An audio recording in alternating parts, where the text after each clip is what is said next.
All right. Hello, hello, hello, hello. You guys out there hear me okay in internet land? Shadzar and Camarian, if you guys want, links are in the gatekeepers links discussion chat area. I know Shadzar, you don't have it. I'm sorry. So,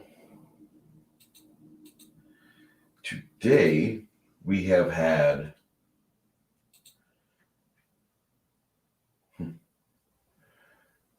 we've had some interesting things happen for the week of January 9th through the 15th. And let's discuss. First off, the news that made me happiest this week was what happened with Congress, what happened with Rand Paul, and the amount of delusion spun by the media narrative as to say that it's a nothing burger. Rand Paul got his ass handed to him. I don't know. I've watched that stream. I've watched that hearing about 3 to 4 times now, and Fauci seemed to stumble quite a bit. He can't seem to tell the truth. He can't tell the truth. That's the problem with Fauci. And as much as I would like to see things get fixed, I don't think we have the administration that can fix things. I mean, we have a father of a dope addict that has lost all sense of capacity for cognizance. And he's also supposed to be running the country. But the good thing is, I'm going to get in the weeds here. Yeah, I know. Parrothead's doing the rhyme. 1, 2, Fauci's coming for you. 3, 4, he's at your door. 5, 6. Yeah. So Fauci can't seem to. Now that's supposed to be 7, 8 vaccinate. 5, 6 was something else. Fauci is supposed to be dependable, and he's not been dependable yet. He's kind of faltered and failed. Vaccinate, then boostinate, capitulate. 9, 10, boost again. All right. So it's kind of funny how all of this is happening because you have Rand Paul just going through the intercept emails and all the stuff that dropped thanks to Project Veritas, and I just lost any chance of monetary gain off this. So if you like me, if you like me, share and comment or what have you.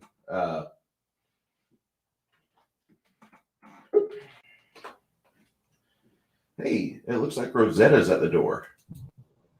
Hey, Rosetta. So Maki can't manage to do it today? He is in bed sleeping. He wasn't even on Culture's stream from what I saw. Ooh. Hope he's okay. He's kind of ill. He's not ill, but he's got a cold or maybe something else. But I'm not worried about him. I think he'll be fine. He'll be fine. He's going to be back next week. He'll be on his channel. The big thing is this week he already told us he wouldn't be here. The bad thing okay, is I never found that out. So no, he told us that last weekend. He was going to take this weekend off. He was still debating it in the Twitter chat group he has, so I didn't know for sure. I just found a back door into making an account on Twitter, so if you see me on Makini's Twitter, he's the only person I follow right now. And that's how much I value him. But the main I thing see. I'm chopped liver. Okay. No, I just got it done in the past 2 hours. I've been banned from Twitter for so long, and apparently something slipped up, so I've got a back door in there, I guess, with my Google account. I don't know, care or anything, but I'm back on there just to get in a chat group like that. Yeah, I know, Shadzar, you're not happy with Makini. I'm not happy with him being ill, but he's ill. I'm like, you work from home. You can sneeze from the comfort of your microphone. You'll be fine. Anyway, if you really like me, there's a Stream Elements tip jar there. I never expect any of you guys ever to use it because I don't even use it for other people 99.99999% of the time.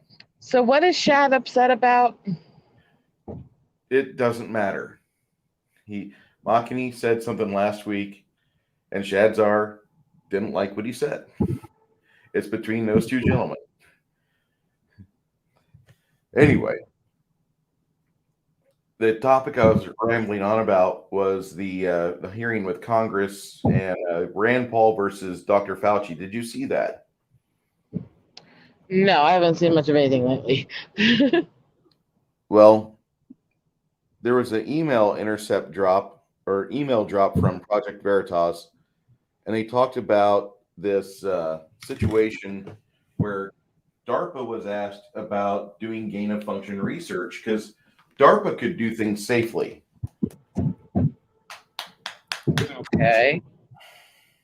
Do let me know if the road noise gets too loud. Will do.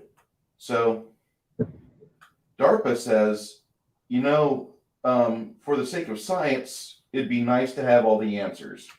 But because of the danger involved and how things spread, we don't want to touch this with a 10-foot pole. We're going to decline.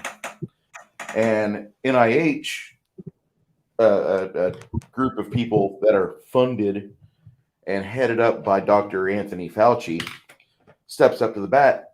We'll do it. And there are conventions in place to stop gain of function research because it's just not something that you really want to engage in. But there's Dr. Fauci stuttering and stammering, trying to defend his life choices.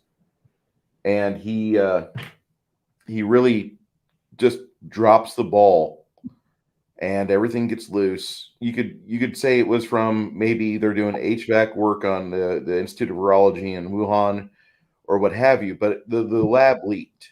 It leaked. There's no other way to put it. It fucking got out, and it's been for 2 years, and we've done all the bullshit. We did the 2 weeks wear the masks, slow the spread, hibernate in your house. We even put Joe Biden. Yeah, we put a bunch of people in quarantine. Like just stay home. Just stay home. Just if you're not part of the solution, if you're not part of our infrastructure, just stay home. And we ruined our fucking economy worldwide because of Dr. Fauci. And that little greedy Guido son of a bitch is just fucking up the curve. Shadzar says, Rosetta, what I'm not mad about is easier to answer the question. And yeah, but I get angry about a lot of stuff too. But we got to try to work with each other. Well, most of us don't have much else other than this community. Point noted.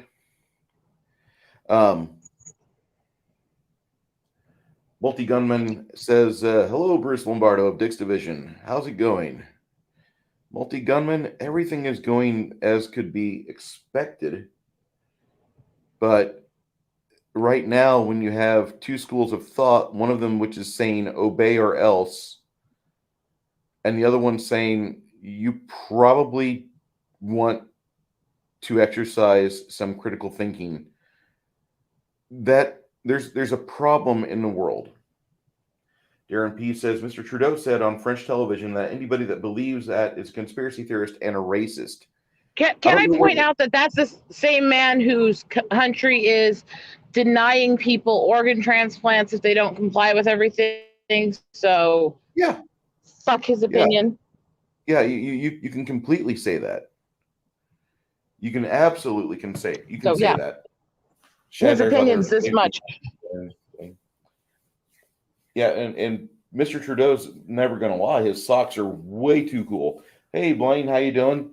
Blaine, if you want to jump in and we can talk about things non-gaming or gaming or paint stream related, we're up for it, man. My buddy Makini is out this week. He's ill. Wish him the best, and I know he'll be back. The Multi-Gunman says, and I might also want to say, for those of you not watching this stream, just listening in, Multi-Gunman's avatar is a maple leaf, a red maple leaf on a white field. So I think you understand where that good man lives. He says they've taken a molehill and turned it into a mountain so they can steal our rights. Correct. And unless they're doing it here too, that's why I'm having to fight as much as I am to get medical care. And none of us have it as bad as what they're doing to them in Australia. And when you're getting footage of cops literally grabbing a woman off the street who's walking with shopping bags and shoving her in the back of a van, and nobody's saying a word, they're all just walking by like nothing happened. That's the part about it that's killing me. And then you have this situation here where Shadzar says, I'm pointing out that Canada's letting a Ronald McDonald House evict a 4-year-old boy with cancer due to not having the vaccine newest booster shot due to possible complications it can cause him. Plus, they're not supposed to be giving those to kids anyways, period, under the age of 5 in any country. Under the shots if you're a cancer patient.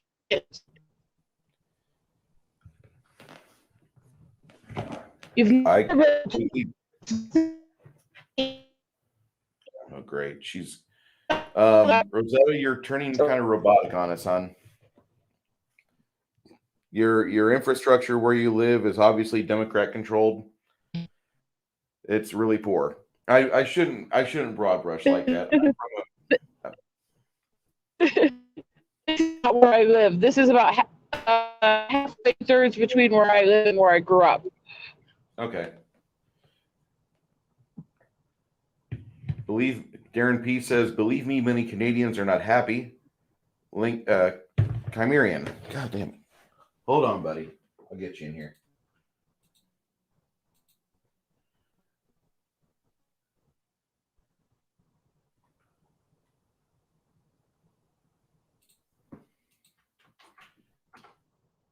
Guy, it's in the table. Darren, it's happening in the arresting people for religious stuff is happening in England too. There's footage of them arresting people on the streets just for talking to people about what they believe in or all this other stuff. It's happening all over the world. This shit's happening and people are trying to pretend it's not. Yeah. Multi-Gunman says Trudeau's a piece of dog shit. He's a Canadian version of evil. Yeah, I agree with that. There's some funny... Oh, shit, she dropped. Maybe you missed the passers being... There, it's because we're passing a group of coyotes on the side of the road. So... Okay. I want to bring Blaine in here. Blaine, can you hear us? Blaine, you may be on mute. Oh, I am? No? Am I? There you are. Oh, 1 second. Now we hear you. Okay. My apologies. No, Shad, you don't rant anything like I do when I get mad. None of you guys have seen me really ranting. Right. From what Rosetta's saying, she sounds like she's from Logan County. No. Fair enough. I'm saying that because Logan County, where I'm from, is statistically the center of Illinois. It has very poor coverage. Unless you have Verizon, you're not getting cell coverage. Well, nobody could pay me to use Verizon, but that's a rant you don't want on your air probably and several hours long. But no, actually right now we're in Minnesota along I-90. Oak Park? Okay. Where? I-90 in Minnesota. Oh, I thought you meant I-90 like Illinois. I'm like, that should be to have 5 bars. No. Well, I-90 is pretty nice and pure in Illinois, but no. Yeah, I know. It's got half potholes everywhere else. More consistent. I think it's also a communication line somewhere between my signal and you guys because I have 4 bars bouncing to 5, and it's I think somewhere in the connection point between. Shadzar says, Bruce, you know Rosetta's delivering pencil sketches to the Amish.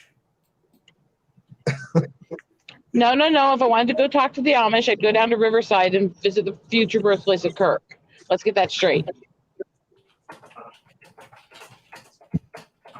Fair enough. Fair enough. There's really not much Amish in Minnesota and South Dakota. There's a lot of empty spaces. There's not much Amish. That's a way to describe it. Oh, no. I take this stuff any day over being around the cities. Fuck cities. Well, I understand. I very much do. But I mean, I grew up in the Black Hills. I grew up in the mountains where I'm more likely to run into bison and bighorn sheep than I am people half the time. Kind of like a pretty area. I'm not a super fan of the Black Hills because there's certain problems with big trucks that just kind of run. I guess you say people get tired behind the wheel, and I've had a truck wreck before because of fatigue, yes, but I'll tell you that I also hit a bunch of deer in the process coming up and over a hill, and I remember going over the hill and I was like, man, I'm tired. And when I crested it, I see a bunch of deer, and this is in Idaho, nowhere else. Over by Twin Falls. And I smashed about 35 deer, and the poor truck. Okay. Slight correction. The mountains you get, like Montana, Idaho, and all that, that's all still the Rocky Mountains. The Black Hills is just part of South Dakota. Yeah, I've been through the Black Hills, but the Black Hills, like there's some truckers that they've gone too far, and I've seen a lot of trucks on the side of the road on their side in South Dakota without any deer damage. That, to be fair, is the fault of the truckers, not the area. I understand that. Yeah, Trudeau banned 15,000 weapons, and that takes effect in May. Yeah, buy everything you can and be ready for them to come marching at your door with a needle ready. Be ready to be like, nope, get the fuck out.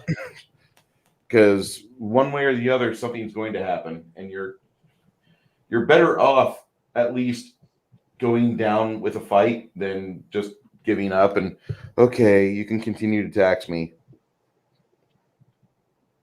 And I know that just made me really unpopular with YouTube, and I don't give a fuck. Yeah. Dang it, Rosetta. You keep dropping. Stop it. Stop dropping, I Rosetta. dropped once. That is not keep. I once. And that was a glitch in freaking StreamYard, not the signal, because it's full signal right now. So StreamYard doesn't like phones. Sweaty bacon in the head. Sweaty bacon, cop active, got it. And for Darren P, like that's the reason here why in America, a lot of people in government are trying to disarm the Whoa, yeah, what's going on here? Want to give us some live coverage there, Rosetta? Want to show us? Oh, I can't show you. It's on the other side, so we're past it very quickly. It was about 3 cops, several sheriffs, and a drug enforcement vehicle. That's with somebody in you want to be cuffs. part of. Yeah, that's a drug smuggler, possible trafficker being busted. Yep. Because the drug smugglers that get busted like that, they don't just traffic drugs. They are part of the kidnapping, trafficking, and all that too. Cartels. Yep. So it's like, bye-bye. Bye-bye. Yeah. Parrothead says, in general, YouTube just doesn't get along well with phones. I agree with that. So. It is, unfortunately, it's I-90, so it's the main interstate from one end of the country to the other. And if people are coming south from Canada or north from the south to smuggle all over the country, they come through I-90 usually at some point. Chicago, New York. So there's a lot of busts along I-90. There always has been. Blaine, are you working today? No, I'm actually off. So how the hell did that happen? I mean, I like it, but you know, I get Sundays off, but I usually have like family, and there's no family today for once. So yeah, They effed off, huh? Yeah. Well, everyone's tired finally. They're like, yeah, we're just all done. So yeah, done. My 1 day a week I get to have, to myself. I don't plan on sucking up all your time unless you plan on relieving No, it no, no. here.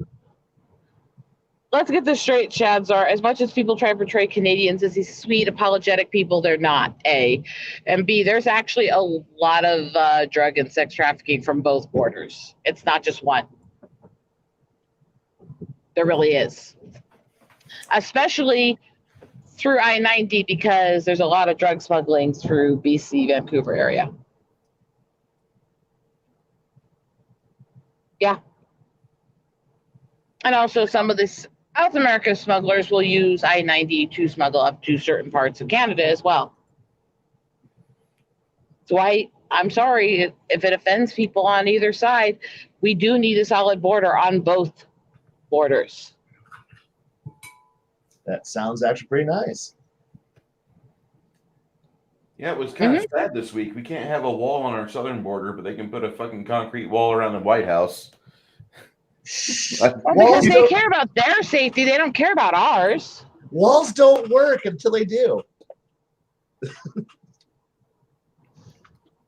It's kind of frustrating. Like, really, Joe? He needs nobody to be able to get in there so they can't catch him grabbing and sniffing and groping people. I mean,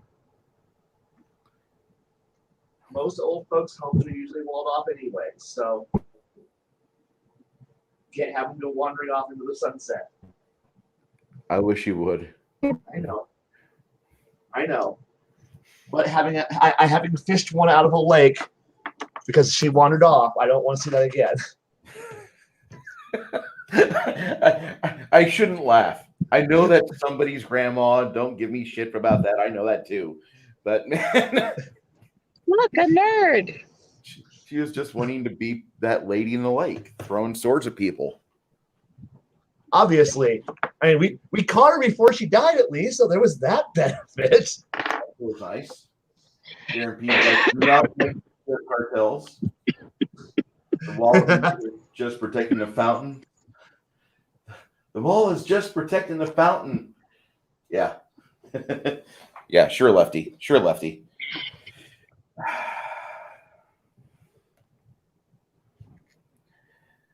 If walls didn't work, then there would be no security barriers at any place. What, do people still get through? Yes, but they do work. Yeah, they just kind of funnel things. No, I didn't hear what you said. Want to hear it? Not really. Okay. Give me shit later.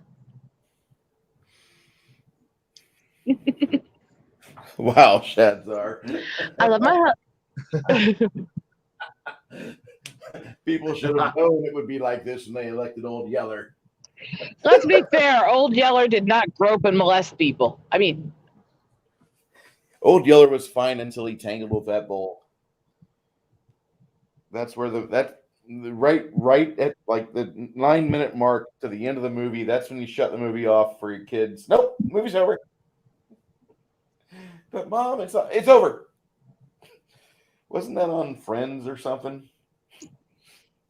I don't know. I haven't watched Friends in a while, so It's been decades.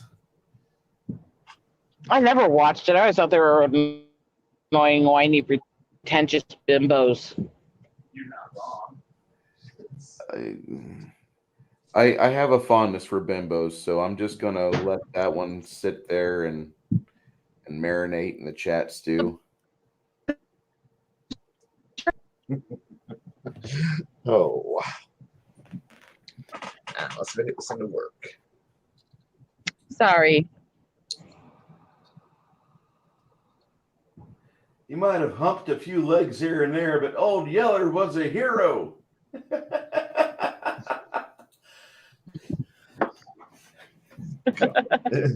Yes. Oh, Lord. That's especially true for Joey Rosetta. He was a whiny little bimbo. That's what Shadzar says. I never watched the show enough to remember who was who, because that would mean I actually gave a shit about them. Speaking of things I know it was didn't this give a shit. big popular thing in my teen years, but I always looked at it and went, why the crap is anybody watching this dumb shit? When you get older, you understand why it was so popular. It was No, just I still think it was on- absolutely dumb shit. Why are you talking about your brother? I was. Oh, God. Listen, okay, The Big Bang Theory was a #1 show for years. I don't know exactly why until I watched it about 5 episodes, and I realized that like most, if not all, of the ladies that were on there were excessively hotter than most of the waitresses I had in real life. Although I do have some really super hot waitresses that are, that are on That good doesn't terms. honestly explain why so many women watch those dumb shows. We're not watching them to see other hot women. We're too catty for that shit. I swear my gender has no taste. I understand men will watch anything that has a hot chick in it. But How many? Okay, Rosetta. How many girls did you know growing up that had the fucking haircut off of Friends that was made popular by Aniston back in the mid to late '90s? I know about 40 that had that haircut. You know what the common denominator was in all 40 of them? They were vapid twats. All right, they were empty as hell. They see a guy that had hobbies or did fantasy football or heaven forbid Dungeons and Dragons, and the first thing they did is try to ruin that man by getting him out of his hobbies and forcing him into a life of financial servitude. Honey, I need this. Honey, I need that. And they were vapid. They were just empty as shit. And the thing is that that was a cultural phenomenon stoked onto us by pretty much the CIA and everything in media, which you could say is again the CIA, and that's just how it fucking works. that And whole people, let's make the guy a subservient to you thing has become really bad ever since the 90s. It all came right in line with all that girl power, men are less than women bullshit that came in the 90s too. Which was bullshit then and is bullshit now that they're trying to restart it. Parrothead's like, well, not true. We watch Bruce, and he never has hot women on. Thanks, Parrothead. Parrothead, suck it, bitch. That's excuse you. Joey was the one on Lost Wow. remake from 1997. Yeah, he was on that, and that actually had one of my that's probably one of my favorite, but very limiting 90s films, mainly because of Gary Oldman. Gary Oldman, I think, did really well in that movie. I was torn in that remake because there is some really good stuff in it, but they had to do the whole global warming calamitous shit in it. Yeah. Of course, they always will. Parrothead's But like, whip out the hot chicks. Overall, I liked it. Either that, or he says either whip them out. So either he's meaning bring on the hot girls, or he's telling Rosetta whip out the girls. We've just gone into these What season of trolling bullshit are you doing today? Be more specific. Yeah. Why was it always so cold on a set of Friends? That's a golden comment, Darren B. Can I star that? Because there isn't a single woman that was in that cast that had anything up here to make her worth watching.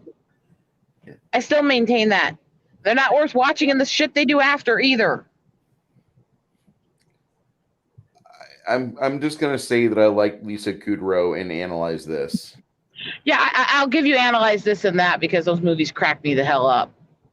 But it's not because she was good for, say, her character was supposed to be kind of self-important and whiny. It worked for her. Cheddar's like, I did not care for the direction it went with Will, and I didn't care for Professor Moriarty as well. I can understand that. But he was Moriarty and Sherlock Holmes much later. Yes.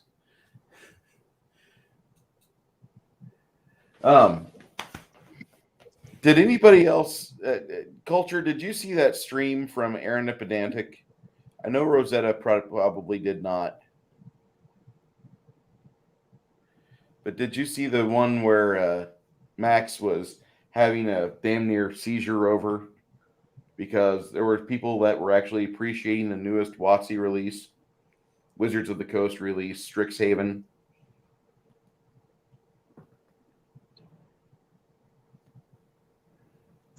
Blank? I have not, honestly. Sorry, I'm trying to like make a fountain pen work. So It's all right. I'm listening, but no, I honestly I kind of want to not say anything because I don't know anything to be able to weigh in on this one. Okay.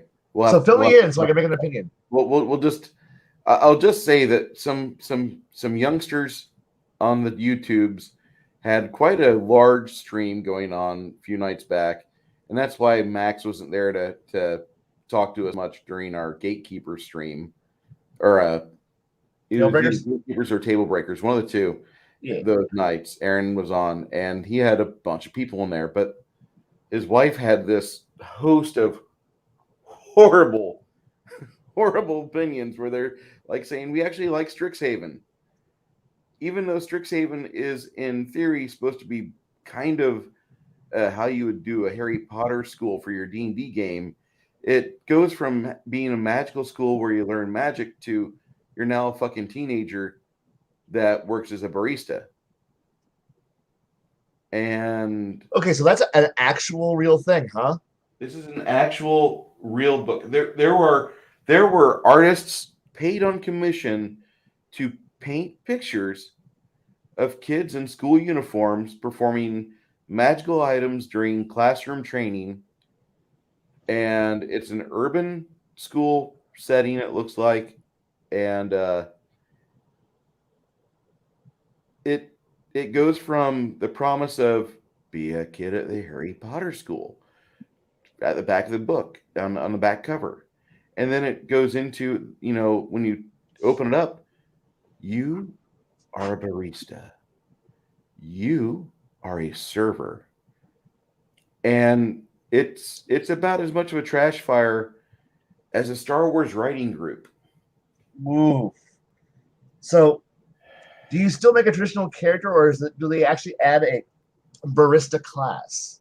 They don't add a barista class. Oh, I'm I know. disappointed. I know. I was kind of hurt. Like I wanted the special ability add cream anywhere. Oh my god. I want combat coffee, thank you very much. You know he said it that way because he knew I'd respond. My mind went there too, so I'm going no. I have to share with you guys a link later when I have the laptop. We ended up doing a random stream with Ian Slater last night for the fandom community, and between me and Doku, it took him 45 minutes to end the stream because every time he tried to do his outro, we'd start interrupting him with inappropriate jokes. Nice. Yeah, I posted saying that is the worst I've ever acted on a stream, and I am sorry for nothing.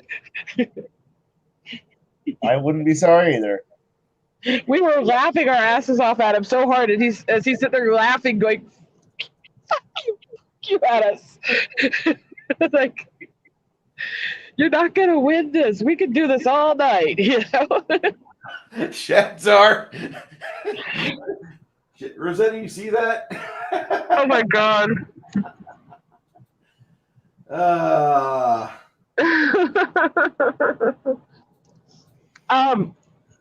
Yeah, I'm just gonna leave that where it's sitting. So anyway, these youngsters discussed this miserable book that is a literal Harry Potter knockoff, and boy, it's like if you order Harry Potter from Wish, you get Strixhaven. And I'm going to use the Wish tagline for anything that it promises this. Then you get something that's different. To be fair, they've actually at least cracked down on Wish for that stuff lately. Oh, good. They've been getting a lot more to the point where you can get refunds if they are not being honest about what's going on.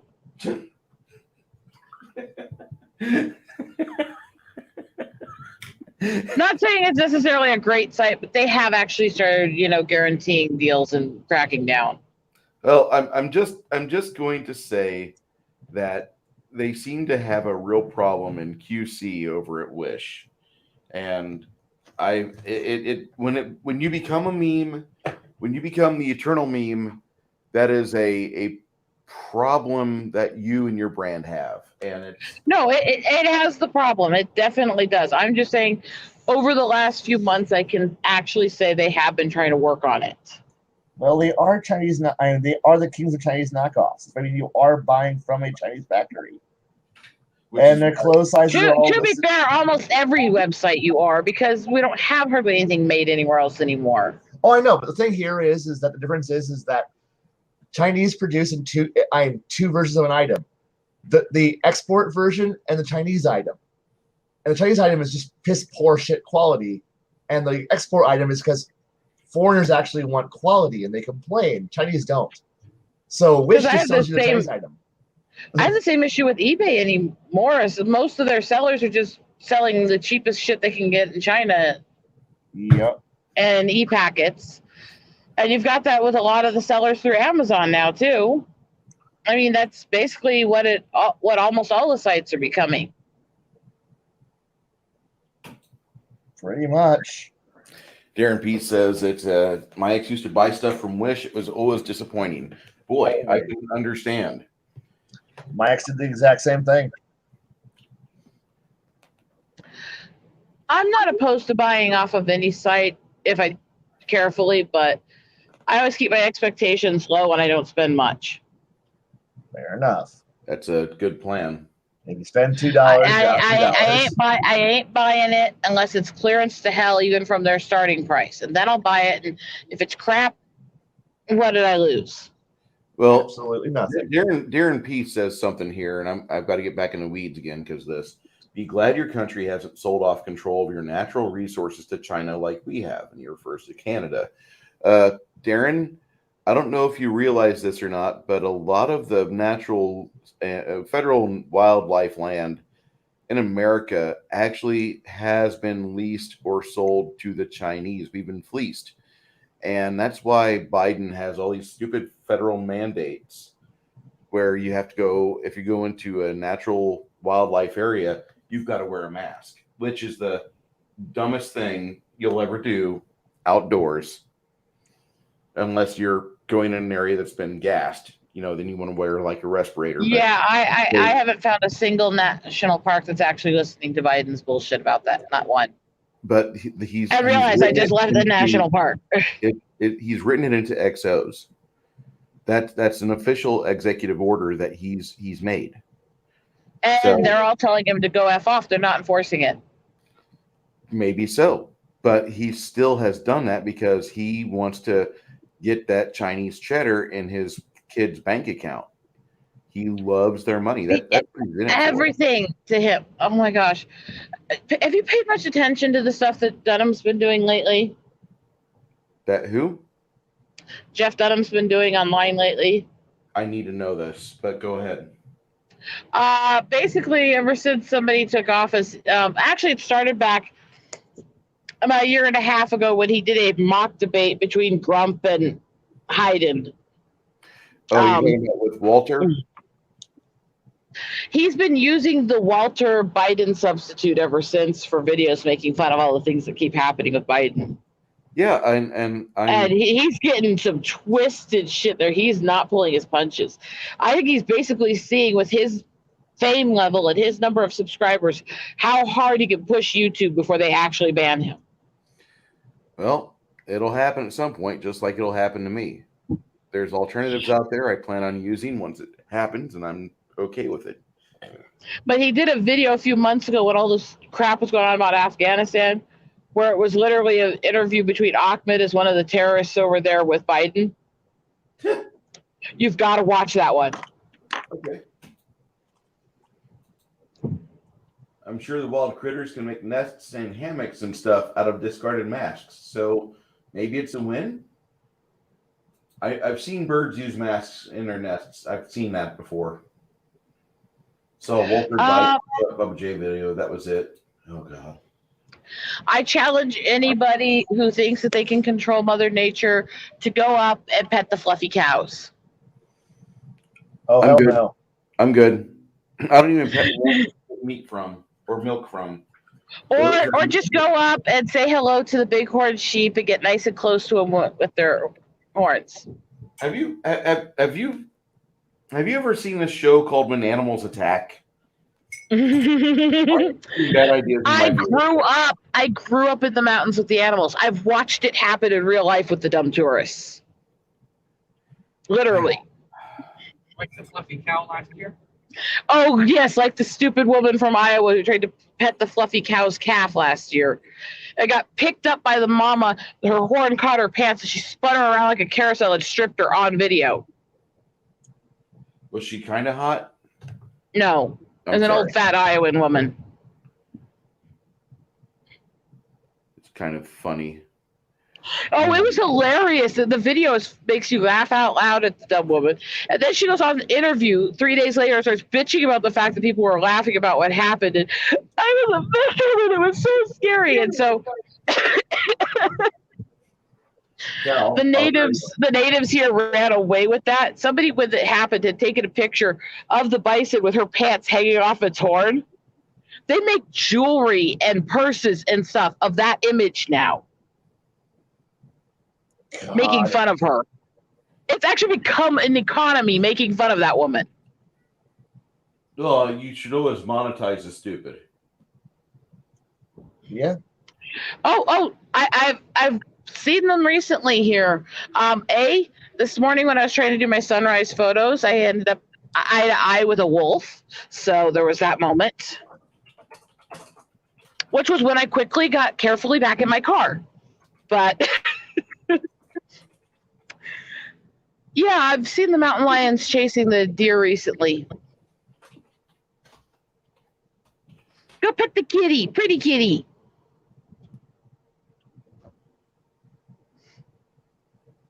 You know?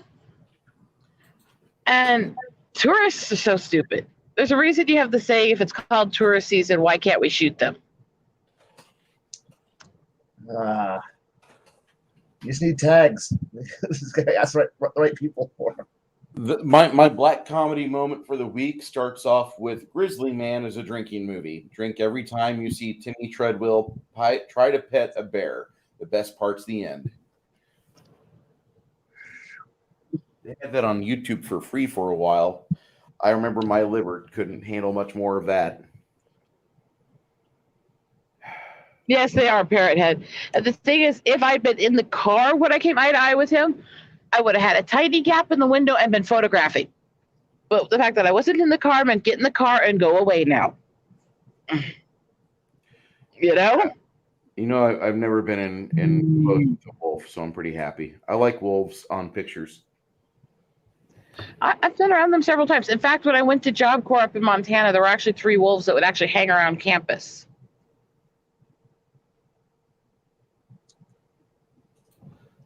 They'd hang around. Just because it's domesticated doesn't mean it's friendly. No, but I mean, these were ones that, no, they weren't domesticated either. They decided they liked all the students and would hang out there, and all the students were very leery of them. I wonder why. But they would hang out all over the campus. You'd step outside and you'd see the 3 wolves laying together. It's like, yeah.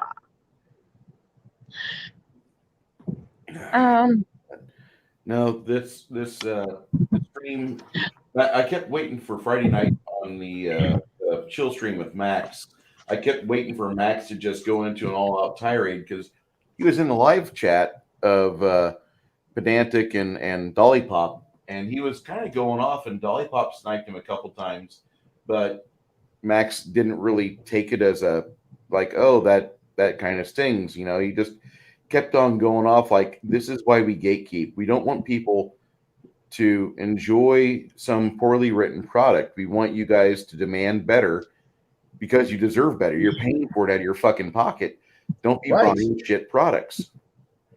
And that was why Max was, I was waiting for Max till about 11 o'clock, and I'm just like, I'm tired. I've worked 50 hours this week. I'm going to go to bed. Right. And that's how I did that. The chill stream I missed because like it started too late for me to be able to stay awake for. So yeah. I'm going to dog on Strixhaven because I dog on everything WotC, and I'll continue to do that until they put out a good product that's worth the fuck. I know that 5th edition core rules are not bad. I know they're not. They're actually fairly decent rules that are designed to be streamlined and to be as intuitive as possible for an RPG. But the problem is that the supplementary material that they put out for it by their writing group is absolute shit. And WotC just needs to retire these people, or they need to understand why they have low sales. They do have the most played game on the web. Yeah, I get it, but that doesn't mean it's good. Twilight was a best-selling novel. It doesn't mean it was good. Also, part of me wants to also say that when everyone's like, it's the most played game online, I just want to stop and go, only because of the fact, well, no, because of the simple fact that Roll20 gives you the one thing that you need to play Dungeons and Dragons, a map. Counters. Yeah, go ahead. I will say this about online gaming.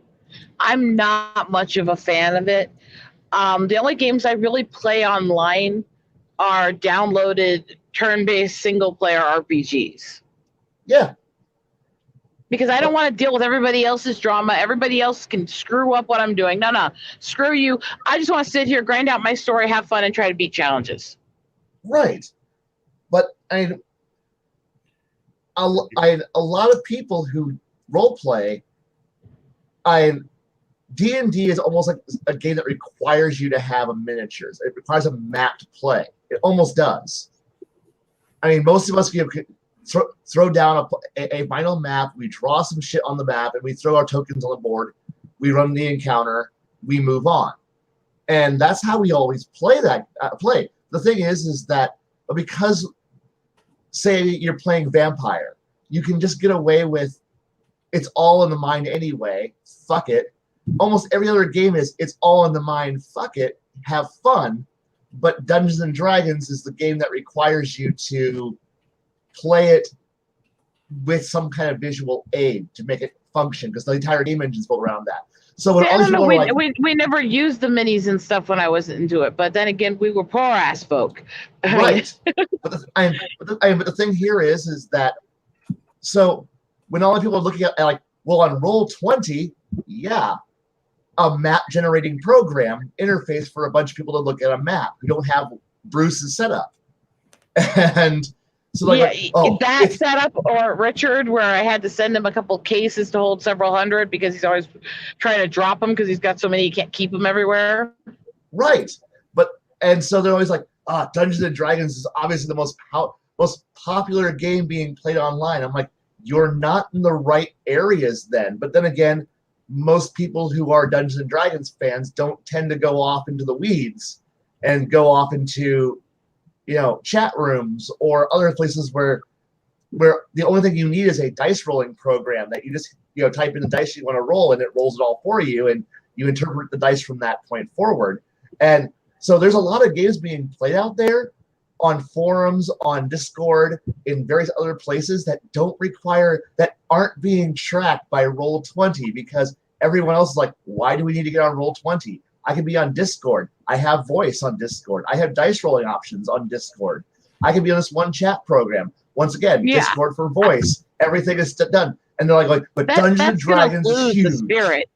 I don't like the digital dice thing. I love my gamer dice. I fucking love gamer dice to the point where I will collect them. I'll make jewelry out of them. I love my gamer dice.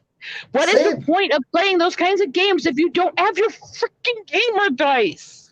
Some people my husband is laughing at me right now. I'm agreeing with you, but I know a lot of people who, because of distance, time, and schedules, they have to go do this. So I do this via other means, but yet everyone's like, most popular game ever according to Roll20, and I'm like, you're using flawed data, people.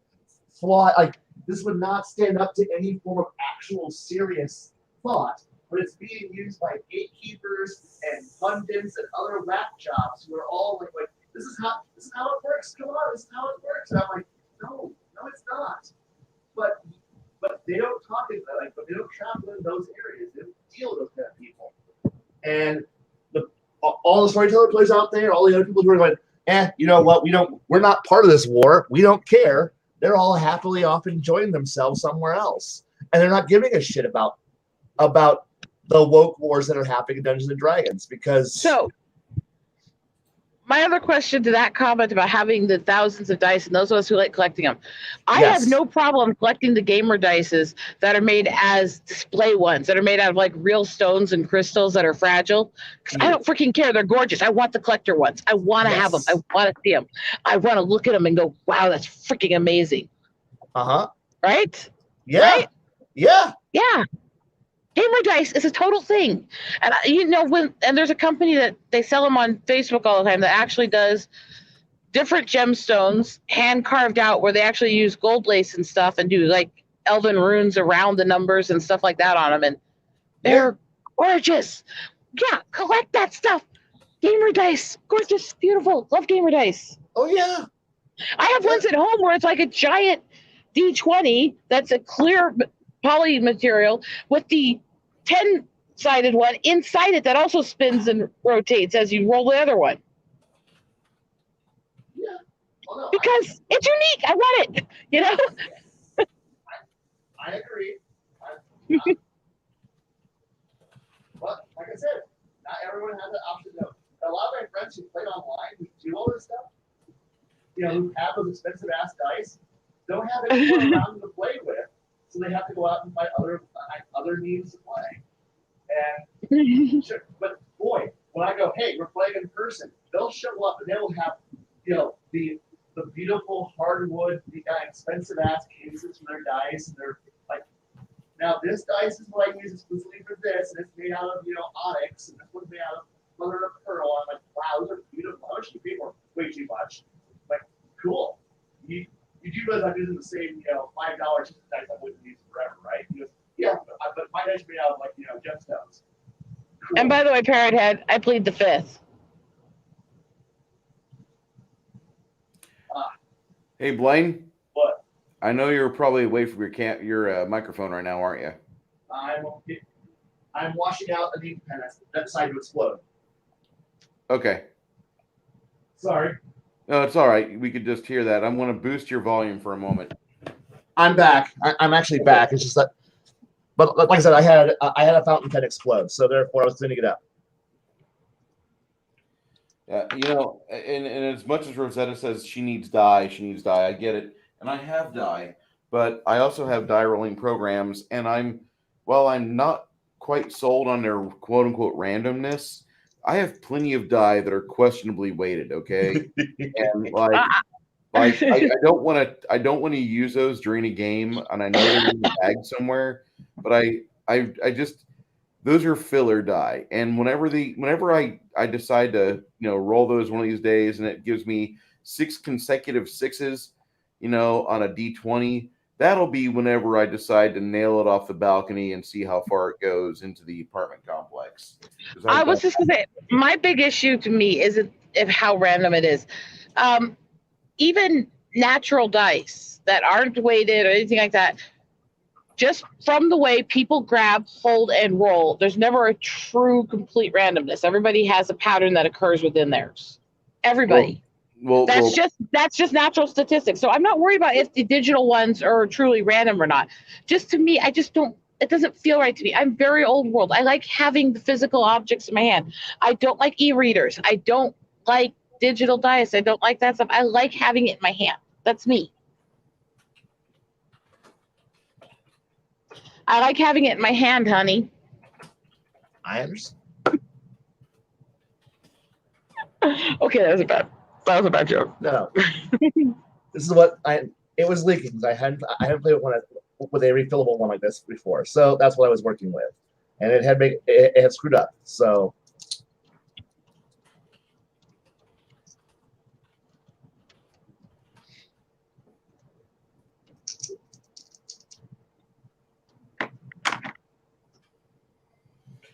and I'm not trying to pick on you, Blaine, they're talking in chat how like, how do we know that Blaine's shirtless? His cam isn't on. And Blaine, you broke your slide ruler, fountain pen. Should we get you some padded gloves? Yep. Do you really want to see him shirtless? I don't. Is that true, Steve? It's a running gag, Parrot Head. I'm like, imagine Culture Casino with about 30 pounds extra from living in a pork farm rich area. It is literally Illinois' best export. Rosetta likes to feel it in her hand. Wolverine is the only streamer that goes shirtless regularly. I don't know Wolverine. Not the only, but God, could he please put a shirt on? He's not that attractive. I'm sorry. Please don't mistake that. I get along with him fine. I just don't want to look at his chest.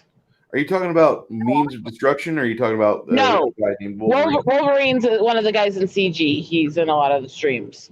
Okay. Memes of Destruction does it. Not every stream, but he does do it regularly. He loves taking his shirt off. On Instagram, he gets all shirtless. That fucker's buff as shit, but he's been doing the fucking Saitama workout. Yeah, he was not buff the first time I saw him take his shirt off on a stream. I'll just say it that way. Well, I tell you what, if you do 100 push-ups and 100 sit-ups a day and then go run 6.7 miles, you actually do kind of thin out a bit. And that's probably what I just need to do. I need to, like, all right, I'm going to do this. Doesn't work for me. I do all kinds of physical stuff every day, and I don't lose it, and I barely eat. Well, you saw... I don't know if you saw what I did. I'll put it in Discord in the food pictures area. I'll look at it later because right now when I clicked your link, it loaded it in Discord for some reason. So if I try to do anything in Discord, it crashes. Yikes.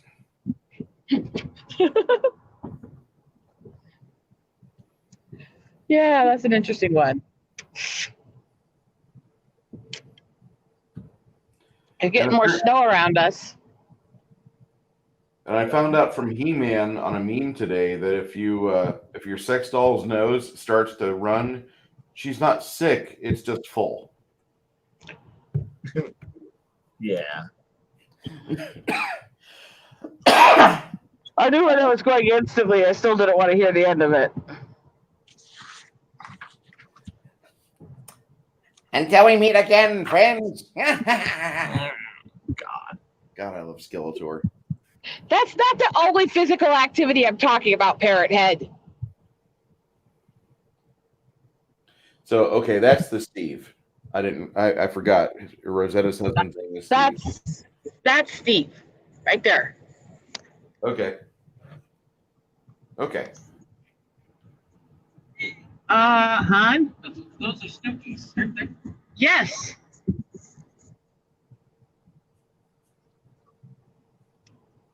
I love animals.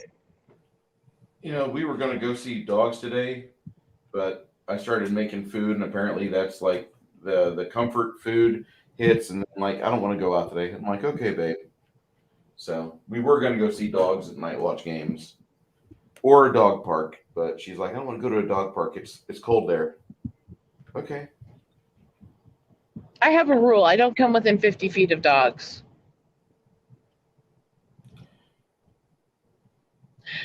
That rule was not kept. That was and which is why I passed out for like 6 hours, almost feeling sick as hell. I am very, very allergic to dogs. So I'm a large dog fan, and I was not breathing well after that. Your problems with dogs are kind of reverse for me. I need to be around them every once in a while, so it's just the companionship thing. And Friday, I got to see 2 of them.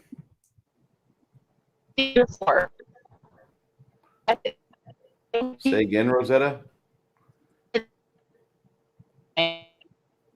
Domo arigato, Mr. Roboto. Domo. We get hives and feel like I'm dying. I can't. There's nothing I can do. It's a cell tower. Okay. Any better now? A bit. Much better. We were kind of in the dip underneath the bridges there on the interstate here, so it wasn't reading signal for shit.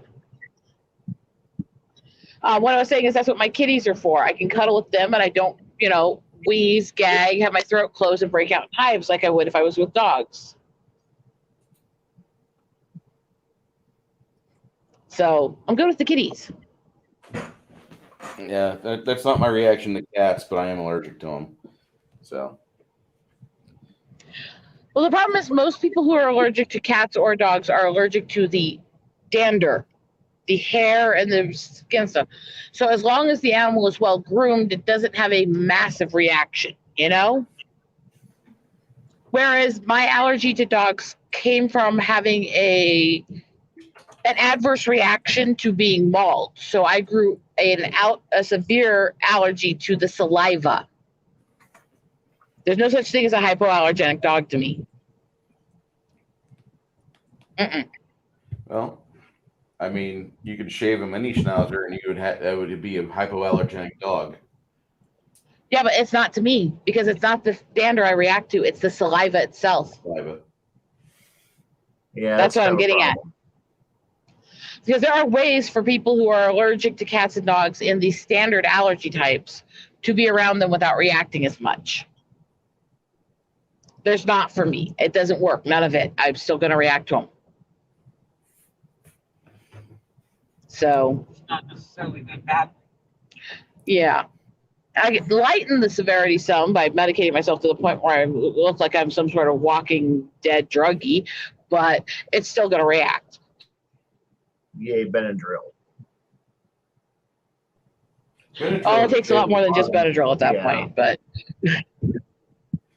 And for my hot take of the day, Benadryl has saved a lot of my relationships. Honey, I'm can I- not going to ask. I'm not going to ask. Well, no, like for a long time, I was dating women with kids, and it's okay to date people with kids, but it's not okay to date them while they have the kids living in their house, because then like sometimes little shitbrick wants to like know what you're doing, or he gets upset that you're not his actual father, and so One sec.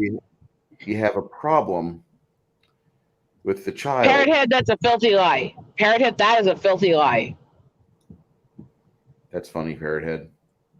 That is a filthy lie. Anyway, sorry.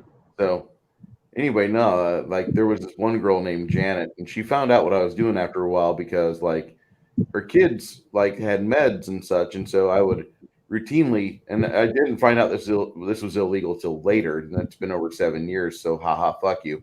But I would not only give the kids their meds, but the Benadryl as well. Now one of the meds would cause the kids to get hyper. But after I started dating her, I realized this, and I'm like, I got to fix this because the little shit's not going to bed soon enough. And he's opening the door while I'm midway through the shaft, and I'm kind of wanting to get laid by Janet here. And you know, after the Benadryl was applied, then like the little shit was actually like doing what he's supposed to, which is, and I like that. You know, like you're a good kid. You just kind of don't get in my way when I'm plowing your mother. But the Benadryl saved that relationship for about another month, and then one day she found out what I was doing. And like, you can't be doing that. I'm like, why? It's how we have quiet time. I thought there was something wrong. Like what? The kid's fine. He's just letting the medicine do what it does. It works better when he sleeps. Apparently, that's not the right answer. So we no longer talk, and that's good because that would get in the way. That would get in the way of Miss Yvonne, who's with me now. Oh, soy, that is all. Wow, talk about filthy lies. I'm the nature photographer, animal lover. Rosetta makes her entire living off photographing eagles and shit. Everybody's like, nope, she doesn't like to be licked. Nope, she doesn't like to be submissive. Nope, she doesn't like animals. Ah!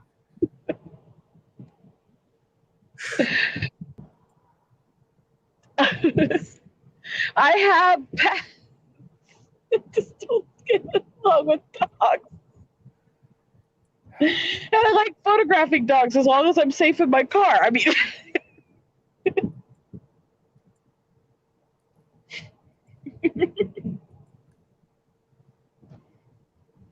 I just love the way that they've twisted this around and trolling me. It's funny.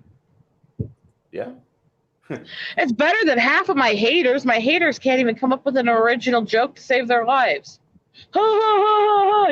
You have medical issues and you're fat. It's like, and I say that every day. What's your point? You ever look in the mirror when you're naked and you're like, that can't be right. That comes out of my mouth a lot whenever I look in the mirror naked. I was just wondering. I don't look in the mirror naked. The only one who really looks at me naked is him. I don't know why he's barking at that.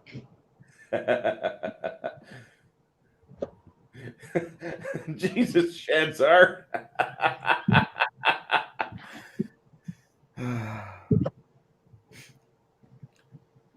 So, Kai, are you, Blaine, do you have any miniatures that you're working on paint wise?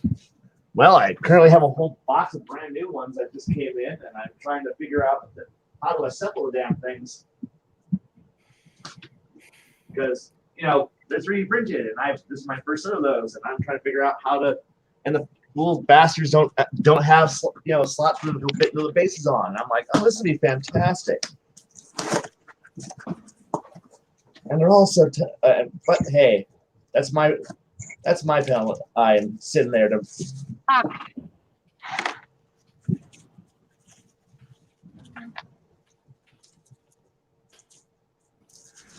And where the fuck did that base go?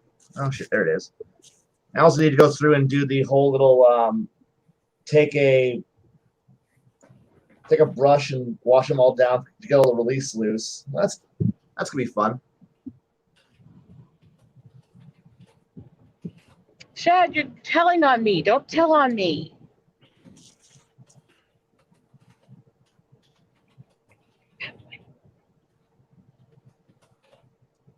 Bad boy, naughty, naughty, spank, spank. That I'm convinced 28mm shouldn't be wearing heels, so that way they don't. There's actually more to glue them to the base by. That'd be cool. Yeah, that kind of did happen, Parrot Head. That kind of did happen. Bruce, I painted the Enterprise on a paddle with the star system behind it and called it Boldly Spank. Well, now then. Didn't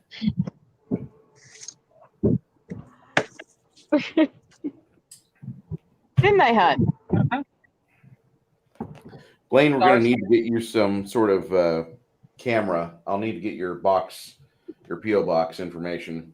You got a better camera than I got? When I have my mostly I just sell them on I just sell them on occasion.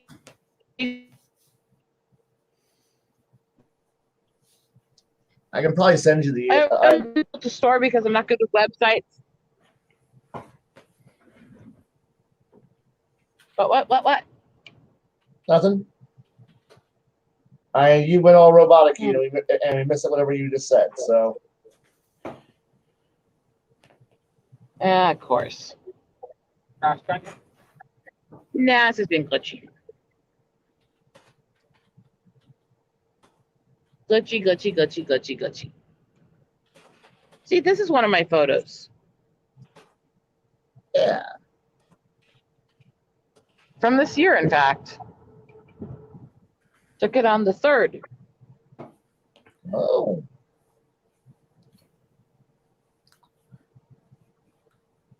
That's it's a pretty good photo, actually.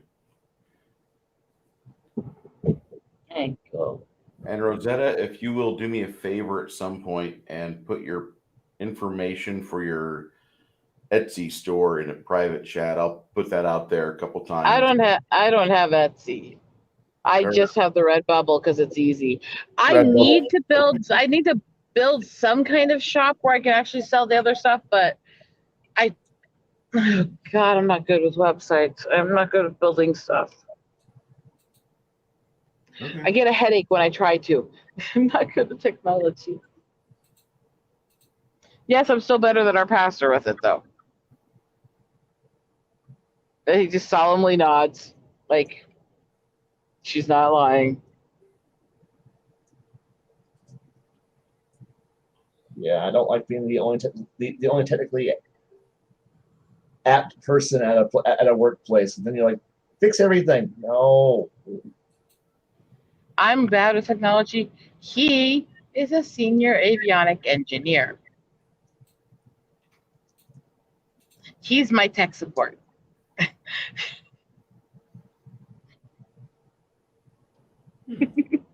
Well, that makes it nice.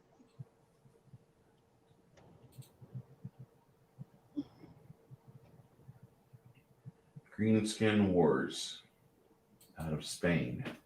Okay. I'm going to check those out real quick. One sec.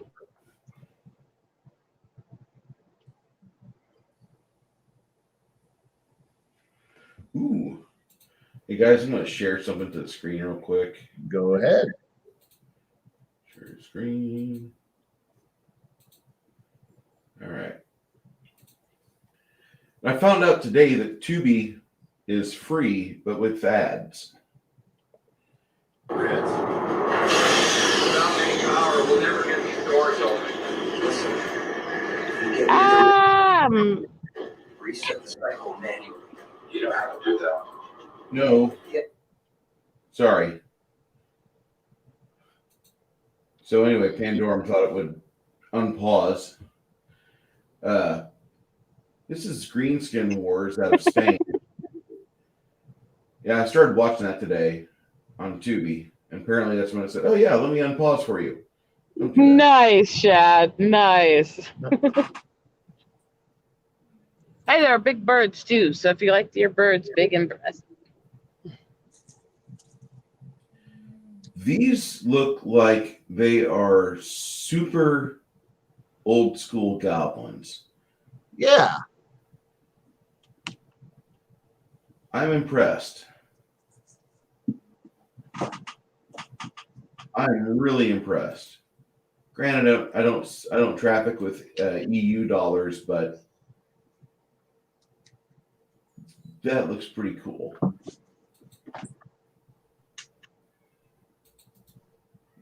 Put this in chat. Hey, Parrot has the message from there, Bruce, so I can give her. Do what? Hey, Parrot Head. There you go, sweetie. Want it again? Here you are.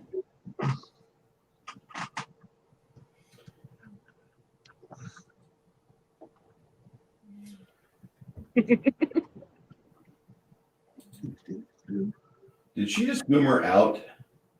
Maybe. I think she might have. Shadzar's got the Redbubble site. If you like what you see with her work, right there. Not long ago, I bought a mouse pad from her Redbubble shop, and it's pretty nice. I paid about $30 after shipping on it. Works out pretty good. Oh wow! Wow, Rosetta.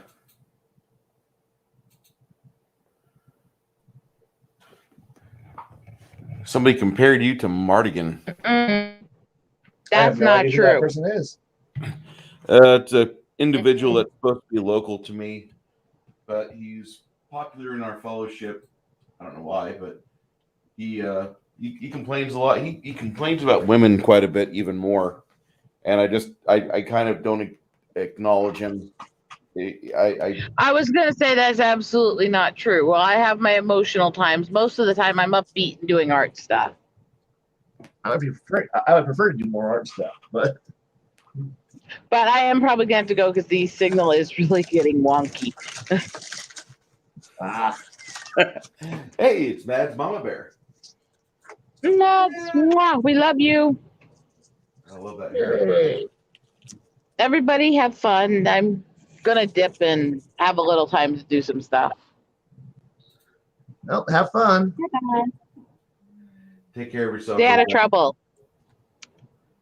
Please have yourself a great day. Trouble? Why? Being in trouble's fun. As long as you don't end up in jail, then it's not fun. Yeah, I completely agree with that, Mads. I completely agree with that. You're the right Mads. He's the wrong Mads.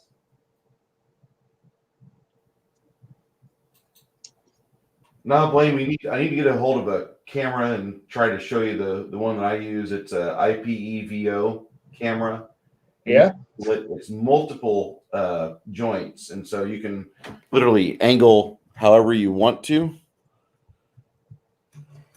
It does function as a decent webcam. It's 4K, and they're about $130 after shipping if you don't have Prime. $100 Wow. if you got Prime. That's better than this webcam that I bought back in like over a decade ago. Keep using because Hello, Fat Steven. I can probably show off what I work on most of the time, or what the pile of disgrace that actually. So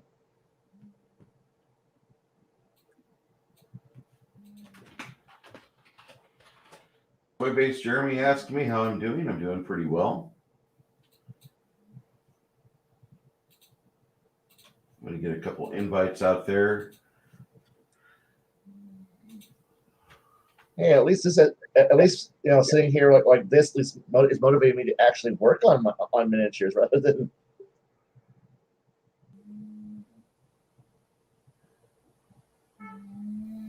Yeah, that is a good document camera as well.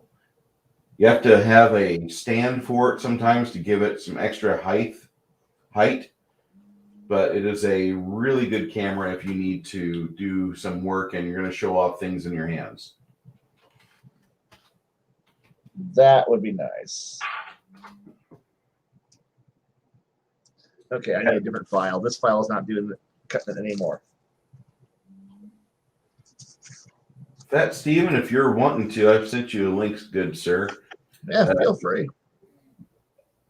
Let me see if I can find Mad's Mama Bear real quick. Twitter. Oh. Hello, Fat Steven. How are you, sir? Hello. Hold on. My headset's not on my head yet because my name wasn't in the chat. Hold on. Hold like. Hey, Rancor. I can't even spell Rancor. Goddamn beard. Hello? Hello. Hello, sir. How goes it? Decent. How have you been? It's been an interesting week. How about you? I cannot complain. It's been it's been a series of comedy that I can say. We had the lady that was she's on G4. Oh, Frostkin, for whatever. Yeah. Yeah. Okay. Yeah. Explain me what happened there because I missed this one too. Okay. Give me the Cliff Notes version, the non-Amy Cliff Notes version. Okay, that's good Sorry. enough. No. It's very much you're bad. Your penis is bad. Don't relate me to another woman, etc., etc. Done. Okay, cool. I can move on with my life now. Now I'm caught up.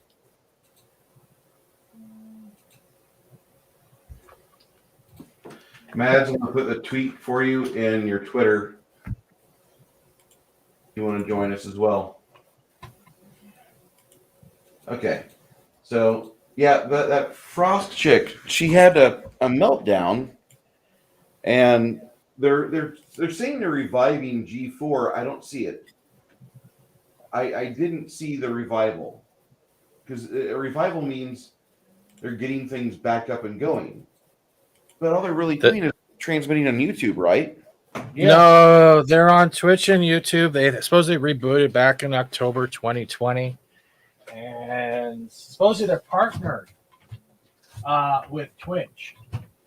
And the problem is the only original crew left, I think, is Adam Sessler, and he's crazy. Him and other game journalists that are supporting Frostkin are either on a blacking tirade or trying to push one narrative, and when you finally call them out or bring a logical debate, they delete their comments and block you.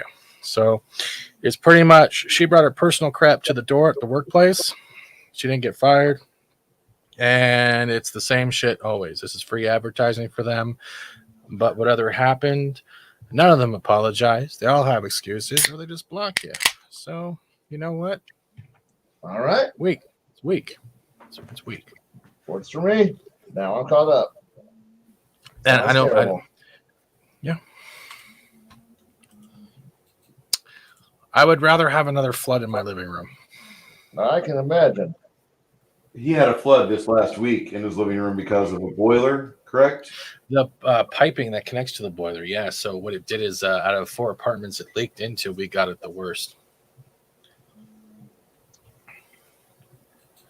That seemed like what happened last week in my place. So yeah. Yeah. Other than that, it's just like G4 just shot themselves in the foot.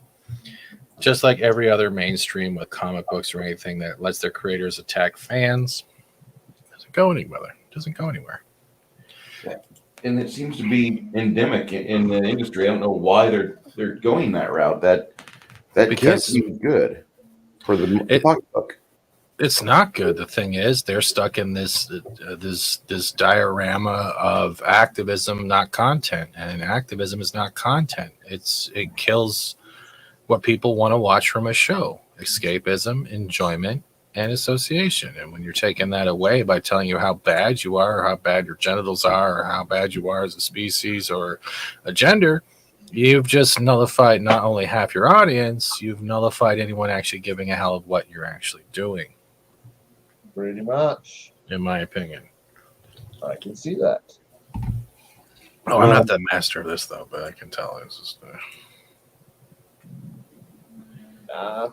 I'm not seeing Hasbro making any real money on this, because if they're trying to give her a platform, she's already started going down a really bad set of narratives, because she was already trying to explain to kids about sodomy on a Dungeons and Dragons stream from what I saw earlier today. Whoa. And I'm not really certain this is exactly where parents want to let their kids play a 40-year-old game. This is not where most people are okay with letting an angry feminist with a door knocker in her fucking nostrils, just start doing community service and let me read your children out of this book. That's not what you do. And then worse yet, you have Critical Role out there, which they're not exactly the most conservative Christians in the group, but right now they look really good because they're not doing a lot of wokeism bullshit. The majority of them are not, at least. And I'm not saying that's great, but I'm saying that they are still viably marketable. You can show them to a group of kids or people that, typically have normal activities, and they would think they're just normal people, because whenever they address each other on their stream, they don't say he, her, him crap. They just address each other's characters, and that's it. So it is a interesting dynamic. And now that Critical Role is going away from the 5e stuff, and they're possibly putting out their own game engine for D&D, and I think that's just going to be another in a long line of RPGs that will line the shelves, and it might sell, it might be played, but it's not Dungeons and Dragons. And I think they're going to kind of shoot themselves in the foot. They're going to segment or divide the RPG tabletop audience even more than what they already have. See, you need to talk with my buddy T-Shirt is Snoring, because I think he's a tabletop guy. The same with Grim, and I think he paints miniatures once in a while. Yeah, I think you guys would have a good discussion. He was on stream about a week ago with me. What'd you think of him? It went great. It was 2 Sundays ago or last week sometime. I can't remember. I wish I could. But he was on this very channel, and we had a good discussion. I want to bring him into our little group of DMs that we've got called Gatekeepers, and it's nothing against tabletop players. It's just a group that majority of us that are involved with it are game masters, and we have a mastery of the rules after decades of playing.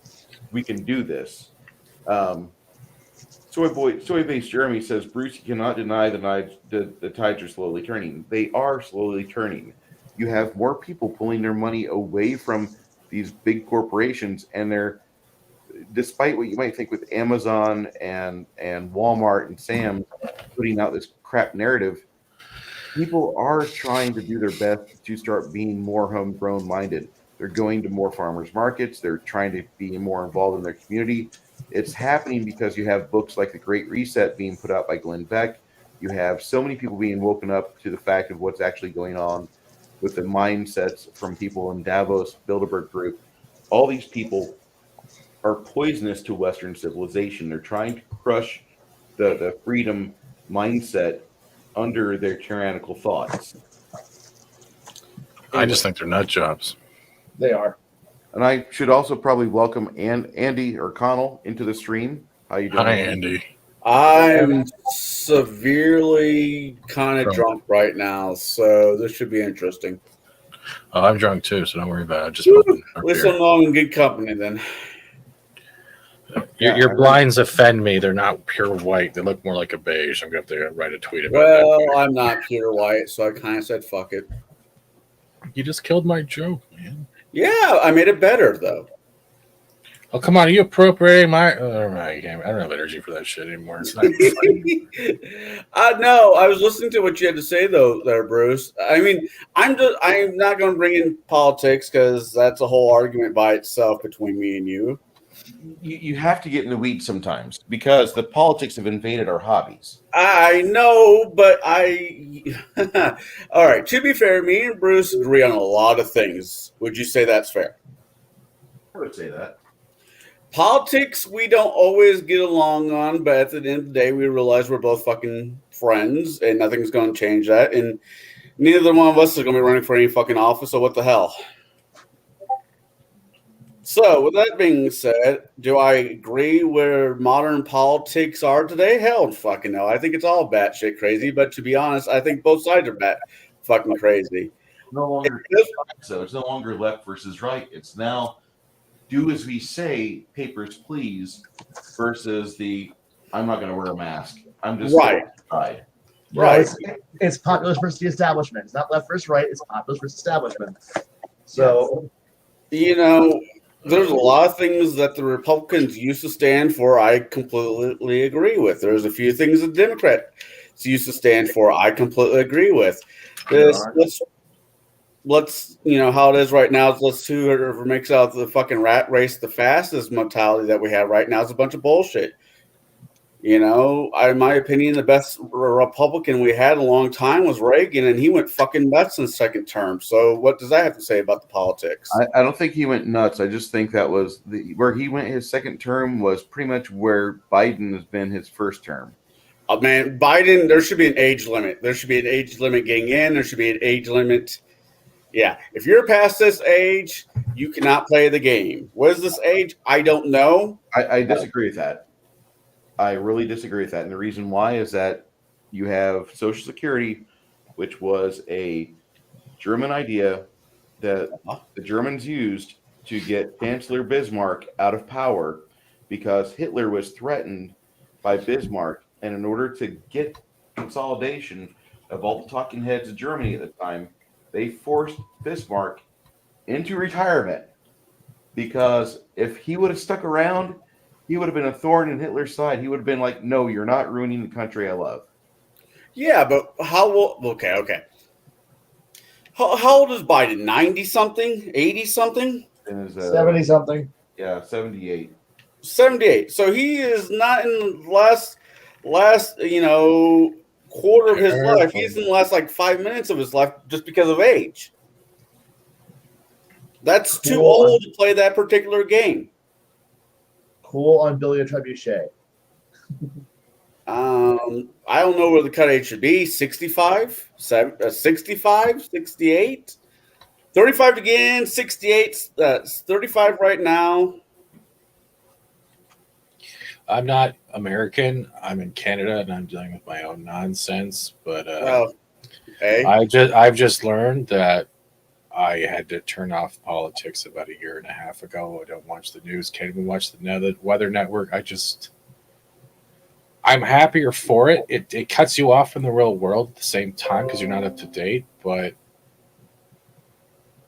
You're sparing insanity.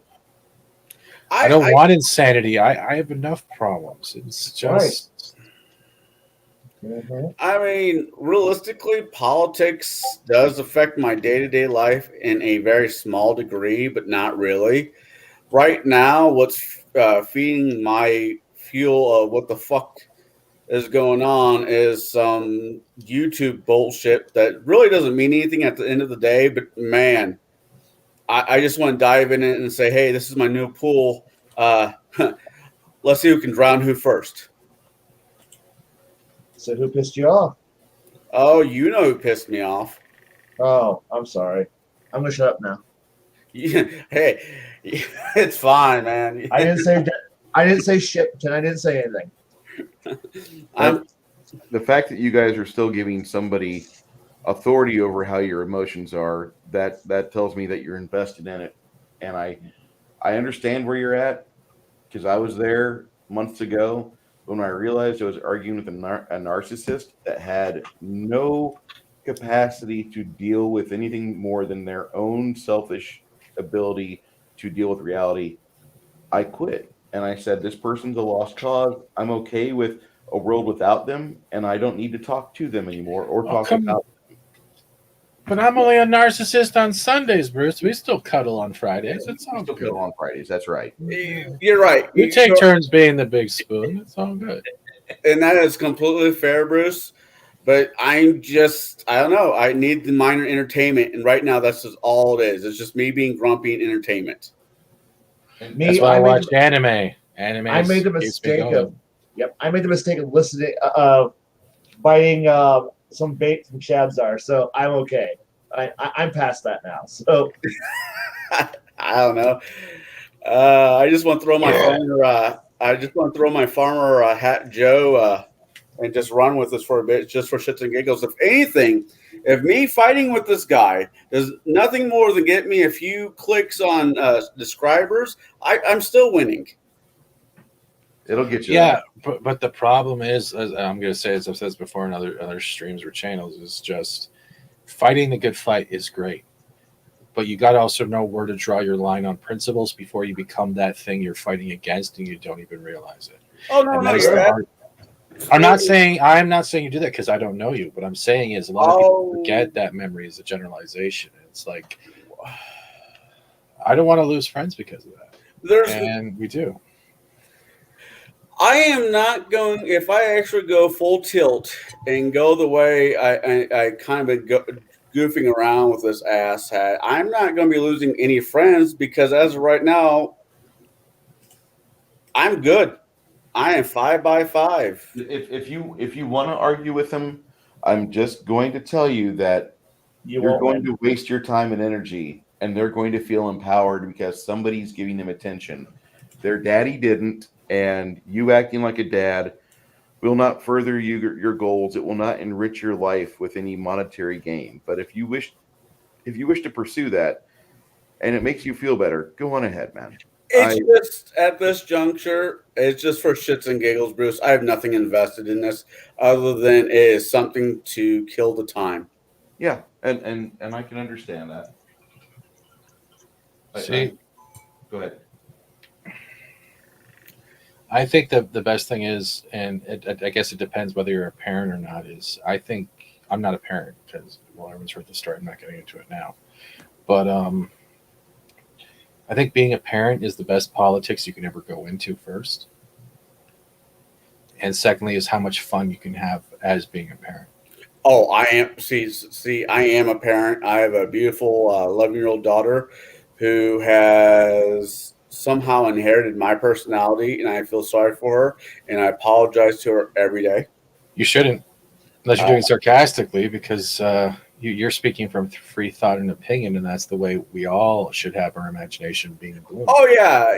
It's just when she tells the teacher who's teaching her the particular history that she's dumb and no, this is how it really happened, and how do you know this? Because my daddy told me so. I'm like, babe, you can't be doing this. Even though she's an idiot, you can't be doing this. Because she idolizes you as a hero, and that's the worst thing with a kid is telling you how far they can look at you as that sucks. But look at that. Even with that, you were smiling and you're kind of proud because she loves you to death. Oh, my daughter is the best thing that's happened to me in a long time.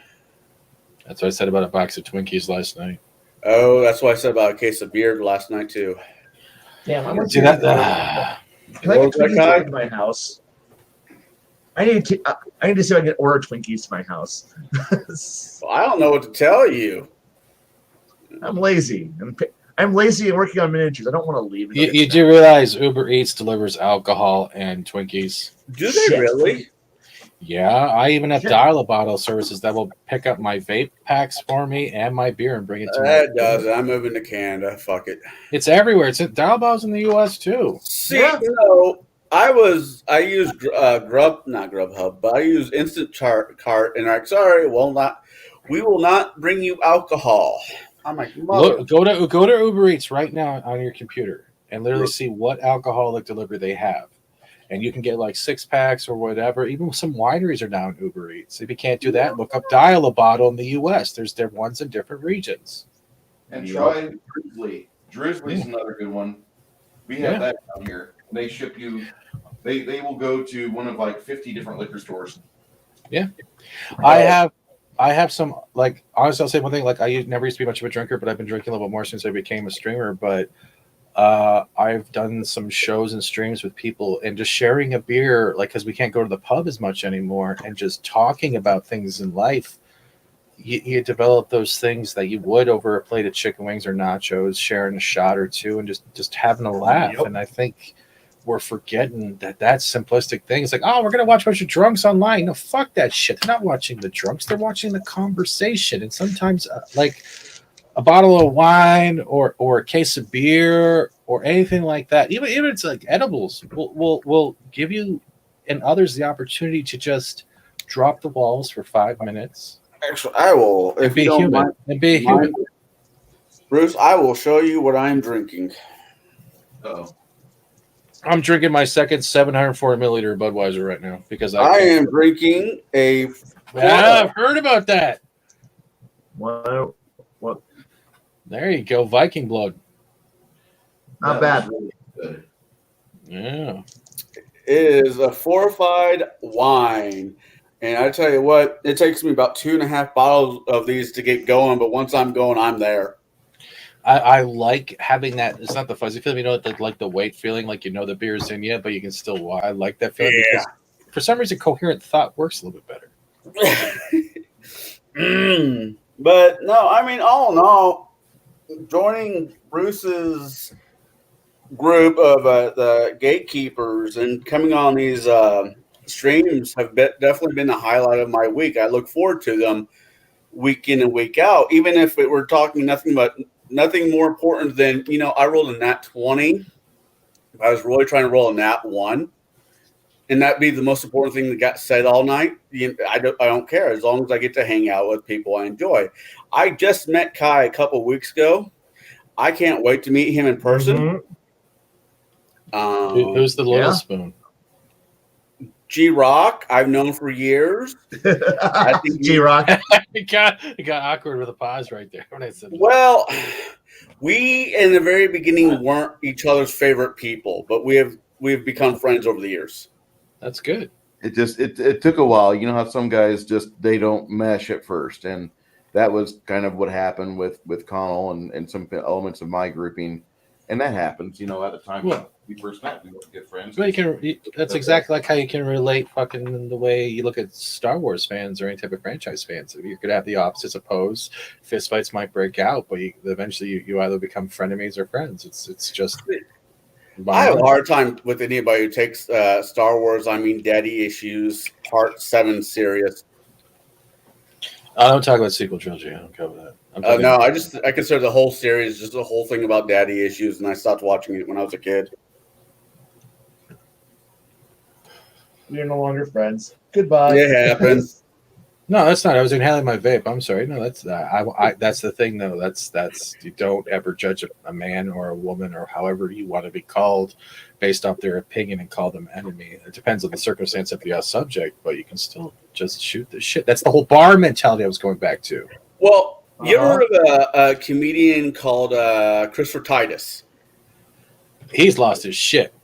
Well, earlier in his career, Like Fox I style? love Christopher Titus. I love Christopher Titus. I'll always love Christopher Titus. He's one of my favorite comedians. But he had this thing. He said, "Guys, there's this test that guys do with each other that women don't do, but guys do, called the douchebag test." And it's where you say something shitty to the guy you just met. If they say it right back to you, you're instantly friends. If Thank you. then they're a bunch of douchebags. And I kind of think to that therapy, because we are guys, and we don't treat our friends the same way that women treat their friends. I mean, fuck.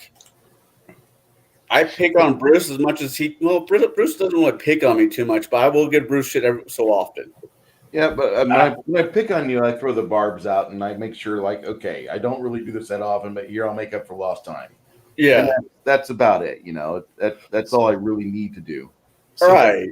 That's how I go in, like on live streams with other people once in a while. Like I'll watch for a while, and if I get invited on, I'll go on. But I'll shoot a joke that's kind of like a shot based off the subject that just happened, and based off their reaction is how you can interact. I love making people laugh. That's the best quality to go about. Laughing is not only like making a joke and causing laughter is not only a diffuser of hostile situations, it's a diffuser of personalities and ego. And if you can branch that and master that, you can have a good time with people. You're not going to mesh with everyone, but you're going to have a good time trying to do it. Oh man, earlier last night I was talking to one of my buddies, and his wife does not like me at all. And I'm like, the only reason why I'm not your brother-in-law. She's like, what is that? She's like, why is that mine? Because he doesn't have a sister I can marry. And she did not take that well. That's funny. I like that. That's a nice one. I think a lot of people have become so reserved over time that they've lost, in a way, that like the childlike innocence, the ability to take a shot, see whether or not you can interact with people, throw them off guard, and just. I don't even know how I met Bruce, but like Bruce. I know how I met Bruce. but Bruce has been one of those guys when he pops up, I got to say hi to him. I was pissed off when how I found out about the whole hospital thing, but I'm glad he's doing better. Hospital thing? Bruce puts his energy into the people that he wants to put in energy to. And when he does, it's 110%. He will try to support you. He will try to find you an underground railroad if you're trapped in Canada or another place needs to get the fuck out. He's just one of those people. And McAnee sees a lot in him too, and that's the reason why I like him. Like McAnee put faith in Bruce, and Bruce is like his bouncer in a way, not just a friend. That's fair. Yeah. Sorry, Bruce, I didn't mean to toot your horn or anything. Thank you. Give about 5 minutes, and I'll just take all that air right out. No, you can't do that to me, man. That's fine. Bruce doesn't like compliments. That's how you can tell he's a YouTuber, because I hate compliments too. The thing is that the hospital thing, Colin, remember, I don't know if we talked much back in the fall, but I was gone in Audie Murphy Hospital for about 19 days. Oh, shit. Wrestling with remdesivir, because that was what they gave me, since they make a ton of money on it. And remdesivir is not really good treatment for COVID, but I can speak from experience, because I had to pull the damn IV out of my arm, and I'm like, what do we have that's an option? Because right now you're trying to kill me off, it feels like. And that was when the doctors got really nervous, and we started discussing alternate treatments, and they handed me my death papers. They're like, you need to sign these off for the next of kin. And I'm like, fine, but I need a better treatment than what you got, because what you've got almost put me down, and I'm not going intubation. I'm just not. You're going to give me a gallon of OJ, and I'm going to sit here and die because I can't process oxygen before I go into intubation. That's fair. So I fought that, and then I came out, and I was about 10 days in the apartment with an oxygen tank, walking up and down the stairs every day with the oxygen tank portable, and trying to get my lungs back. Because the first time I went up the stairs, like, I just leaned up against the building after every flight, and I thought, I cannot possibly fathom how weak I've gotten after just 3 weeks. And I wasn't able to go up. I had to really push myself just to get in my own home. And finally, after about a month, my doctor saw me, and he says, I'm going to clear you for work, but you need to make sure you take care of yourself. And that means, getting your exercise and going at this a different angle, because you're not going to be well if you get vaccinated. The second shot's going to put you back in the hospital. I've seen a couple of your shipmates. They're in Methodist right now, And sure enough, he was right. And I had guys that are living down here, and the second shot from Pfizer fucked him up pretty good. And one of them went back into the hospital because he got a shot off of Moderna for the booster. And this is just fact. I mean, if I give you guys names and socials, you can go and research it, but I'm not going to do that. That's like against HIPAA. So you please just understand that these are guys that I served with that stayed in San Antonio. This is where they're from. And when they got out in Ingleside and their active duty time had ended, they made their way back to San Antonio to live, and they've not moved because a lot of people will not get out from a 50-mile radius of where they were born. Ain't that God's truth? So I had it, and the doc's like, listen, no matter what you've got going on, your antibodies are going to work against you on this stuff that's going on right now. I need you as a control group. I need you not to get vaccinated. If you need something, I will try to get you everything. Here's my private number. So if I get it again and I need it because I've had it for a few days and my oxygen's starting to drop into the 80s, yeah, I'm going to get some horse dewormer. I don't give a fuck what anybody says about me. So that's just how the things are falling. Yeah, I get it. I kind of want to make a joke that's saying it makes sense. You've always been a bit of a horse's ass, but yeah, I can I can get behind that. See, when 2020 happened, I was I was the one going to the store, convenience store, getting stuff for my dad and stuff because he couldn't go out because he was in that range. I never got sick, not once. Never got it. I went in and got the vaccination. I have my first my one. own peace of mind, but for my daughters. Mm-hmm. And I had to after that. I still have to get my second, but I never got sick. My arm only hurt for a while. Oh yeah, the worst thing I've gotten so far is the flu, but it was a normal flu because I don't care what anybody says. COVID didn't eat all the other things that are going around out there. Well, from what I understand, the flu is still very active, and I don't think they're going to mingle with each other, but I think that they've hidden it because they will get more financial rewards if they have more cases and incidents based on the SARS-2 virus. That's where the money's tied up right now, and you need to fight it. And one way you can fight it is you can pull your money out of the big banks like Capital One, Bank of America, Citigroup. You can pull your money out of these because they're going with an ESG score with everybody. You get out of the ESG scored banks and you put your money in small banks, the small credit unions, the small facilities that have no ties to this global bullshit going on, because that's where a lot of people are getting messed up. They're going to go to these banks and be like, hey, listen, I work for this company. And the bank says, what? I work for this company. I need a personal loan.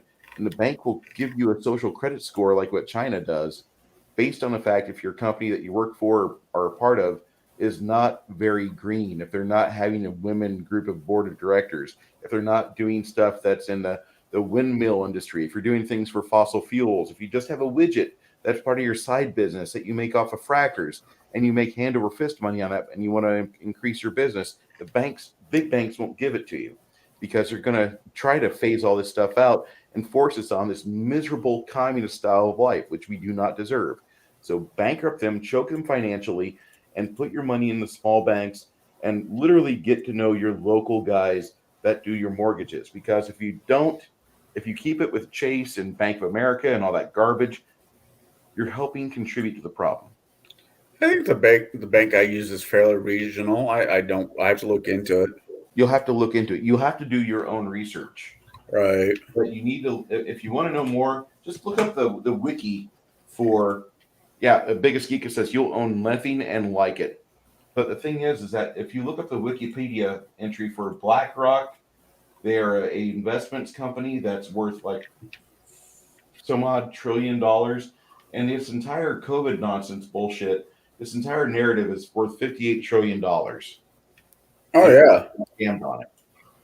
Well, death is always worth money. I mean, fuck. If there's a way somebody's losing their life, somebody will make a profit off of it. I hate to be that guy, but look out throughout history.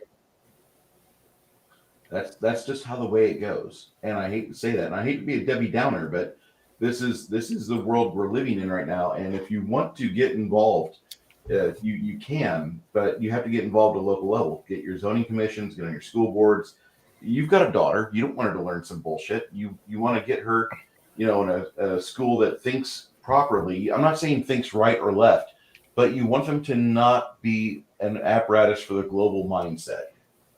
Right. I just want to be able to wake up tomorrow and know I can pay rent. And the problem is, people like me on disability, where we rely on government funding, and they decide to say, oh, during this time and time, we're going to put you into reevaluation, is kind of horseshit.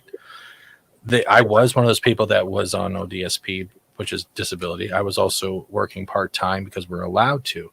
They laid me off by email. They waited for the correct amount of time and then I had to sign an NDA before I can get my last of my pay. And I was like, are you kidding me? And then they still they taxed my pay. They still fucked you on your pay. Holy cow. Yeah. And now I'm up for reevaluation for disability. I got to get an extension because of the way the things are going down here in Ontario. And I've heard people, we got to get you out of there. We got to get you to the US. I would love to. But the problem is one thing. I'm the only son taking care of my dad. 2021, my dad couldn't get up. I had to call an ambulance, take him away in a stretcher. It was the worst few months of my life. He broke his foot in the hospital, all that shit. No doctors ever kept me up to date. And when I realized that, if I fall, I'm not going to have any of my brothers or anyone around to help me or even call the ambulance. It was like reality check. But that's the one thing holding me from trying to go where people want me to go. And it's just, we're at a point now where it's not just trying to suffocate the bigs everywhere. It's the fact that we're being suffocated just on a humane level, where waking up, you don't know how much people find your humanity, even family, not worthwhile. And this isn't a Debbie Downer thing. It's a reality of what some of us eventually get to. And it's not something you can ignore, but it's something you got to work through by the minute. And streaming has been kind of like that scapegoat in a way to get out of that rut. But it's getting harder every day. Like, I used to be proud to call myself a Canadian living in Canada, and it's just, when I had the news turned off, I made that decision, and then you hear these things popping up later on. I'm like, how can it get like this? And it's not just us; it's everywhere. Right. To be honest, I have absolutely no idea what Canadian politics looks like these days. I used to know, but after 4 years ago, I was more paying attention to what's going on at home than I was across the border. No offense. Why am I be offended, dude? It's not your country. Oh my God, dude, it's over. We're broken up. Like, come on. Yeah, I was concerned with. It's like, God, who gave him the phone? No presidents could ever use Twitter again because of this guy. The imagery when you see your dad or any type of family being taken on the stretcher during especially lockdowns and shit, and you don't know whether or not you're going to see them again, it wrecks you. I'm still not recovered from it. And you think, I have two younger brothers. You think my brothers would reach out to me saying, hey, are you okay? Is there anything we need? Not one of them. Every time my dad needs help from one of them, it seems like a battle. Like, they're hesitant to do it. Like, why won't he do this? I'm like, you do realize he has a spinal injury that's really bad and can hardly walk some days. Oh, I thought that was fixed. I'm like, no, you just never talk. And that shit gets in a cycle, man. It's just, that's where I have to be. It's not that I have to deal with myself. I know my pain. I know my restrictions. I know what I can and can't do. But it's the fact that I have to fight other people's opinions and assumptions of who I am because they can't get over whatever the fuck they've built in their head is the worst battle, because it's like fighting an opinion. Everyone has an opinion. It's like assholes. But the fact is they can never see outside their own opinion because it's some type of this weird narcissism of thought. And it's irritating. Sorry, I didn't mean to be a downer. I'm sorry. It's the beer. That's how I talk sometimes. Steven, you're perfectly within your right to talk like that. This is my channel. You're welcome here. Thank you. It's just, For me, I don't talk about this much because people there's a lot of people oh, he's just doing it for sympathy clicks or sympathy views. Or he just wants super chats. I don't give a fuck about your money. I open up because I think someone else will open up eventually over time too and actually share themselves. And that's the hardest thing to do with people, especially in a screen generation. I have an avatar. That's because I want to keep my face hidden. No one has a right to judge me because I hide my fucking face. Got to move on and grow up and realize there's different people out there everywhere. And everyone's going through their shit. But I will always listen to your shit. Because that's what sometimes people just need. And we're forgetting that simplistic thing of humanity. Fuck your politics. Fuck your job. Who are you? If we go from the Babylon 5 standards. Who are you and what do you want? Both sides have an equal meaning there. We've forgotten that simplicity. Completely true. That's more than fair. Sorry, I didn't mean, and I apologize again. Part of my Canadian shit, man, because some people don't like talking about that shit. But I'm like, if you're not going to talk about everything, why are you talking at all? I don't give a fuck about what's going on in media, but I'll talk about media because I see it's happening in our heroes in a way the humanity is being taken out. It's the same way we've lost our humanity to see our neighbors as humans and just agree to disagree, accept the pig and move the fuck on, share a drink, share a chicken wing, have a barbecue. No one's stopping you from that except ego. And I'm the same online as I am offline, except my room's messier. But I would rather call someone a friend than have someone accuse me of being an enemy because it's easier. It's waste always of energy. It's always easy just to disregard somebody and just automatically, no, I don't like that person because of any reason, anything that divides them from me, from them. And that's what so many people are being preached at to do right now. We're at a point where they're trying to separate and divide people. And the big one is unvaxxed versus vaxxed. And that's really a nothing burger of a dividing line, but there's people that are still giving them credit and giving them money and giving them attention and the reverence. They don't deserve that. Nothing's changed between 1919 and 2022, but the fact that there was a lab leak somewhere and there's a very short Italian man. I've already followed that and the whole C-SPAN that day after Veritas. Yeah, I saw that. Yeah, that crazy shit. I can't believe it's going on. And the guy's still walking around. He's still out there saying, "You got to get your boosters. If you're not getting your boosters, you're killing grandma." And I'm thinking, when does this guy get hauled off to prison? Wait, who are we talking about? Don't say the name. Does it start with an F? Yes. Yeah. Oh God. Okay. Yeah, I got nothing. Yeah.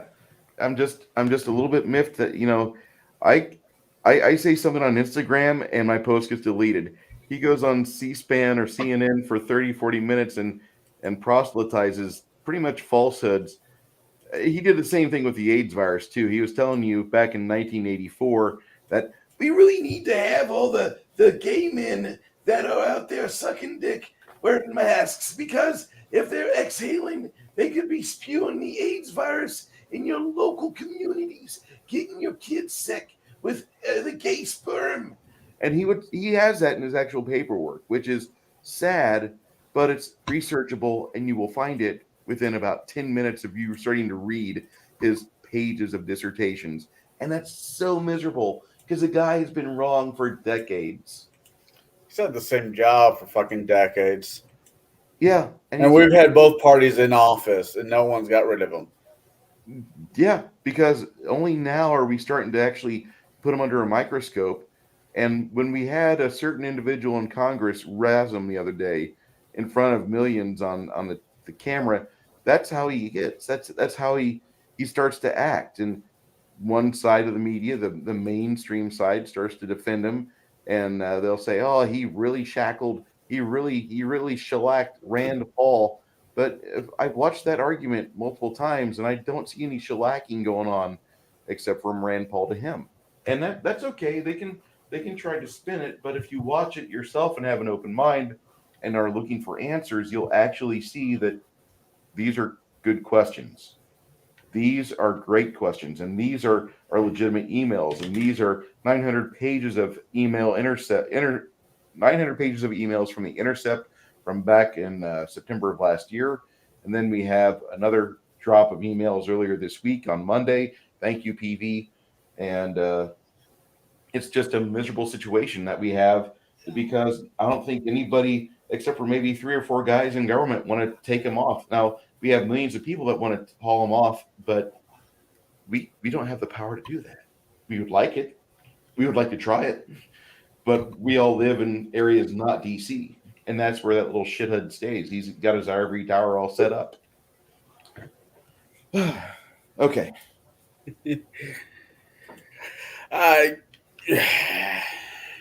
Yep. See, it's a touchy subject to even get into. Yeah. I'm sorry, and I hope I don't make people feel uncomfortable by even talking about that. But we're in the weeds now. They're talking about vaccine passports in other countries, and they're trying to talk about it in New York City. And thankfully, the Supreme Court just shot it down recently for big companies. Unless you're a healthcare worker, then you're fucked. If you're a healthcare worker, you still got to abide by the bullshit. So passports. This was before COVID hit. This is by way before. This is at least about 2 years before COVID hit. Missouri, Arkansas, and I believe there was another state wanted you to, if you're coming through their state through an airport, it doesn't matter if it's domestic, they wanted you to have a passport. So a passport or a regular passport? Regular passport. This was before COVID. Okay. So traveling from city to state anyways was about ready to get passport heavy to begin with. This is just more shit flavored icing on that already weird ass cake. Where's that at? Missouri was talking about it. Arkansas was talking about it. I don't know about Kentucky, but a few of the southern states were. Oh, there was. When was that? Was yeah. That's because people hated Trump. Well, Don't say that name; you'll get canceled in a second. I hated Trump, so I can't. You're fired, and you're fired. I didn't like you're it. Fired. To be fair, I didn't like it before he became the president. I just never changed my his views. steaks and vodka suck. I'll agree with the steaks suck. I haven't tried his vodka. I don't want to either. It comes with a hairpiece. You always get hair in your mouth. You take a shot. It's really weird. I've never bought any of his stuff, so I don't know. I was not thrilled. I didn't think he was a good president, but I'd rather have him than what we've got in office now. I rather have 100%. If I could choose between, who would I rather have? I'd rather have Bush because he almost choked on a pretzel. That's hilarious, and he had a shoe thrown at him. If I get to choose who get to be president, I would take that bullet. I choose me. I'm of age. I'm a U.S. citizen. I'll take the job. Fuck it. Hey, Wookie. I don't think you want it, but okay. I don't want it. But here's the deal. If Congress is not on my side, if the House nor the Senate is on my house, nothing I want to get done is going to get done either way. So all I get is health care, some guys staying around with me, guns, and maybe some oral in the oral office. That's about it. Thank you, Shadzar. In the chat. Yeah, thank you, Shadzar, for linking all this. Hey, Wookiee Supremacy and Baron G Rock have showed up. Thank you, gentlemen. Bush was just as bad as Obama. I agree with that now, but I'll say the one good thing about Bush that I liked from 2000 to 2009, while we were in office, he kept us safe. He did do that. It wasn't a big responsibility of his. He did keep us safe after the towers were hit, and we realized what was there. Things got fixed. Now, the problem that I have with Bush and Romney and McCain, all these guys were little fucking warmongers. I see it now. And I'm not saying the entire Republican Party's like that, but god damn it. It's like every single time I turn around, I'd hear we're helping out another group of who? Over there? All you have to do is watch their voting. Yeah. You can sum it up like this. I'm still trying to figure out how our oil got under their hand. It's like it just moved itself over there, and we're just gonna go get it back. Yeah. It just grew legs and walked across the ocean dug itself down under the sands of Tatooine and said, "Here I am, mind me like a hurricane." I'm sorry. Yeah, I What's mean, they put corks in all of our or most of our onshore, if not all of them. I don't know about all of the our onshore oil rigs. A lot of them got closed down because of environmentalists, and we had to go offshore. And we buy most of it from foreign countries. It's dumb. We got plenty of oil in the U.S.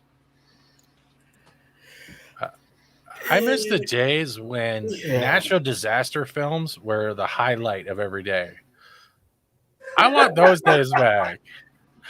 Meteor, think about it. Remember when Armageddon came out and all that shit? Or we had Morgan Freeman as the president? Why can't we or John Cusack saving us in a limo across a breaking earth? That was 2012, yeah. Fuck, I'd rather have that shit, man. How are you living your lives? I watch anime and try not to masturbate too much. That's my life now because everything is shit. I got shapes upon shapes, motherfucker. Yeah, as bad as those movies generally were, they were better than a lot of the movies we get these days. That's for sure. I liked the last Ghostbuster movie, to be fair. It was good. I've been going around with a few people I know. They're like, all these movies are more women driven, like what they were back in the 80s where it was all guy driven. Like, yeah, I want those movies back. I'm like, listen, I have a fucking daughter. If there's a movie out there that shows a strong, proud, intelligent woman, I don't care. I will take her to go see it. Wonder Woman, I took her to go see it. Ghostbusters, it's not Ghostbusters because it's not a whole male lead. Fuck off. As a little girl being smart, I have a daughter. Go fuck yourself. That's my opinion. But it was junk. It was better than the last Ghostbuster movie. I'm gonna hit him. I don't know why. This probably hurts to hit him. I don't know what's going on here. I don't think you could really do much worse than 2016 Ghostbusters. I saw a trailer for it once, and I'm like, yeah, I'm good. Yeah, nope. I saw it. I was on a date, and the girl this was after me and my ex decided to go our separate ways. The girl was like, I want to go see this movie. I want head. Well, let's go see the movie first. Okay. Yeah, well, we've been having strong female lead movies since the 80s. They don't people don't give Hollywood credit for, or just America credit for Tomb Raider, Aliens. Yeah, a whole slew of them. They just went in the memory hole, and people started whining. There's not enough women in charge of these movies. So what? You don't have to have half the movies women led and half the movies male led. You don't. You just have to have a good movie. And if it happens to be male led, fine. If it happens to be female led, fine. It needs to be a good movie. Who cares about the rest? What about Xena? I mean, it wasn't a movie, but it was a whole several years of female led. I mean, almost all the characters in it were women, strong women. I mean, it wasn't fantastic programming, but it was decent. It was like Conan. I mean, not Conan. It was like Hercules. It was that level. New Zealanders making okay shows, action shows. I was okay with New Zealand being a fantasy hotspot, and it continued up until 2003, and it stopped. I'm thinking, well, New Zealand's not a real place. I mean, it has Hobbleton, so naturally it can't be a real place. I would just like to say I'm a giant child. Judge me for what you want. I'll show you what my apartment looks like, but I'm too ashamed of the fucking mess. So, yeah. My bad. Sorry. It's the Kai Show. That's pretty cool. That's fucking awesome. That G.I. Joe is actually signed by the original voice actress from G.I. Joe. Oh, that's cool. The same with that Vision. He was the voice actor for that Vision show, that Vision in that show, as well as Cops. She was Dr. Bad Vibes. And I have the DVD set signed by him as well. And I do have that lovely Gina Carano right there. And if those are wondering, that's what it looks like right there. Yeah, that's what my other monitor looks like. Yep. Yep. I know what leads to masturbation now. No, my masturbation is just never mind. I'm not getting into that. But like, Yeah, please don't. I'll give you a step-by-step montage in the future. But like, No, I'm good. Stab my eyes out. yeah. Xena was lame. Xena was a product of its time. I mean, for what it wasn't horrible. Xena was the first like serious like Hercules era fucking lesbian relationship. Gabrielle, come on, everyone had a crush on Gabrielle. I can't say they can't. And when she stopped whining until she got that short haircut, it was all right. Xena was in there with Hercules. Hercules was great because it was Kevin Sorbo. A lot of us skipped a lot of the episodes because we just wanted to see monster battles or giant battles. We didn't want to see the other weird crap. I actually like Xena and me too. The stories of all the Olympians there, and I really enjoyed the fact that the guy that played Iolaus was a fairly competent actor, and he played a good sidekick for Sorbo. And I don't know he knew what his role was, and he accepted it. Yeah, and a lot of times you get a sidekick character and it becomes a main character, and thankfully that didn't happen with either Xena or Hercules. But I think we could have, but I think anybody would have been happy just to have that show continue on a few more seasons. Although the way they ended both Hercules and Xena seemed to work out really well.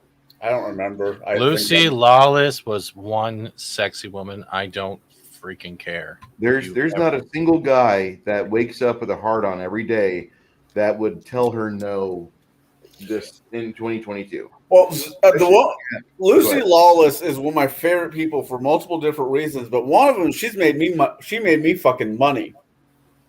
I had a guy up here where I live bet me that we're talking about weird ass movies we saw. I'm like, Euro Trip is kind of up there for one of my weird ass movies I've seen. And he's like, Euro Trip. I'm like, yeah, the one you have like Lucy Lawless as a dominatrix. She's not in that movie. I'm like, you want to bet? And the guy's like, yeah, I bet you $100. I'm like, okay, ding ding, game's on. And she made me money. So if you make me money, instantly you became one of my favorite people. She was in Spider-Man. She was in Spider-Man. She was also in the Ash versus the Evil Dead, that series. Yeah. And Spartacus. I tried to like that one. I did. I loved it. Couldn't really get into it. I loved her in Spartacus. The original Evil Dead, Joe. Huh? Were you a fan of the original Evil Dead? Oh, yeah. Evil Dead. Army of Darkness was, I think, the best of the three. Oh God, yeah. I might catch some hate on this one, but the fact that Sam Ramsey, or however the fuck you say his name, is directing Doctor Strange into Madness, whatever it's called, I'm excited. That just makes me happy. That does make me happy because I like him as a director. I might even reverse my moratorium and actually see a Disney product because I haven't seen a single one since Ant-Man and Wasp. And in my own personal mindset, Ant-Man and Wasp is the last MCU movie because in my head, I'm happy with letting Thanos win. Thanos was right. I would also like to throw that Gillian Anderson was hot too. Oh God. Oh, yeah. I know technically it's more of a Sony movie than it is a Marvel movie, but I enjoyed the ever living fuck out of the last Spider-Man movie. It was not great. Spider-Man. What? That's not Spider-Man. That's fake Spider-Man. Phony Spider-Man. How's that fake Spider-Man? That's not Peter Parker. Actually, it is. But when we had Toby and Andrew. No, but the main character in that. We don't talk about Holland. Miles Morales is not Spider-Man. But Miles Morales wasn't in that.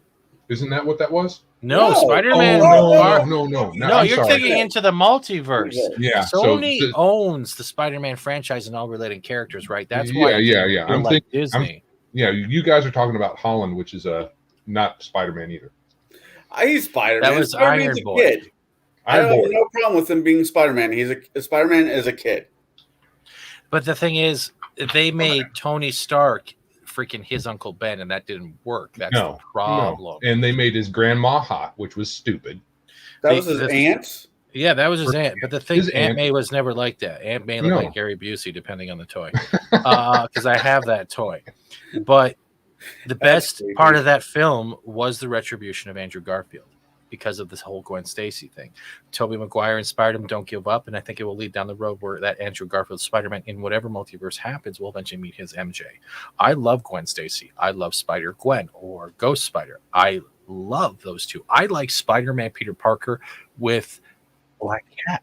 You want to know why? Because it's not the same Mary Jane trope.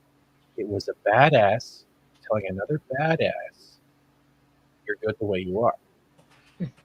But yeah. It's like Batwoman and Batman and Catwoman in a way. I see. I'm. I don't It know was how to fun. approach It this. was fun, Wookie. It was fun. I won't deny that. I always like watching Spider-Man on film. I don't care. MJ is Mary Jane, not whatever they had in that. Whatever. Mary Jane Watson.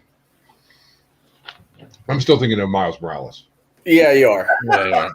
Okay, the reason why Miles Morales is there is because Disney can't use the Spider-Man properties without Sony's say-so. So pretty much Miles Morales is the creation of Disney Spider-Man. The problem is Miles Morales has no identity outside of all the stories that Peter Parker's already been through. They are not giving him any identity or humanity, just that he's a black kid playing Spider-Man. It's pretty much a cosplayer with superhuman abilities. And I'm going to say this as an honest effect. I don't care whether or not you identify him as Spider-Man. It's not Spider-Man because you haven't given him anything to fight over. He has his own Clone Wars. He's doing his own Sinister Six. What has he done that's Miles Morales? Yeah, he has different powers. That doesn't make a hero. I don't know if this is. I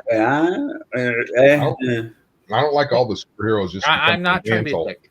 I come from comics and I come from the 90s Fox Kids cartoon that ripped us off at the end where Adam Webb and Peter Parker go off to find Mary Jane and they don't give us a conclusion. Fuck you, Fox. Wherever the fuck you are. Fuck you. Oh, you think that's bad? The last fucking season of the X-Men from the 90s. Fuck's sake. They're continuing it on Disney Plus. Yeah. Oh my god. And I think it was the guitarist from Pantera who came up with the riff for that cartoon too. Yeah, it was.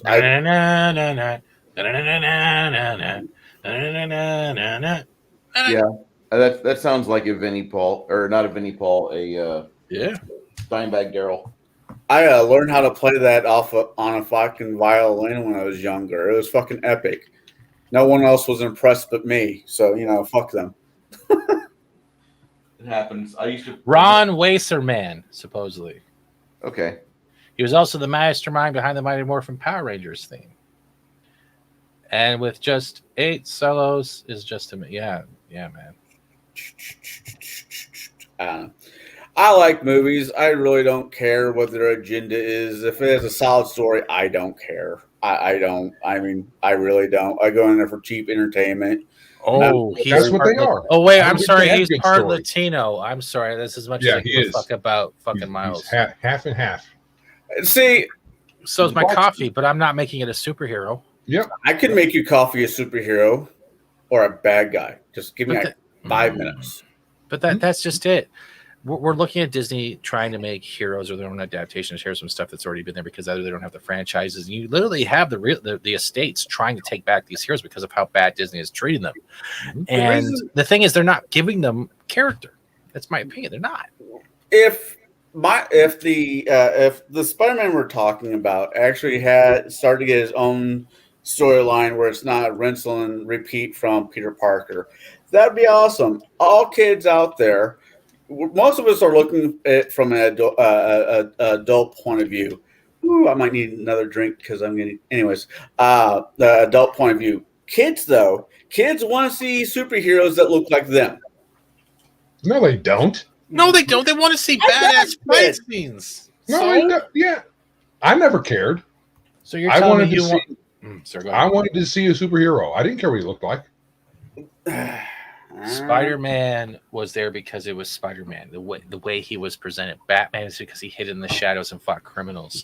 Well, let's look at the Avengers. Each one had a different ability, and each one was cool. Hulk got pissed. He turned green and fucked shit up. Batman, Iron Man, and an overindulging butler. That's how we got Batman. Maybe, but a little deeper. I just think it's not that kids are trying to adapt themselves to those heroes. Is that the heroes inspire their creativity of where they want to go in life. But eventually it comes to realization as they get older where they can no longer achieve that reality. So they apply what they want as they relate to those heroes or heroines and become something in their own mark. I think heroes are best when they represent an archetype, not try to hit the mark too close to the real world. So that's true. The last thing you want to do is have Batman wag his finger going, "You're too sexist today. Calm the fuck down." Yeah, no, we don't need that. And I think if kids today are desiring heroes, or they say they desire heroes to look like them, it's because they're being trained to think that way, I think. I mean, there might be a few, but I don't know anybody that thinks that way. We didn't think that way when we were kids. No, because we were really battling who was the better hero or who was the better captain, who was the better this. It was never about who had the better genitals. We didn't care about Laura Croft being a woman. No, we were looking at the boob physics. Yes, look, you got nothing there. I loved her in Tomb Raider 2. Yeah. And honestly, she was in Hackers too. She was topless in Hackers as well. Oh, really? Really? I never saw that show. Yeah. Hackers was a movie. Hey, It was Kai, a great movie, great soundtrack. Sounds like your mic is dead. Yeah, StreamYard seems to do that once in a while. I was pretty much saying she was kind of topless in Hackers, if you ever seen Hackers. Yeah, that was before her boob job. Yep. She had the small perky ones. They were just poking out saying, "Hey guys, I'm here." Is my mic still doing that? Fuck. You're good. Blaine, can you broadcast now? Maybe open up your settings on the bottom of your screen where it says cam and mic and fiddle with your audio settings. If not, you probably need to do a full restart. Go ahead and link back in once you do that. That's my advice. Like I said, when we got started with all this, when I first jumped in here, I started drinking sometime last night, woke up slightly drunk and still drinking now. So I am not completely armed with all the statements I would like to say about this. So I'm just going to smile and nod, and I'll get back to you all later. Listen, we all sometimes will say things that that didn't come out the way I wanted it to, but that was pretty good because I mean even Shadzar's like, dude, tell Eric July you wanted to see a black guy's flash, and he's gonna help you with that bit of tokenism falling out of your mouth. But we have a black man, I think, writing about goddamn Superman, who literally had a book expert who literally said, "I don't care about the heroes of 9/11." And I'm like, are you serious?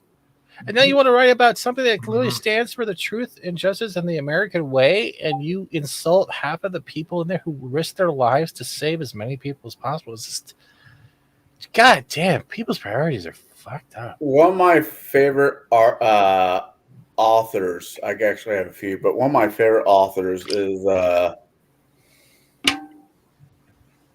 he does the Alex Cross series.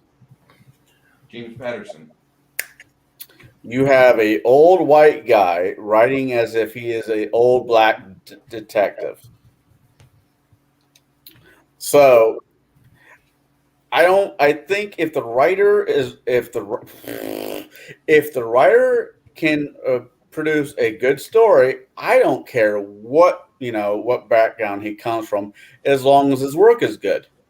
Right, and Superman's work right now is crap. So Superman Red and blue, red and blue. Let's get in that one. Oh my god, Superman. Not all comic, but there's a lot of different comic books out there that have gone from really good writers to really shitty writers to some really amazing writers to some really shitty writers. I mean, fucking Frank Miller's doing Batman was fucking amazing.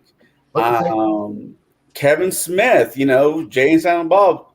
Doing comic books. He worked for both companies, DC and Marvel, and I enjoy his work. Now, you do have one thing that you're that we're all kind of hinting at, but,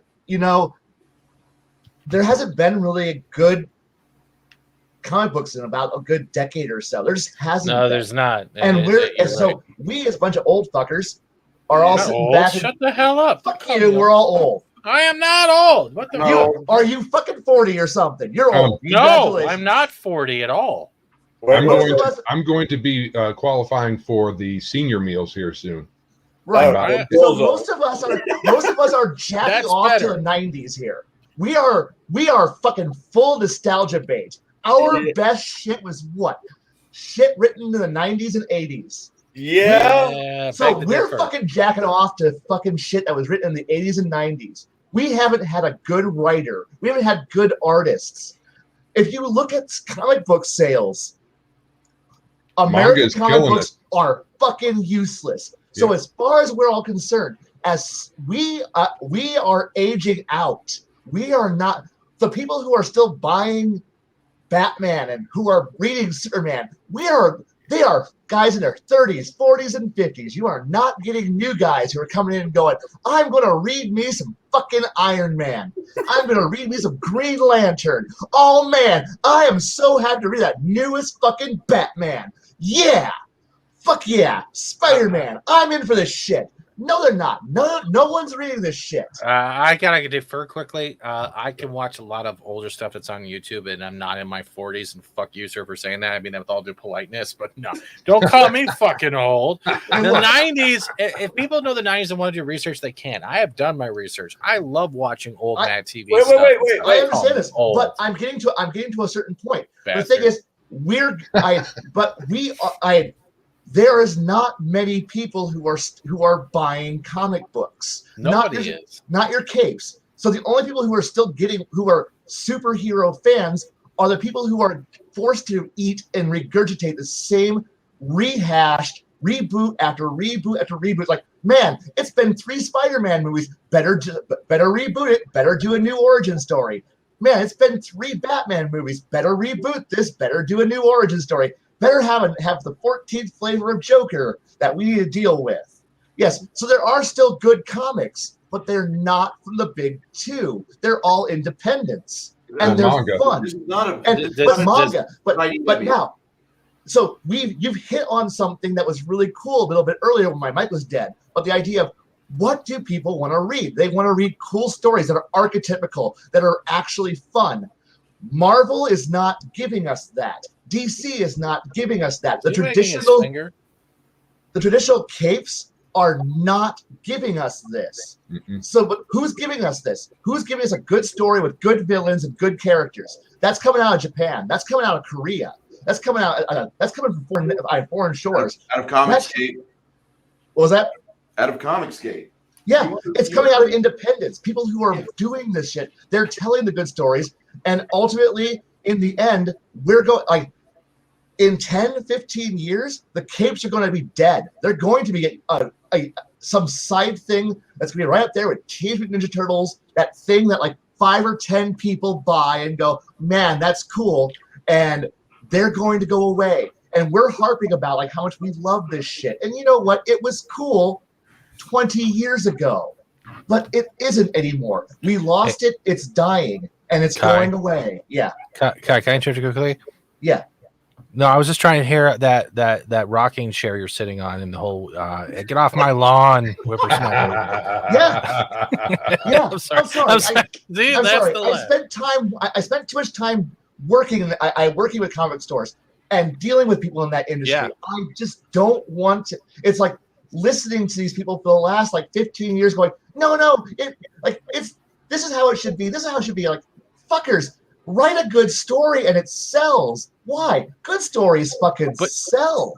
But that's where it is, though, Kai. That's the problem. Is now the first thing before even the story is the comic art, and now even the comic art is shit. Where they have to put out 30 fucking variant covers just to appease a mass because they can't get one right. And then you open the book, and it is the bestest thing ever. You know what the best thing ever? Me taking a shit without blood. That's pretty much my bestest thing ever. And I'm saying that as a reference. That is where comics are going. And I agree with you. Independent comics are on the rise because there is creativity and imagination. The way we look at mainstream media now is the death of imagination. And that's why they're trying to affect reality in schools on such a young ideologic mind. Why? You kill the imagination, you kill the dream, they're now easy to consume. You're not wrong. You're not wrong. And the thing is that people like really cool stories. They like something new and new and different. The thing is, how many times can you read the same story about the Joker being beaten up by Batman? How many times can you read that? How many times can we rehash Thanos? How many times can we rehash what fill in Doctor Doom is off doing something in evil, he's off doing some evil thing. How often can we rehash the same things before it becomes dull? And for some of us, we don't mind that, but the idea that a story could actually not be rebooted.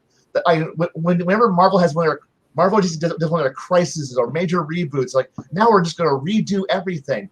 DC is terrible about this. You're like, well, it's for the new people, the new viewers, and the new readers coming in. The new readers don't care, but they're not going to stick around very long, and you're pissing off all the old people. Meanwhile, wait, hold on. I want to add to that quickly. It's not just the fact that the stories suck. What's happening with the older fans is that they are being told how shitty and misogynistic, phobic, and everything else is. So they're literally saying, "We don't want your money, but you're also a fucking horrible person at the same time." That's like the same thing with the movie theaters. We're getting the same shit. Wow, thank you, Harley Quinn, and whatever the fuck your title was in the empty theater, or how bad your penis is. But here, give me $40 for movie tickets and popcorn. Oh, I'd rather jerk off in your popcorn bucket and tell you how much of that's worth $40 at this point. Like, shut the fuck up. Yeah, not you. I mean, it's a generalization. I can't even get my wife to a theater. I say, hey, let's go watch a movie. And I was the one who kind of was like poo-pooing. Take her to an adult theater. See how that goes. It'll probably be a lot better. No, we don't do that. But no. How long until my shoes stick to the floor? Let's have a contest. No. But she, the last time I told her, said, hey, let's go to the movies. She said, no, we can watch it at home, and all the stuff in the theater is crap. They desexualized Black Widow, for fuck's sakes. I haven't watched the movie, but I'm like, Scarlett Johansson's hot. I'm sorry. I like that. When she snuck into that boxing ring, and now we're getting, wow, you put white on her and made her look frumpy because black is supposed to make the body. Jackasses. Black Widow has always been a sex kitten from day fucking one. You need to wear one of those suits, Connell. I want to see you in the Black Widow suit. You probably rock it, bro. You horribly be mistaken, my friend. Look at those mumbles. He's like, shut the fuck up, Steven. I'm kidding. I don't like kite. I'm just happy. I am happy just to go to the theater, spend $5 because that's how much I'm paying per ticket. $5 and watch whatever. I like the latest version of Spider-Man with Tom Holland. You know why? They didn't do the fucking. They didn't do up until the last movie. Hold on, shut up and let me finish. They didn't do, the whole he got bit by the spider in the fucking 30, 40 minutes in the front part of the movie showing us how he got fucking bit with the fucking spider. No, they just jumped into it. It was a year fucking later. I don't need to see how the Fantastic Four became the Fantastic Four. I don't need to know why Batman is Batman. I agree. We don't talk about those Fantastic Four films anymore. We don't exist. No. Yeah, I agree. But we don't need origin stories anymore. No, because we all know this shit now. Yeah. Yeah, it's like the new Batman coming out. Like him or hate him. This is supposed to be year one. This is. Oh, you mean James Dean want to be Batman? Yeah, I know. God. Batman Noir. Yippee. Batman Latte. That's what it's called. No thanks. There's only four. What was it? There's only 4 original fucking stories in the world, and everything is a repeat from that. That's why I switched to anime. Even manga, anime. Anime. But that's even if you look at the way chapters and other books. Personality and sell comic books. I won't give this wet piece of shit a smiley face and give it personality. If I wanted that, I'd vote for the other guy for another 4 years. Wait, we're supposed to vote? Oh shit! Didn't vote. Shit! I know, right? There has to be someone worth voting for. No, there isn't. No, there doesn't. There isn't. That is not true. I only keep certain Playboys. How do you desexualize Scarjo? You put her in a white full bodysuit with no form, the same way they're doing to every character out in the sun. No, what I mean is, for me to vote, there would have to be someone worth voting for. That's what I mean. If all your options are shit, don't vote. Yeah, I agree. The less evil is still fucking evil by default. Hold on, I want to quickly jump in here with Aster. I want you guys have the internet open, right? Open up in our tab and Google Jessica Alba Idle Hands and look at the angel costume and tell me hell yeah. I remember that movie. I don't that even in fucking 90s. I lived through the fucking 90s. Empire Records, where Guar literally made the guy trip out so much after the brownies that he was getting eaten by one of the Guar. That shit was good. Rex Manning Day. I still love celebrating that shit because it's funny as fuck. Say no more, my name more. Sorry. I'm a drinker. I still can't get over the fact that I've researched the fucking 90s came out of your fucking mouth. You can tell. You can tell. Biggest is actually googling it right now because he's like, really? No. Oh, come on! Look it up. Do it. Do it. No. Do it. No. Everyone knows that Alba. Alba was a hot. Yes. Yes. Yeah, she was hot. Yeah. But at this point in my life, I've seen so many hot actresses. It's kind of hard, She's hot, yeah, but she sucked as Mrs. Fantastic. Mrs. Fantastic. She sucked. She did. And the thing is that the worst part about all this is that if you're not going to include the Incredibles movies, you have to go back to Roger Corman's Fantastic Four and say that was the best we've gotten for FF so far. And that makes the Incredibles was incredible.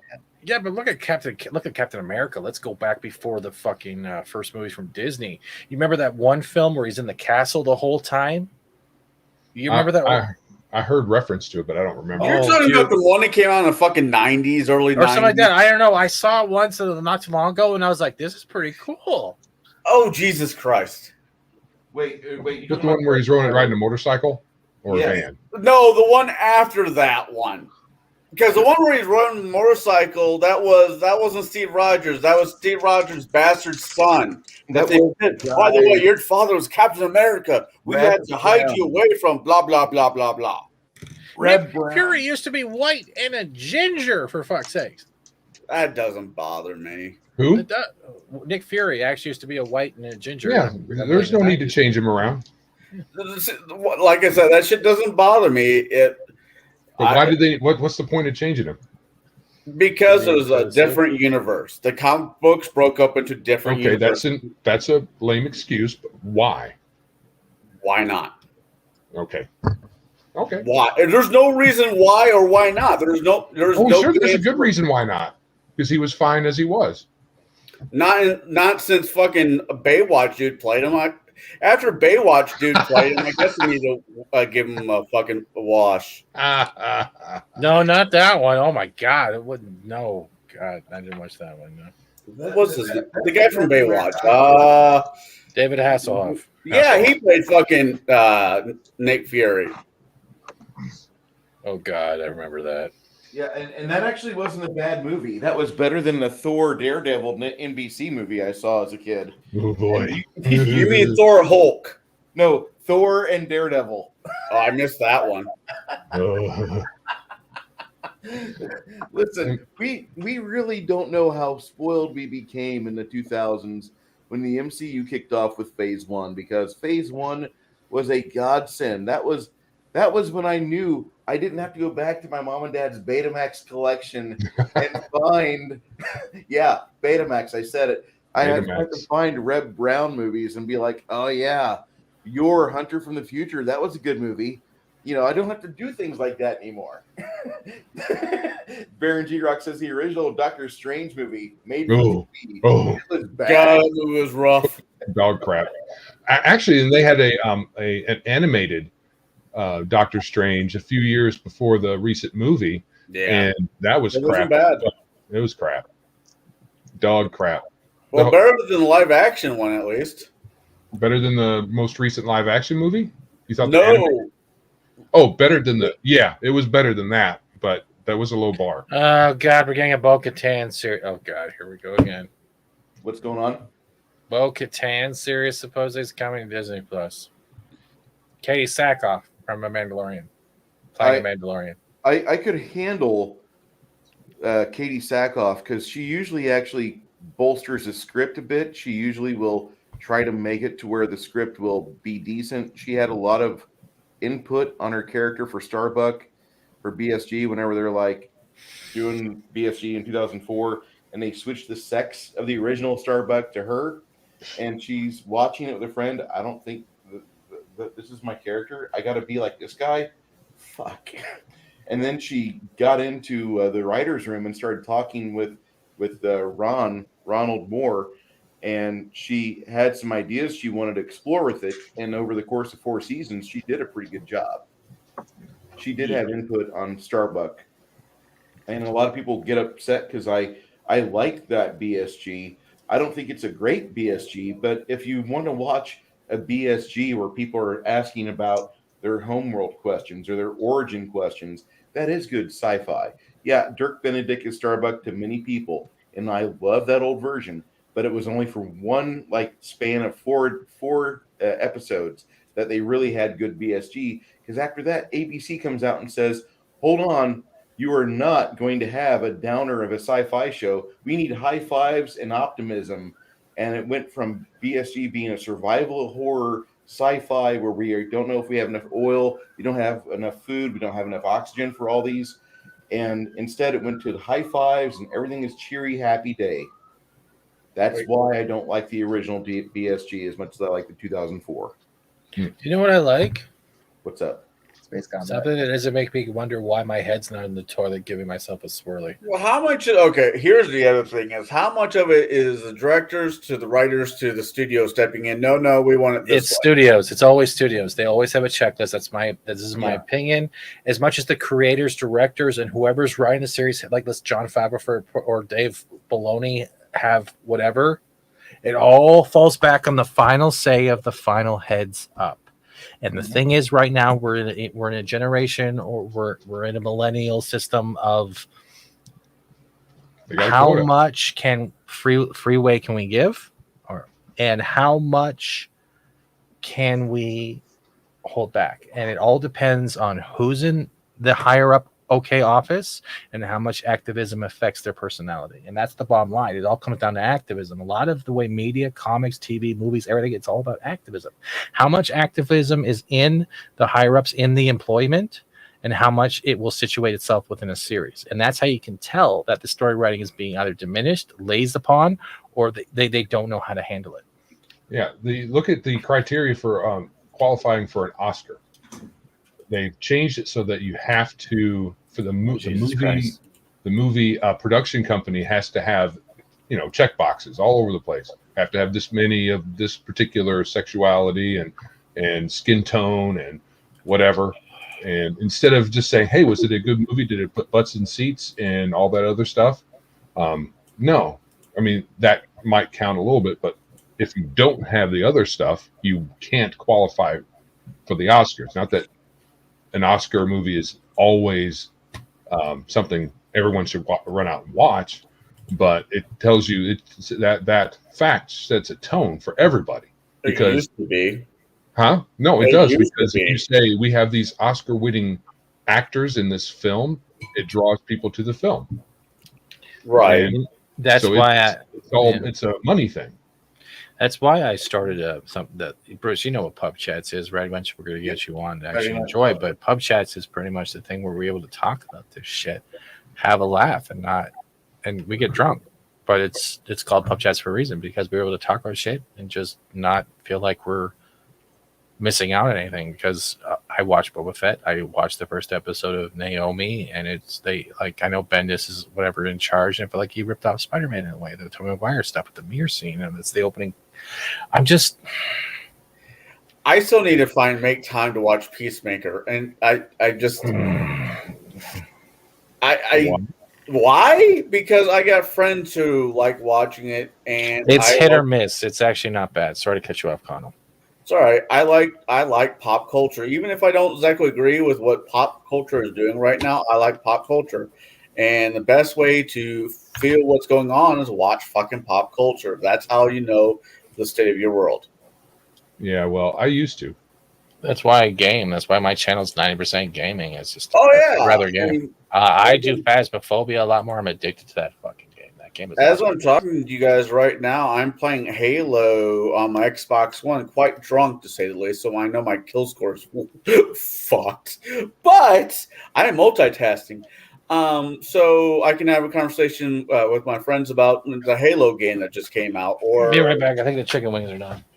Ooh, chicken wings. You know what's better than chicken wings?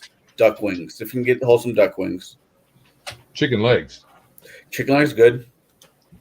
So that's what I do for a living. I cook. I cook. I for a like living. I like chicken legs better than I like every other part of the chicken pretty much better than the wings, because You don't get much out of the wings, and you got to eat so many of them, and depending on who makes them, if they could have too much vinegar and that kind of stuff. okay. Hey, I was about Buffalo version. Right? Yeah. I do. That, and I also think there's just there's a part in everybody's life where, hey, Mike, this is where I'm getting off the comic book movie train. This is where I'm getting off of the fashion train or whatever. You get to a certain age where you're just like, fuck it. When I was this age, I liked it because it was close to what I think is what made it important. And I've noticed, I'm 38, and I imagine I'm probably the second youngest guy on this chat. Because Siegel sounds like he's kind of a young pup. Oh, that's some good art you've got on that your banner there. That's cool for Fat Steven. That's some good art there. He is an accomplished streamer. He rocketed up within like 18 months or less, and he had his monetization. He does a stream with this young lady named Lorena Creole, and they do a Welcome to Florida stream, which he's not familiar with Florida, but he is an integral member of that chat and that panel because he does bring a good perspective into it. I try to help him out as much as I can. I try to support his streams, if nothing else, sharing and all that for the algorithm's sake. But he has a great dedicated fan base that he has organically farmed, and the algorithm's not really in his favor, but he has spun it to do well. And for him, it's really he's made himself a small community, and he does a lot with that community. And I think that if he continues with this, if he's able to focus on his streaming work, if he's doing 10 hours in front of the PC every day or the laptop, whatever he's doing, I think he's going to have a good channel within 3 to 5 years. He's going to be one of these influencers that actually will have actual quote unquote influence. He could be up to 50 or 75,000 people. Easy. That's just my own personal opinion. I just watch people, but I've liked what I heard from him, and there's a lot of other people in his close-knit community that he brings on for his gaming, and it's just a lot of fun to watch. I've taken place in his Fortnite streams before because I have Fortnite. I'm sorry. It's okay, I mean, there's worse games out there. It's God, I played them. No, I get it. Hell, I play Minecraft with my daughter so me and her have something to fucking do. Yeah, my PC is almost old as me, so I don't even think I can play Fortnite. Well, I could never get my parents to sit down and play video games with me, no matter how hard or how often I asked them. And I might, I always thought that was a bonding moment that me and them could have had that never happened. So when my daughter asked me to sit down and play not Halo, but any video games with her, I'll do it. So she could say back and think back and says, "Daddy played video games with me." The other night, she wanted me to. It's funny. I swear to God, she's watched the stream. I don't know how, but this past weekend when I had her, Bruce, yeah, she wanted to watch fucking Blazing Saddles. It fucking came out of nowhere. Uh-oh. How old is your daughter? 11. That's a good age to watch it. That's not that bad. Okay. And I looked at her, I'm like, I have no problem with you watching this movie, but there are certain words and themes that are not going to be cool for you to say anywhere but here. Where are all the white women at? Yeah, that would be one of them. Well, at least he's not Irish. Go fuck yourself. The sheriff's a gong. I love that movie far too much. I really do, and it makes me sad that we have to do something to get a movie like that put out, and we're gonna have to bend time and space, and some poor millionaire is gonna have to fund it. Some guy that wins the lotto says, "Yeah, you guys are good. Get me more beer and I'll drive that check for $20 million for you. Uh-huh. And that's how it's going to have to be made. Independent, yeah. Yes, it's not going to be through any major studio. No, because you won't be able to. It won't be a union movie either, because they will put their foot down. Oh, we're going to take all our people away from you if you don't do blah blah blah blah blah. Well, the first time you fucking mentioned, that I need to run a fucking blazing sales campaign, it's been a fucking brainworm. I'm like working out the details in my head. You could do it with Deadlands. I have to have a fucking story. It's not hard. I mean, Kai is out there, and he has got so many ideas. You could just milk him for ideas. Just talk to him nicely once every month or once a week, and he'll spill out 40 pages of script for you. That's And you can ignore 3/4 of it too. It'll come out edited. I like last night before I went to bed, I was drunk and I was like, what am I going to do? What am I going to do a podcast? Not podcast. What am I going to stream about? Am I going to be a little bit more intellectual, or is it just going to be batshit crazy like how my life is? And I'm like, breaking down what's the difference between a perception check and a reflex, reflex, if you take your character and you use muscle memory, is that an evasion or reflex check or what? I'm like working on all these different things. I'm drunk off my ass. So it's the best time to have these philosophical conversations with yourself. And I'm like, nope. I'm just going to have Bruce and whoever else wants to jump on my show, and it's going to be gaming shenanigans of the gamer world. That's sexist. Was that Bruce? That might work. And yeah, Steven's right. It is sexist. They'll find a way to make it sexist. Well, you're all guys. Yeah. I'll have girls on there if I can find one dumb enough to come on. I mean, cool enough to come on. It'll still be shit. sexist. You're right. I She'll- do have a penis. It will be internalized sexism on her part. God. Yeah. There you go. There's a dungeon campaign. Please don't masturbate to your party members. Yeah. Don't put your camera down at crotch level and have a Jeffrey Tubin moment. I was on was it Please Max do not show? DSP the stream. No I was on Lubin Max Tubin? show this Aw. past Friday, and somebody said I sound like John Goodman, and that's been bubbling up in my head. I'm like, I called my ex-wife. I'm like, do I sound like John Goodman? My ex-wife's like, who's that? I'm like, sorry, wrong person to ask. Coranda didn't know who that is. Oh my God. She's not. So if I blow my brains out like John Belushi, would you even notice who that is? She's like, who's John Belushi? I'm like, okay, now I know why we got divorced. I absolutely love John Belushi. Yeah, T-shirt historian. You want me to send you a T-shirt? I'll send you a link for this. What was the last thing I said? Oh, yeah, me and her are arguing, and she's a big Nirvana fan back in the day, and I was in a particularly grumpy mood. And I'm like, you know what the best thing Nirvana did? She's like, what's that? Kurt Cobain blowing his fucking brains out so the rest of the band has a decent career. See, I used to make jokes. I used to work at a Hot Topic, right? And every time they bought a Nirvana shirt or some type of memorabilia, I'd be like, are you excited for their new – this is how I travel. Like, are you excited for the new album? They're like, of course. It's called Blow My Brains Out.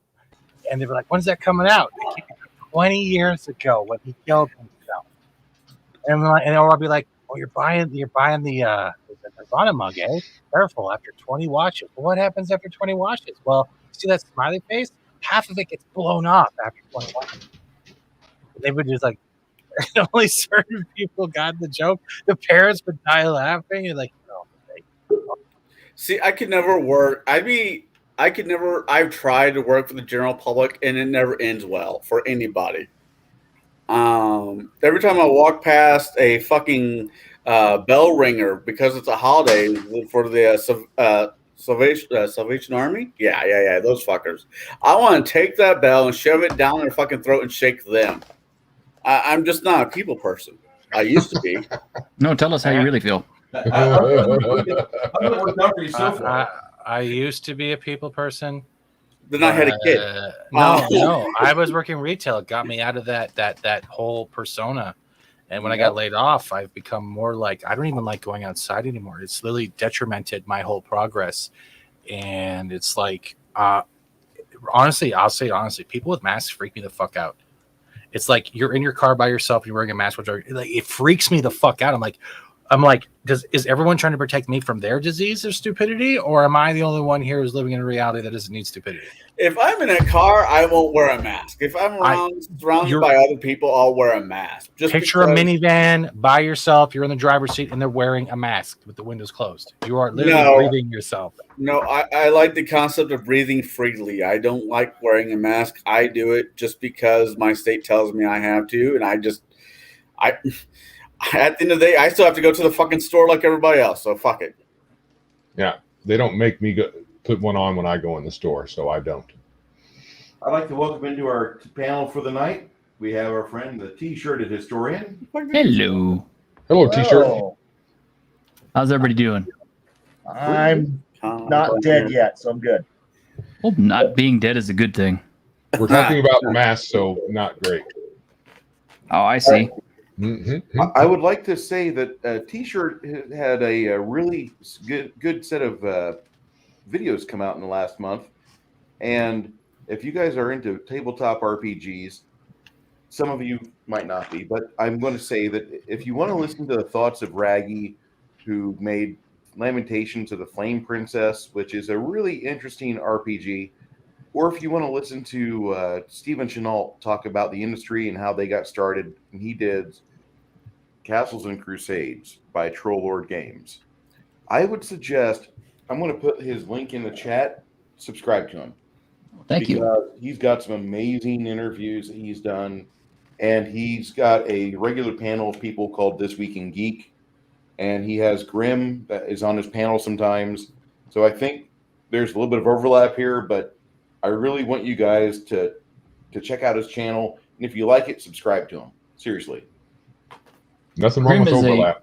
Grimm is a really super nice guy, and honestly, I credit half the reason that he's on my show to Fat Steven Seagal, because it was through Fat Steven's channel that we first got our interview with Grimm way back in, I want to say, May of last year?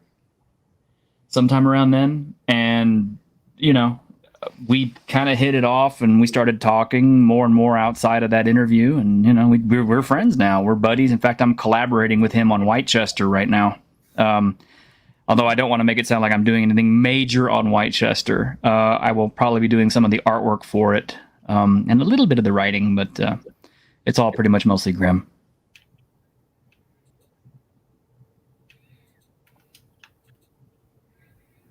Dead silence. I don't mean to have dead silence there, but the one time when everybody's being respectful, you want to talk? No, you want to talk? No, you want to talk? I was letting him do his plug. I that's kind of where my thought was. Let him do his plug, then we all, you know, go back to whatever shenanigans we were talking about. Well, I figured Kai would get into some of the things that he had talked about, because Kai is one of these guys. He's a long haul trucker, or is a medium haul trucker, I should really say. But on go ahead. Go ahead. I leave, do a run, and I'm back at the I'm back on one day, so no over the road shit. So no long haul shit here. But you're gone for 8 to 14 hours a day, so you're going to be listening to somebody's work, podcast, or what have you. Yep, right? Sure am. Yeah, that's the issue I have. I work outside all day, and I listen to podcasts. And I'm not going to pay YouTube to listen to their stuff without having the window open. So a lot of folks who just have YouTube, I usually don't have enough time after I get out of work to watch. But I'm trying to work in some time so I can to at least watch folks here and there who don't produce their audio as a podcast. I'll admit, Spotify is where I listen to all my podcasts on, because I can't stand. At home, I've got ad block. I can just turn on ad block and be like, fuck YouTube's commercial. I can just run myself all day long, no problem. Listen to everything. But on the road, I have to use my phone, and there's no ad block on podcast. For podcasting, so therefore, You have to skip if you can. And It's hard to do that when you're driving, though. I'm sure. Yeah, when you're going hands free, you can't. I can't sit there and go, well, it's been 2.5. Like, man, it's been 5 minutes. Time for a commercial for fucking whatever. And Hey, if you listen to my podcast, there's no ads. oh no, but YouTube will put them in anyway because Google sucks. And so, in the end, I just like I'm a Twitch and podcast. I'm a Twitch and YouTube streamer. I'm like, cool. I will never listen to you because when I get home, I want to listen to something that's fun. But I'm going to listen to like long ass form podcasting, which means I'm like, is this podcast 2.5 hours long? Perfect. Click. I'm good.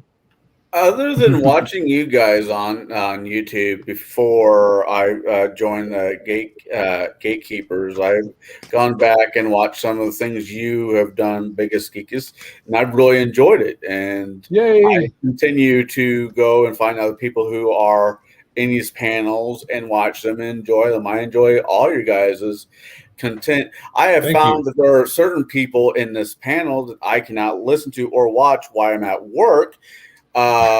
Because of they're gaming, then some politician sucks a monkey, I'm like, well, yeah, I can't listen to this at work anymore. Fuck you, Bruce. Love you. Hello, Baron. Good evening. Oh, Kai, I want to apologize for putting that bait trap in the Discord earlier. Oh, god damn it. I giggled. It made me laugh. It was one of the few times I watched something that asshat did, and it made me giggle. I'm like, really? This is where we're gonna go? Okay. And, yeah, you threw it in there. It was like you might as well just like it was like the perfect bait in that trap. And I'm like, okay, I'm gonna go look at it, and oh motherfucker. And I saw that you commented on his. I'm like, shit, I should apologize to Kai. I set the trap. Look, I can't stand pedantic fuckholes, and that's what that guy is. So. What about Aaron the pedantic? No, the Congo DM. Nope. It's a little known channel that needs to stay a little known. He's very narcissistic. And the moment that there's a disagreement with one of his stances, he'll make 4 or 5 videos about you, and he'll just explain all these ways that he's a victim in the entire ordeal. And he's smarter than you because of this. Yeah, Wow. That's very high T of him to adopt a victim mentality. Yeah, I call him our low tier critic, which every time one of us is on a stream and we host it, he'll watch it and he'll try to grab something and bend it out of context, and that's fine. You it's a free world. You can do what you like. I put this up as a public stream, but I can't wait for the day where we actually bump into each other physically because, there's some problems I have with rage. Bruce, you have rage issues? I would have never guessed that. I know, right? Nobody would have ever thought that. I'm glad that for all of the folks who are kicking him back in the nuts here and there with response videos. I haven't watched any of his content, so I don't know if he talks about my podcast at all. But he will someday. He will now. We have somehow been his main target of the last few weeks. I just don't have that kind of energy to do that kind of thing. So I really hate to do this. I have another show I have to be on. You be that guy. Is that going to Take be care. Creole's Welcome to Florida? That's before 24/7, dude. Oh, you're going to be on 24/7s? I'm going to That's put that on the channel. They don't have to, dude. Keep your audience. They know where he is. Okay. I want to thank you for letting me come on. You guys all look like cis white males, and I'm proud to know you. Hey, All right. It's been a pleasure to know you, Stephen. I'm kidding. We also have Hispanics. Hey. I'm a Latinx. Oh And with God, that don't said- ever use that word. I gotta go and appropriate some black markers. Y'all take care. Ooh, Take care, buddy. take care, Fat Steven. Bye. Bye to you. or is it Latinx? Oh God, no. Isn't there supposed to be an X somewhere in there now? I get confused. Well, there's not supposed to, but there is. Okay. I have not yet met a Latino, myself included, who has ever referred to themselves as Latinx. Oh, you're Uh, Latino. yeah. Great. So Yes, I'm yes, glad. I am. I've been on Latino Slant's channel a few times. You haven't seen Latino what? Latino Slant? He's that's Paulie. He's excuse me. I'm T-shirt. old. Joe doesn't hang out on YouTube and know the fellowship too much. I'm slowly bringing them in slowly, one weekend at a time, and you and Steven are kind of like hitting them in like a wow, they've got a good twofer going on here. And then we have the chat, from my usuals. Got Wookie, I got Shadzar, I've got the Edge of Time. I've got a really good group of people in my chat which will come in and give some good commentary, which I love. And they don't know the people that I've listened to for the past 4 or 5 years. Well, it's time to change that. Yeah, so Latino Slant. Latino Slant. Not Latinx. Are you sure? No. Yeah. There, it's in the chat. Man, if I try to do an Irish slant, I'd be considered a white supremacist somehow. Is that some kind of play on? You have an Asian on there too? Where? Latino slant? Oh, it's a dad joke. Sorry. It's probably a very poor taste. Well, I don't believe I have any Asian in me, but I've been in a few Asians, so there you go. Hey-o. No. I could say the same thing. All right, subscribe. So yeah, we've got a couple detractors that follow around the gatekeepers and table breakers crowd, and it's kind of cute because occasionally he'll get like one of the guys really upset, and they'll post the link in the Discord, and I'm like, I know who that's for. And then there'll be a suspicious looking person commenting in my stream, and I'm like, I know who you are. You're not getting my full personality. You're getting the I casually flip you off, and I don't care. I'm not worried about it, and that's about it because they don't. What was it? Hobby. What was it on Legion of Myth today? Oh, fuck off the bridge, Dan. Mm-hmm. Fuck off the bridge, Dan. So, for gaming wise, I'll be DMing tomorrow my Rise of Rune Lord campaign, and I will be giving my extra XP to my players if they will catch random Bob Saget references I'll be making throughout the game. That's cool. I can't do Betty White except for calling people a bunch of cocksuckers, and I only went so far. Well, no. You've got the whole Golden Girls thing. You got Saint Olaf. You've got. I never got into that show. Thank you for being a friend. Do your research. Yeah, she was a farm girl, right? So her character on that was a farm girl, right? Yeah. Yeah, so she always talking about her dad on the farm or something like that. I can't remember it very well. Or something they did with the goats. It's weird. Yeah, goat jokes are always good. Goat jokes can get you banned nowadays. Animal cruelty. Yeah. Well, I guess we'll hurt the goats' feelings by teasing them. So. Okay, so you guys are running Pathfinder, stuff like that. So nobody here is running Strixhaven? I might, but I'll be putting a different twist on it, and it will be for my kids. Okay, that's fair. That's fair. I have not even had a chance to even know it existed enough to buy it yet. So to find out. Well, don't waste your money. Yeah. Well, especially after the whole thing that they did on Legion of Myth today, I'm like, no. Well, I've only thumbed through it. I am not going to be a barista and have to make checks to make coffee. I want to know. Okay, this is one question. I put it in the chat. They didn't answer it. But when did a coffee maker become a magical item within D&D? I've not seen that in any of the tables or anything else. I know what's his name brought pizza over the fair room. The same time that fucking wheelchair became a magical item. Well, I am. It's a wheelchair that actually has like a little table on it where your legs are at, and then you can do both. Well, you don't have to necessarily be a wheelchair barista and coffee. You don't have to be. This one This one is actually written, and this was something that somebody wrote and put up.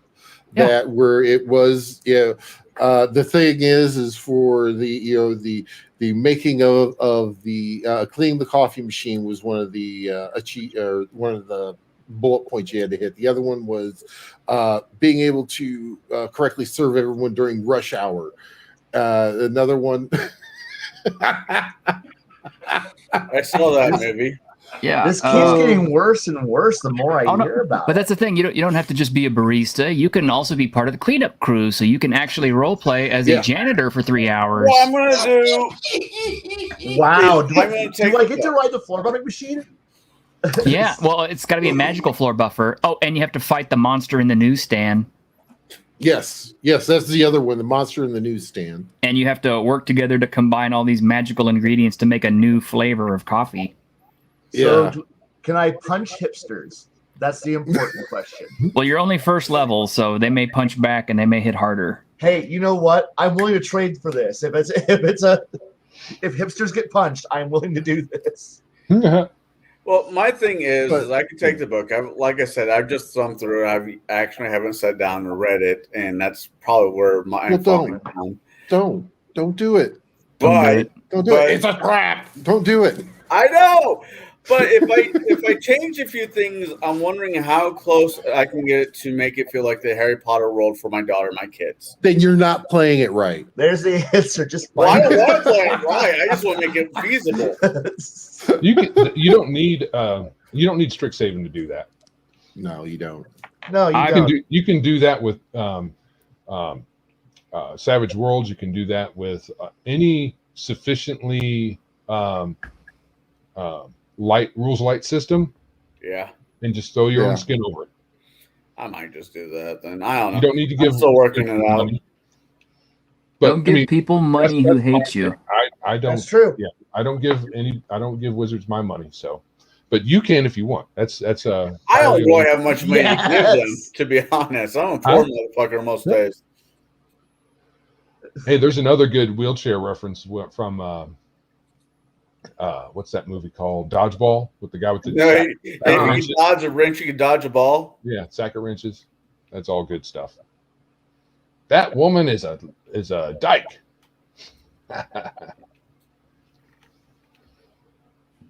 Sorry, Darth Thick. We're not trying to give you PTSD. I don't look at Strixhaven as it's an actual product. I look at it as it's the punchline. Yeah. It's the punchline, and the egg is on our faces. Ha ha! You suckers buy anything with a D&D logo, and they're laughing. They're laughing at us. The whole. But the bad thing is that they have uploaded that to the DM's Guild.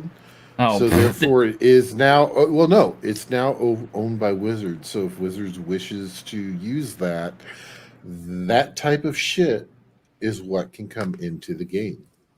Yeah, DM's Guild is pretty much Wizards of the Coast straight up. That's why I don't buy any of their crap. I stick to Drive-Thru RPG. And the thing is that the Dungeon Masters, no matter what gets published, no matter what gets put out there, no matter what the guy at the sales floor of your local friendly hobby shop wants you to run, he can't control them. He can't control the DMs that are out there. You can't control the game referees of what they put in their games.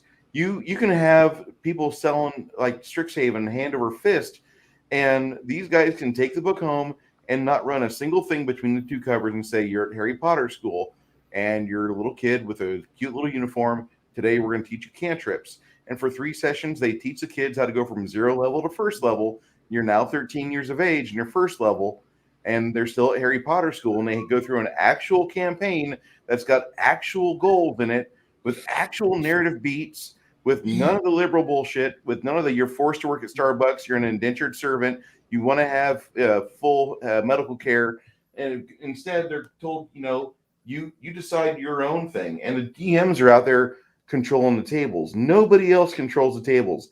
Dungeon Masters are the ones that are going to be the final arbiter in our hobby. So if you hear people, no, not anymore. How because so? now because now they're actually been putting out articles, and this is another thing from see. This is why you need to watch Legion of Myth, Bruce. You're missing all the fun shit. No, we had one here first. But the whole thing of, well, no one wants a GM, so then they become the story master and they rotate that. Oh, Because there is no GM at the table. That's bullshit. We're about one generation away from completely getting rid of the Dungeon Master title altogether. Yep. And the people who run the game are going to be called trustees. Yeah, that sounds miserable. It does. I don't know. Jail. It sucks there. I mean, what? We have 400 titles for what job we're doing. Why the fuck? I'm seeing double. I keep seeing. I see two people painting, and it's throwing me off because I'm like, who's painting what? Oh. This is not normal. I'm used to being able to focus only on one. Now I have two. It's like, what the hell? Yeah, I'm painting some Adrian Smith stuff. I'm painting a Reaper samurai fig. Shadzar said it. He's like, I don't think you could paint a figure throughout a whole episode. Okay. Oh yeah, you can. Yeah. That's what I've been doing today. Did it on Ironcasters not too long ago. So I don't play Iron Kingdom. No, Ironcaster's another streamer. Like, yeah, I know. I'm just you said Iron. I'm thinking Iron Kingdom sounds fun. It is a fun game. But I really, I don't think that the DM is actually in danger. Much like a lot of people are like, well, with the new world coming, straight white men won't be a thing. I'm like, excuse me, who's going to teach these kids how to be at a table and how to conduct themselves? That's the thing. I think dungeon masters are still going to hold the power, and I think it's still going to be a thing. Now, wizards can say whatever they want to, and they might think they have the lion's share of the market, which they probably do, but they're not the ones teaching the kids how to play the games. That's where you have guys that are from the 70s and 80s teaching their kid about how to kill kobolds, how to skin goblins, how to murder orc babies. And that's why I think our hobby is going to be safe. No matter what Wizard says, no matter what Paizo does with their union, it's always going to be the guys that are running a game at a kitchen table that will save this hobby. Yeah. See, that's the reason why I don't have a problem. I don't know if it was anybody in our group. I've heard it from other people. It's like, I don't game for kids. I'm like, I game for kids because if I don't game for kids, that means, A, they're getting it from somebody else. And I don't trust half the fucking people out there with the new age thinking being DMs, or they're just the game as a whole is just going to disappear. If you want something to keep going, get your kids interested in it. It's the same theory that they use for everything else. If you want your church, if you're a Bible church going person, if you want your church to keep going, take your kids, because youth are the ones who are going to inherit it. Same with gaming. Oh my God, I don't want to run for kids. Get over it. If you don't want to see your hobby, your game that you enjoy, it being whatever edition of whatever game it is, teach your kids how to play it. They will thank you for it when they get older.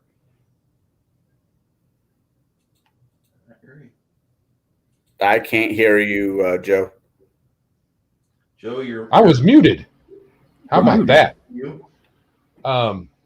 All my gamer friends who have kids have at least exposed them to the game. I have one friend who's two little boys. They are always playing. So there's a joke. You teach your kids how to play Magic the Gathering or a role-playing game, they'll not have enough money for Coke or meth. Well, that kind of worked for me. Same. I didn't do drugs. I got into miniatures, and I will never be anything more than just a casual drunk. Yep. Yingling is on sale for $12 and change for a 12-pack of cans, $13 and change for bottles. I came across, well, I'm drinking mead now, but I came across last night while I was at the liquor store a product that was half vodka, half sake, and it was an interesting experience. Sodka? It was something. It got me drunk. It got me drunk faster than whiskey ever did. I imagine so. You put two high-powered spirits together in the same bottle. Whew, I woke up drunk. I haven't done that since college. Well, that's not true. I don't know. This almost feels like Table Breakers, except it's the Sunday version. Is that a bad thing? I'm okay with that. I'm okay with good palaver throughout the week. I'm sorry I wasn't there for Legion of Myth. I did my own thing to start at 2:30. My usual stream starts at 2:30 on Sundays. He's out. Oh, it's just that I passed my ass pass out Thursday. So Yeah, you Joe, got- thank you oh, very much. This is just Thank you making much. time. I appreciate you coming in and helping the boys out. I definitely appreciate it. I just wish we could actually like all get together in one place in person. You know, Star Trek needs to hurry up and bring out the beaming. Actually, I don't know how I feel about being beamed, teleported somewhere else. Now that I That think you're of it. disintegrated. Yeah, they kill me and copy me somewhere else. Yeah, it's definitely magic. It's If not it science. makes you feel any better, you are not actually you anymore anyway. Because all of the atoms in your body actually renew themselves every 50 days. So Can they therefore, make me thin again? But there's there's no. some kind of handoff there, right? There's a handoff. You know, they're not all. It's not like I'm here, like right here, and then I get replicated, you know, a foot away, and then the old me like keels over. So no, it's we an know when it exchange. happens. Yeah. We know when it happens to Joe. It's when his internet freezes. Correct. He's in mid sentence of something, and all of a sudden it's a pause. I'm like, give it a second. Mm-hmm. Is it old age or his internet connection? His internet connection. He did not lose the thought. Internet. Yeah, I don't. I'm off the next 2 days, so I'm going to be on the phone with my ISP. Hopefully, we can resolve this. It's got to be annoying to anybody who watches. Anyone who's listening, it doesn't matter. But if someone's watching, it's like, oh, there he goes again, and then he's raising his fist about his ISP. We're tired of that. Well, no, see what it is that it's become the whole thing when we watch Biggest Geekest now. You don't even have to say Earth Dawn. We just drink. When Joe freezes, you drink. Yeah. When Bruce mentions Tolus, you drink. When Max mentions Earth Dawn, you drink. When Garrett or Blaine or Connell talk about Illinois, you drink. And that's fair. I never talk about that. I try very hard not to mention Illinois unless somebody else does it first. I'm stuck here and I want to bitch about it, damn it. So we have don't an bitch about it. annual. Go ahead. No, don't bitch about Illinois. We have an annual get together. We call it Cabin Con, and just a bunch of us guys get together and do our own gaming over a 4-day weekend. So, and we do that in spring. You know, sounds fun. Around April, May. It's usually May, right after Mother's Day, the next weekend. So, at some point, we might, you know, when Randy and I have already talked about inviting folks. Drink. I have replicated. Yes. We're talking about you know, making the group a little bigger. So whoever really wants to meet in person. Where you don't have to say, you know, what town or anything, but where are you located? In Michigan. Oh, so okay. They're only like 6 to 8 hours away. Yeah, I've been to Michigan before. It was interesting. We saw Kai for a minute. I hit the wrong button. Oh, Kai actually has a shirt on though. Yeah, you can turn the cam on, Kai. You have a shirt on. It's a low pant shirt. Oh, that's cool. I like that shirt. My wife just got me a shirt. It's going to be my birthday in a few days, and she wants me to wear this on the podcast this week. Yes. Now this really pisses me off to no end. Is it backwards to you guys? Well, if Bruce would hit the right there, we go. Eat, sleep, fireball, repeat. Yeah. Pretty much. Yeah. So I'll be wearing that Tuesday night. Yeah, CBK apply. Yeah, I understand. I was interested in Kevin until I heard him say Michigan. I'm like, To be honest, if it wasn't for COVID, he hit himself in the butt. That's what that looks like. Yeah. I go camping, 4 times, 1 week long event, then a couple short weekends every year. But since COVID hit, haven't done that. So I can't wait for that to start going up again because I like camping. That's in Tennessee, right?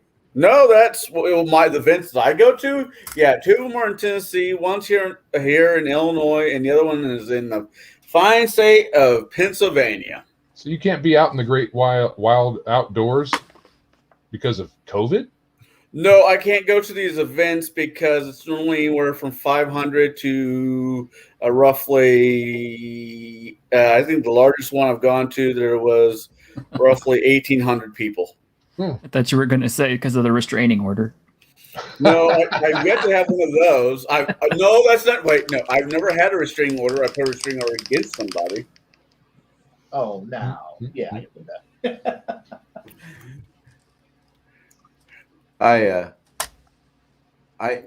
I don't understand it. Here in Texas, they're still holding conventions left and right. We're still doing stuff here left and right. And people aren't dropping off dead, right? Not really. Bruce, you're in Texas?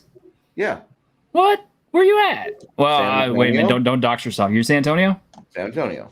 Oh, That's a shit, good- dude. I love San Antonio. I've Wait, been there I a few thought times. you're down in Corpus.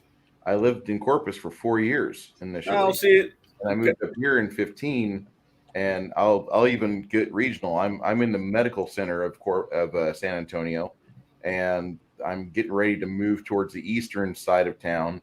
If this lady is honest with me and she's going to sell her house for the said price, my boss is a realtor, and I'm going to use my VA loan to get that squared away. And if not, I'll just use the 20%. Okay, fine. I have to come up with 20%. Here I go for 3 months, and I'm going to boil the hell out of myself and work like a dog. And I'm going to get this house. It's got 2 acres of land on it.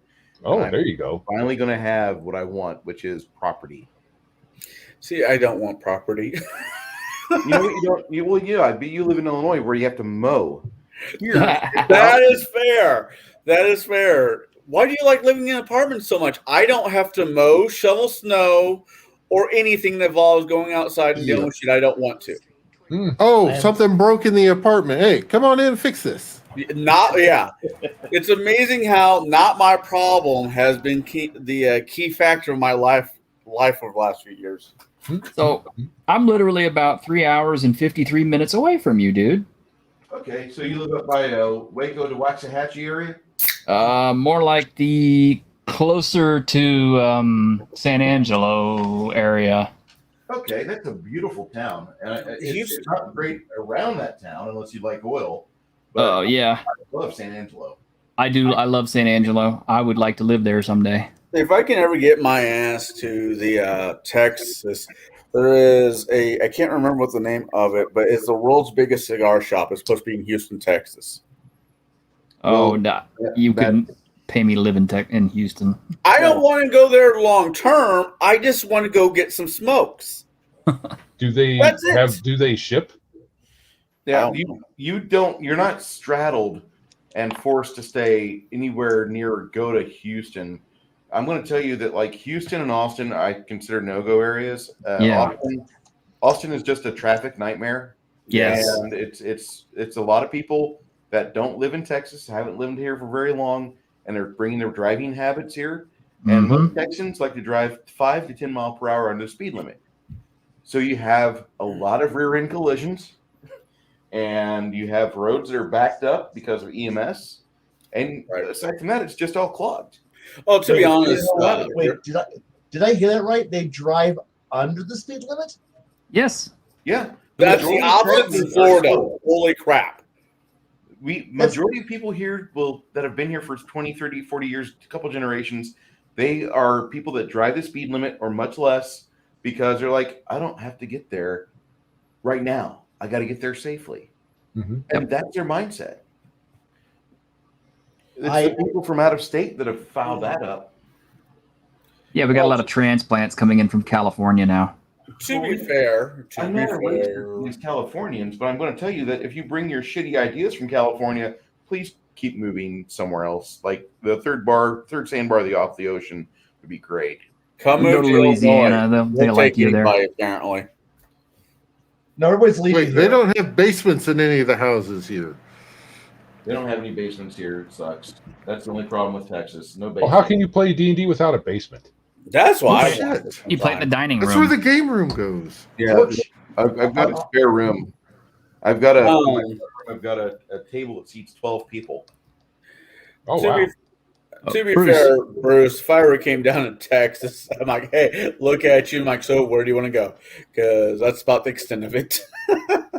Bruce, I got to ask you real quick. What are you using to paint with?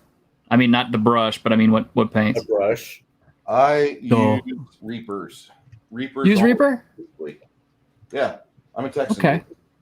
Well, I'm a Texan too. I mean, I like Reaper okay, but it's not my favorite. That's a lot of paint. I've got into buying here recently. Was it Army? Army painter's not bad. Mm. I don't Here's like not bad. Army Painter because after about 2 months, if you haven't used the bottle of it, if Yeah. you haven't opened it up and used it, it starts to separate really bad on Yes. you. And the Reaper figs, the Reaper paints aren't the quote unquote the top tier, but they're good enough to where if you have a Reaper paint you haven't opened in a month or two, you can shake it up and there's a little agitator inside it, and you've got a Little skull. yeah, you've got a little skull. So in every one of these, you've got a little skull that if you drain the paint all the way, you get a little skull you can keep, and probably it'll never have any detail on it. So it's just like a little BB, basically. But it is completely an agitator, and it's not going to discolor your paint. It's not made of a rustish sort of metal that will deteriorate and corrode and change your paint color. Because I put BBs in my paint pots before. Mm. On Those will Reaper, rust. those will rust, and it changes your paints. I hate to say that. I found out the hard way, and Yep. I've got to say that Reaper paints have that agitator, and I don't have that problem. Now I do have some Citadel paints, but I look at Green Stuff World, and I wish they had those here in San Antonio. Well, I use this Pro Acryl stuff from Monument Hobbies, and I love it. It's just they don't have a huge selection of colors, but it's got shakers and stuff in it too. And then if I have like a super duper project I'm working on, I go for this, which I don't know if you can see the logo from here. Cobra. Chimera. Yeah, the Chimera paint. Yeah, okay. What's that?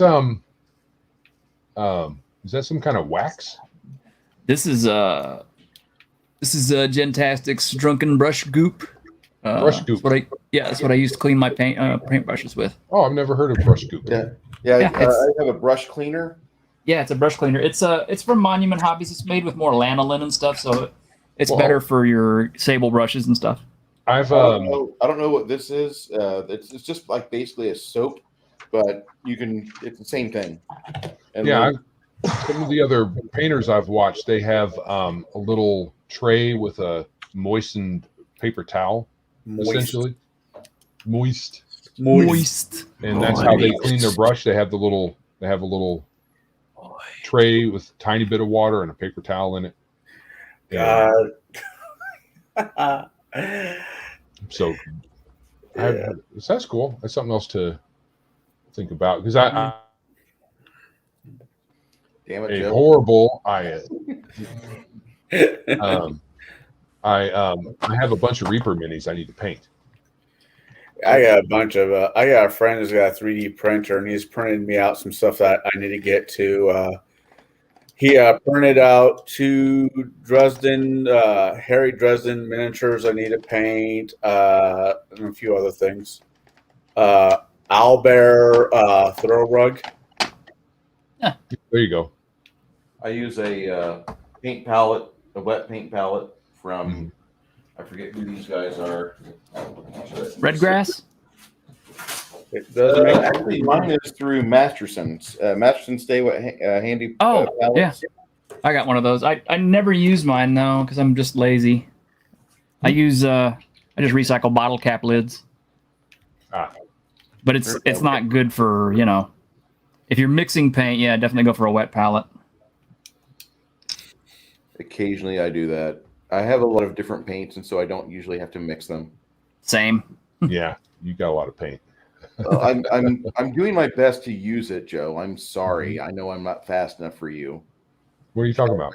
Yeah, I'm not fast enough painting through all my figures. I still have the same pile of figs I had last week on my Okay. desk. I never complained about that. Although I will say this much: since 2022 started, I do have some figures that are I've got them on the varnish table, and I just haven't put them on the varnisher yet.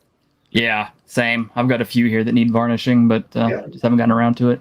That's a step I haven't heard anybody talk about. I've seen there's a couple, 2 or 3 different painters. They never talk about varnishing. They just talk about the painting.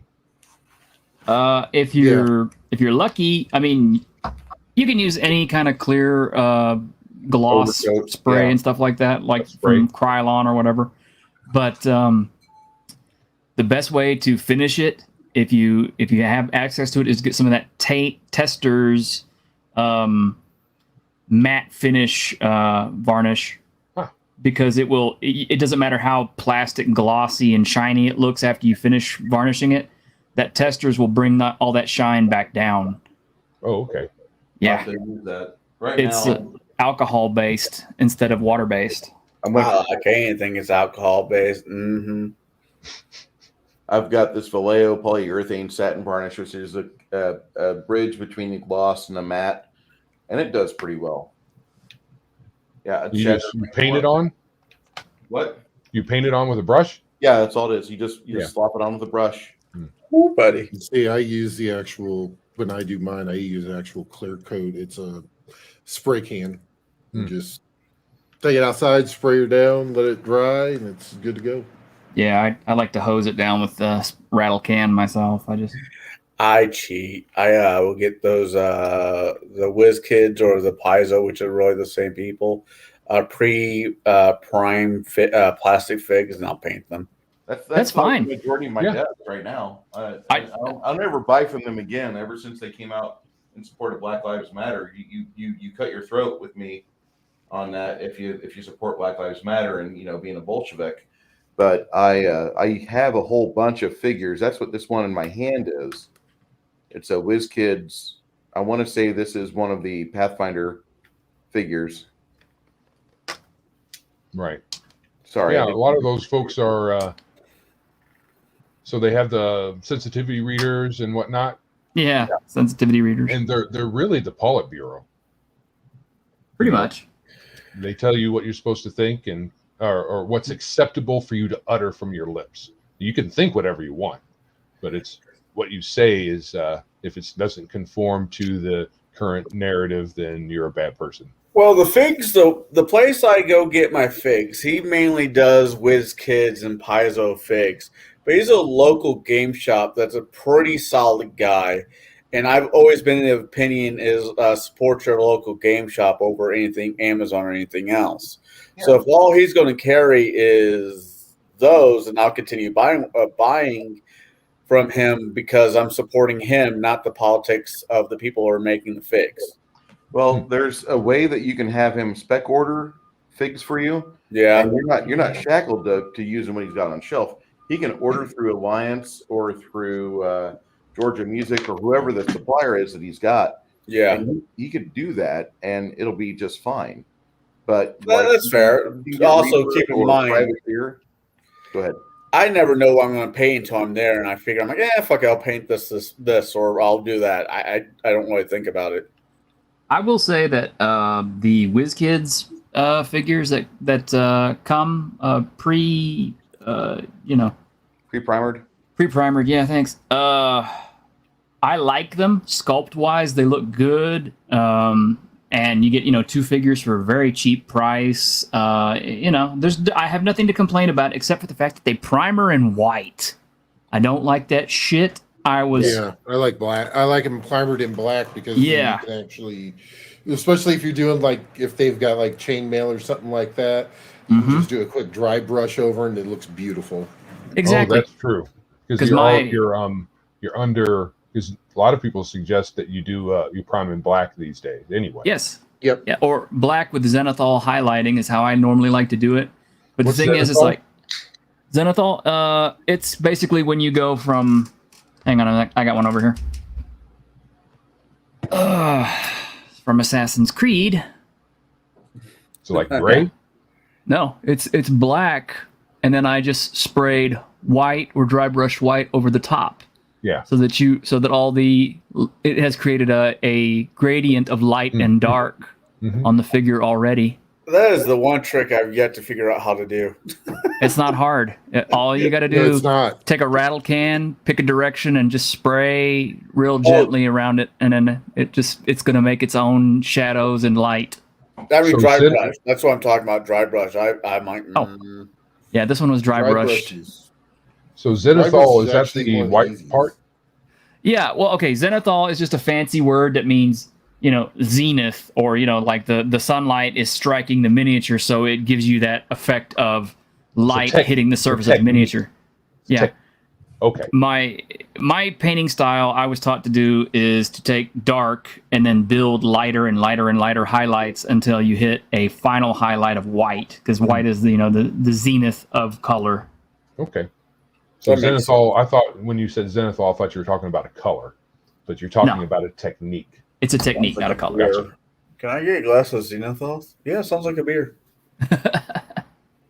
Oh, it actually You know sounds like a superhero name or a villain. Zenithal, I am the zenith of power. No, can't have that. Promotes white. It's true, because white is all color. White is right. Uh-oh. Uh-oh. I didn't say Problematic. Problematic. I don't mind being problematic. I don't know.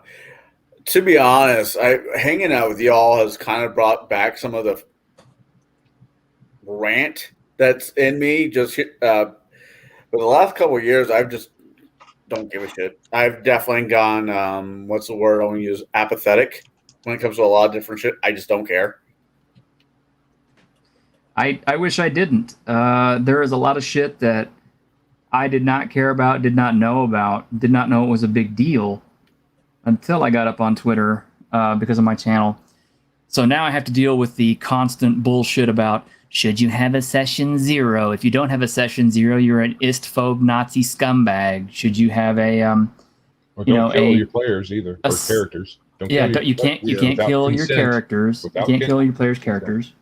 Don't kill your players, please. That's don't bad kill the form. players. That's bad form. Yes, but yeah, don't kill the Everybody as well. characters.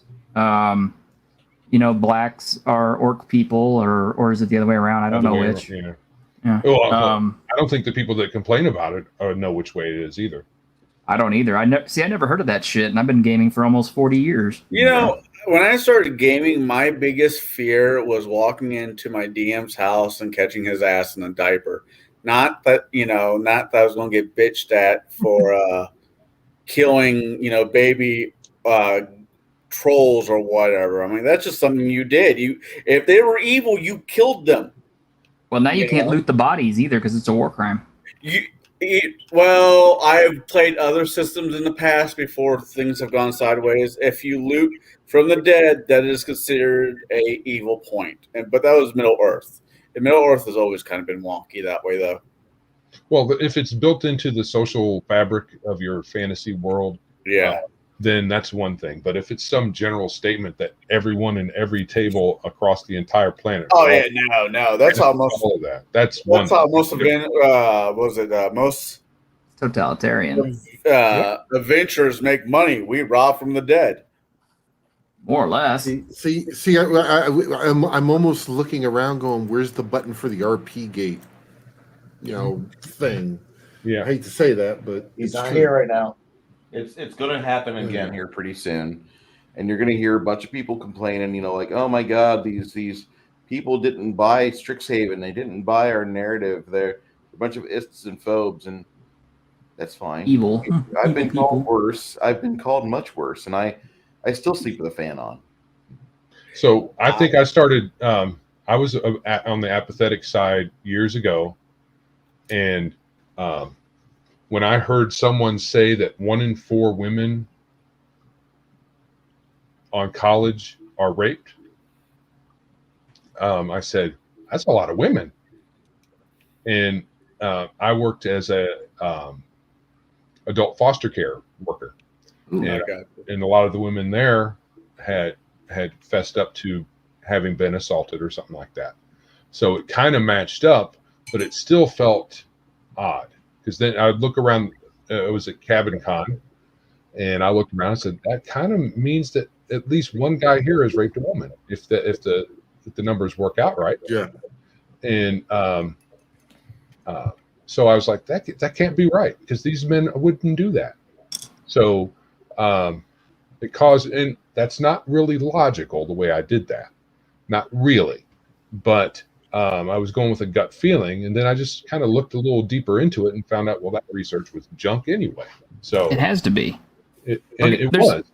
There's 6 of us here at on this channel right now. I'm pretty sure none of us have ever taken a woman without her consent, or a man. Well, the men, yeah, they're, who cares? Hey, I'm not dogging on anybody's preferences though.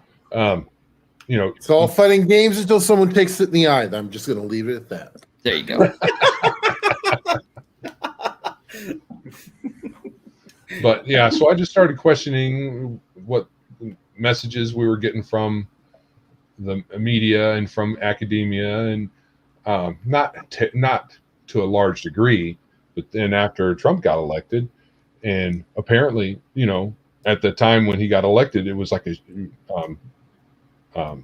Clinton was a shoo-in. She was going to win. Well, I knew she wasn't going to win, but I was really not hoping we're going to end up with that guy. Well, those were the two options, so it wasn't. I know. Yeah, you're going to get shit either way. And so but whatever you think about Trump, you got Clinton and her shenanigans, and then the two people that the two parties put up were them. And I was thinking, really? That's our choices? That can't be right. So the thing is, I said it earlier in chat, Joe. The best people to elect are always removed during the primaries. Well, they did that to people Ron that would Paul do back the best job. Yeah, back in the day, Ron Paul, 2008 election, or was it 2012? One of the two. 2012 election, they fucked Ron Paul out of getting anywhere near the Yeah, because they wouldn't talk about him. Love him or hate him, fucking Bernie got fucked out of the Clinton Trump. He Yes, did. he did. Using the same rules that they used against Ron Paul. And guess what he did? He said that's fine. Well, I mean, Bernie was cool with it. I mean, he as far as publicly, he was like, yeah, okay. What else could he fucking say? I mean, he could have said this is crap. Yeah, could have fought it. But no, but he's not. That's the Democrats. They pull together, even if they're crappy to each other. They all pull together. The Republicans aren't very organized, and you end up with the crap show it usually is. that's why I voted for myself the last 2 elections. You voted for yourself? Yeah, there's nothing saying I can't. True. You're right in Oh, candidate. no, that's not true. I could not vote for myself now that I'm thinking about it. I could not vote for myself the first time. I think I voted for the Playboy owner. Hugh Hefner? Hugh Hefner? Yeah, I wrote in Hugh Hefner's name. He's And dead. the last time I voted for myself. This was before he was dead. Hopefully. I think it was before he was dead. Well, I think a dead guy could be better than what we got right now. I thought that is what we got right now. Yeah. Oh. I got no strings. Sorry, wait, what? So Yeah, I think I'd be a horrible president, but I know I'd be better than the last 2. well, you're not a commie, right? No. Okay, then. You'd be better than all the Democrats because that's pretty much where they're at. Politically, I'm a constitutionalist. I believe in it. That's where I stand. I hate both parties. Yeah, and you would not fit in DC because they don't like the Constitution up there. I know. It's problematic. Yeah, Such a it pain is. in the ass. Yeah, we got to follow rules. We can't have that. Can't just do what you want. Yeah. Now, like I said, I wanted Bernie, and I know there was a bunch of my friends were like, "Well, you're an idiot," and I'm like, "Well, that's fine, but this is who I want." Yeah, he wasn't going to follow the Constitution either. No. I realize that, but between Hillary and fucking Trump, Bernie seems like, yeah, if I'm gonna make a deal with the devil, I guess this is where I'm gonna sign. I don't know. Bernie was a fan of Che, so he liked those dictators down south. I don't know what there was to like about him. I don't know. They have a nice shoulder board of medals. I'll say that. Yeah, they do. They Every do. medal there is. They're very impressive how they oppress their people. It's so pretty. I like what Edge of Time says there. I think Joe has 3 kids in the suit. Well, basically he is. I don't get that, but okay. Well, no, I mean he's multiple voices coming out of the same screaming pie hole, and it's all the Oh, that Joe. I thought you were talking about me. not My name's Joe. I was like, what? the bad Joe, the bad touch Joe, bad yeah. sniff Joe. The sniffer. Yes. I need an adult. You are an adult. No. I need a more adultier adult.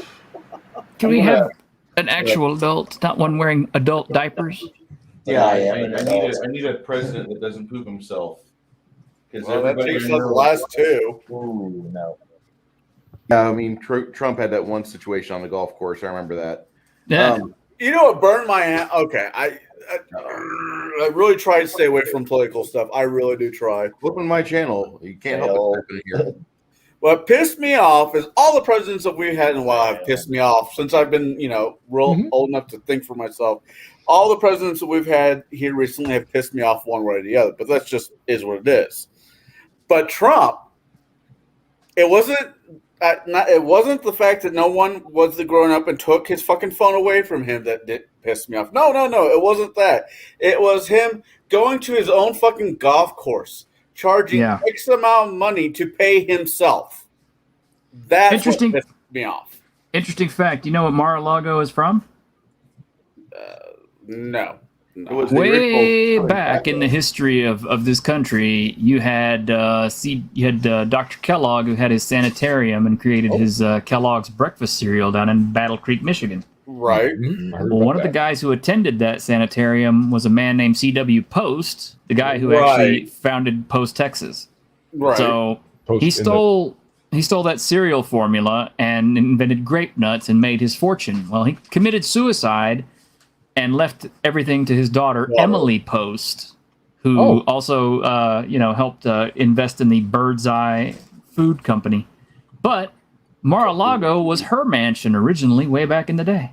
Oh, wow. I think I knew that because when I was in culinary art school, I had to do a history. It was the history of different people. We had to pick like a handful of people. Like Ray Kroc was one of them, the McDonald's guy. Yeah. And I'm pretty sure Post was another one that I had to read about. So, yeah, that sounds familiar. Yeah. Well, I'm a historian. It's not just a cute title. I'm actually a degreed historian. I would love to have been because I love history, but I couldn't get past the math course. Yeah, I'm not good at math, believe me. Otherwise, I might have been a science guy, too. It's weird that they would make you study too much math to be a historian. It's kind of weird.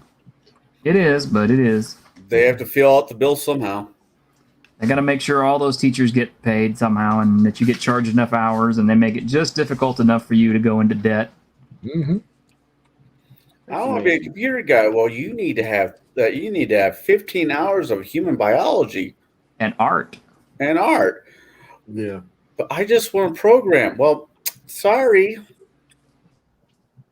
That's why, actually, when I was going back to school, I was going to do it online, like what my wife's doing, because it's like $3,000 for 6 months, and you could take as many classes as you want in that. I actually had my supervisor before he left the company. He got his 4-year degree in 1 year by doing that. Will that count? Was it accredited or? Yeah, it's all fully. And the thing is the way the school is set up, you have to have a B or better to pass all of the exams, and they're all proctored exams. Makes sense. So yeah, it's actually so he basically spent $6,000 for his business degree. Wow, that's not bad. Oh, Yeah, I Consider don't know. Wish I only don't know could spend anybody who can turn around really and say that. Well, to be fair, even though I had to take a lot of other classes, I didn't want to. I did actually learn a few things besides history, so that was kind of the good thing, I guess. Well, They made me take all that stuff. I got accepted down in Champaign on a rugby scholarship. And so it was, what courses can I take that will not get in my way of playing rugby and drinking was my main concern. And I can cook. I can cook my ass off. So I figured, as a fallback idea, why don't you learn how to be a chef? Because you're never going to get married, so might as well learn how to feed yourself. Boy, was I mistaken. Anyway, so it was just, I did culinary arts. So I learned how to process, work out a butcher shop. I could process most things. I've yet to run into anything that I cannot process. There's good money in deer processing over here. Oh, there's good money yeah. in deer processing over here. Yeah, 2 blocks from my house, there's an actual butcher place where An amazing it has one. signs. Pottstown or Allwins? Allwins. Yeah, and they literally there's signs showing deer drop off and literally drop off. What was it? I made over deer season this year. I made over $900 and a deep freezer full of deer meat that they told me I could just have.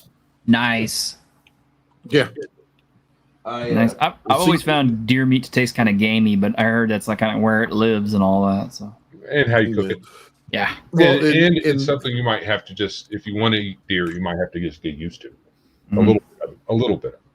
After the first 5 deers, I was like, okay, I'm fucking over it. Find somebody else, but I stuck with it. Well, hey, if it's work and it pays, it's worth doing probably. Being in Texas is kind of like you don't do beef, you're not Texan. Well, and see, a couple of years ago, me and my wife, by one of the people at work says, "Hey, I'm getting I've got this lady who does her own stuff and sells the cows off." And she goes, "Did you guys want any?" And we looked at it. We went ahead and got a quarter cow. Yeah, that's a good deal. Yeah, it wound up by the time, because we had to pay for the processing. So by the time we paid for the cow, paid for the processing, it came up to be like $2 to $3 a pound. Wow. I mean, we had some huge roasts, steaks. It was amazing. That's good. That's a good deal. Yeah. See, the deers I did, I basically did in their garage because it's just deer, Mm-hmm. If they brought back a stag, I'm like, I'm going to need a bigger place. Let's go to the car wash. Oh, yeah. I imagine since you live in an apartment, it's difficult for you to, if you wanted to really do it seriously. Yeah. It's like, I'll process the deer. I just can't do it where I live. Yeah. That's fine. We'll throw out some folding tables and we'll hang it up from our garage. And I'm like, that's fine. And, I just knocked it out. But anything bigger than a deer, or maybe I've done pigs. I did pigs when I was in college. I can do them. I do. I like messing with pigs. Fuck no. Because there's a lot there. Oh, sure. Plus, Animal. all our organs are in the same place that pigs' organs are. They are mirror to each other, which I always thought was kind of fun. That's why they used to call humans long pigs. Still do. Long pork. Long pork. Long pork. My friend down in Tennessee is like, who calls them that? Then he comes back. He's like, I bet you cannibals call human long pork. I'm like, well, I don't know. Oh, you imagine? I don't know. Gotta get some of that long pork. The prize. Guys, we're coming up on that 4-hour mark, and as much as I want to talk into the night, I've got things I got to take care of. I do. I got to go to the game store and pick up some other brushes. But I want to. Garrett's looking like he's smelling onions there. What's going on, bud? You okay? It just got on. No. Kai, what you got going on this week, buddy? Work. One of these days, we'll get you a good streaming camera, and we'll get you. And a microphone that's not, a tin can attached to a string. I think I paid $20 for my webcam and $10 for my mic. You can get good deals like that, and you can survive. Just your content's got to be good, and I know it will be good. I do. I know for a fact it will. I may or may not, I've been very quiet this stream, except for one or two outbursts. So I've noticed. We've milked you over the week. We've had you on stream like 3 times, and so like we decompress Kai, and we do that every time. It looks fine. Let me see. What can we say to set him off? Let's see. Let's see here. We've already brought up Shitbird. You should always do a reset when you accidentally do a TPK. I think you need to do a reset. You need to do a do-over because that stream that was a dream sequence. Oh no! An accident. Oh no! Man. Forces are not dungeons. God damn it. Fuck you! Fuck you! Oh, and I didn't please catch remember, that. What's not please dungeons? remember, it's not it's not actually an adventure thing. It's a story. It is a shared story experience. Oh, but you know what? Like just like any good story, sometimes it might be a good example of the kind of stories that I like to watch or read. Is that it's like, man, this guy is really awesome and heroic and noble, and then he trips off the boat and falls into the water in full combat rig and sinks to the bottom and full of sharks, and they can't get him out before the sharks eat him, and they're forced to fish his eaten body out of the like, man. But he was a really good character, and he'd been in the story for like 3 or 4, like almost an entire book and a chapter. How did he die so meaninglessly? Because, as one person later says a chapter later, because shit happens. Bad shit happens. Sometimes people just die. Well, I can't handle that, because that person was important to me, and they're now dead. What do? You pick yourself up, and you keep going forward, and you keep on realizing that you're going to tell people to go out and do jobs, and they're going to die, and you're going to do it. But I can't. You're in charge. That's your problem. You deal with that. And you know what? Sometimes while you're playing a role-playing game, just like that, you may be just having some fun, having a nice little day, and you're like, I'm the hero of the story. And then suddenly, that crit comes in, and you're dead. You just died. And you guess what? The rest of the party can go, oh God, what do we do?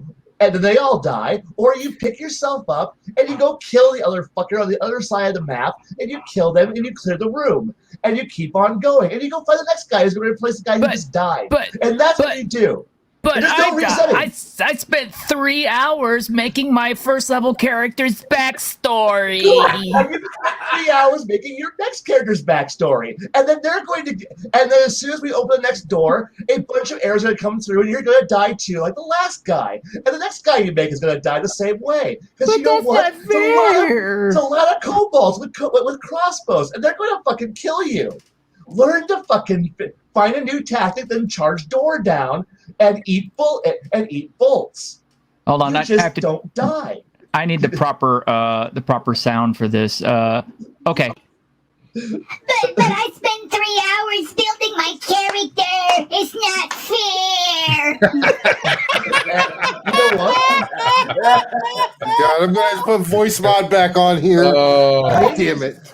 Maybe it's just this dark point of me that realized that, you're playing somebody who I know is a character. I know it's just a pile of stats. But how old is your character? You got like 18, 19 years of story in life that you've led through, and you've been a hopeful person. And suddenly that first door goes down and bam, dead guy. Okay, what do? You keep fucking going. Why? You murder, wizard, go kill everyone. Why? You're adventurers. You're trying to do something. You're here to murder the other guy. Kill everybody, move forward. And instead, you're like, but look, yes, I just killed your character. I wiped out 19 years of your life. Congratulations, that guy's dead. Roll again. Keep going. Make a new character. keep pushing forward. But can I get a resurrection? Hey, cleric, you want to bring him back? Yep, I've got to reincarnate. Congratulations, orc, half orc. You're now up gnome. Good luck. I don't want to be a gnome. Then don't come back. You can always say no. What? You could, when we bring you back, you have the option to say, do you want to stay dead? Yes, I want to stay dead. Then congratulations, you won the afterlife. And move on, and you keep on going. But I want a do-over. There are no do-overs. The only do-over is the cleric, and pray he's not the guy who gets killed first, okay? There we go. Move on. And yet everyone's like, but I want to... As much as I am all about great and wonderful economics and shit politics, when it comes time for when somebody goes, I'm rolling initiative, guess what? I may just throw an axe through someone's forehead as a GM and go, well, I'm sorry, that's just what happens. You died. And you move on. And you keep on going. And if the party wants to have a funeral, the party can have a funeral. If the party just wants to leave a corpse just dying, just lying on the ground, but up to them. I don't give a shit. I really don't. So yes, please, it was all a dream sequence. No, the only dream is no, there is no dreams. Congratulations. None of this was discussed in session 0. You know what? It probably should have been if you were paying attention. Turn off your phone, listen to what's actually being said, and you would have realized that this is a dark fucking game. Everyone's going to die. Mortality is high. The mortality rate is high. What? Everyone's going to probably dead by the end. It's going to lose one character at least before you get level 10. Oh. That sounds pretty, unless you're smart. Oh, can I be smart? I don't know. Can you be? My character's smart? No, character's smart, not you. Learn. From what? Dying. A lot. Congrats. Move on. And that was our Kai. For any other questions, please listen off some more. Yeah, I can't wait for him to get his own channel, and he'll wake up at 2 a.m. and he'll have to scream about something. He'll instead of him going outside and screaming where none of us can see it or hear it, he'll put it on the YouTube instead, and we'll all get to partake. You're gonna have such a fucking huge channel, dude. Rants by Kai, and they're all like 2-minute rants, and that's all they are. Yeah. I just hear. We'll love you. What I'll do is what we should do as friends of Kai, we should just start lining up targets. No, please don't. I like that. You mean like what I did? Yes. What I did earlier? God damn it. Just because you know what's going to set me off doesn't mean you can set me off. Please don't. Oh, why? Does that make you triggered? No. It's blood pressure high. I don't want to have high blood pressure. Let's say, do we need to send the shitbird to the safe room? No. What I need is blood pressure medicine so that way I don't have a stroke on camera. But that's ratings. Oh, good. When I'm dead, you can just play it off. That'd be great. Bruce is over there dying himself. Yes. He thought he was going to close us down, but no. This is too good to stop. We're not going to have it. Wait. Oh, he put the. Oh God, did he? Let's see. Let's see. Call it. Yes. Keep going, Kai. Yes. Make me money. Yes. Are you wearing that to the game? You know what? That does. Shirts. I have 5 of these. No, I'm talking about the wig. Oh, this? No, I don't. I should, right? Yeah. I should. Oh my God! I'm going to soundproof my new computer room so that way I can rant without pissing everybody else in the house off. So you'll get some Desperate Gamer's phone number probably. Ooh. No. Uh, I'll just add it to like a Rolodex of like people. I'm just like, hey, guess what? What? You've won absolutely nothing. Bye. Click. It was, and then what we'll do is we'll take all of Kai's rants once he hits like 100.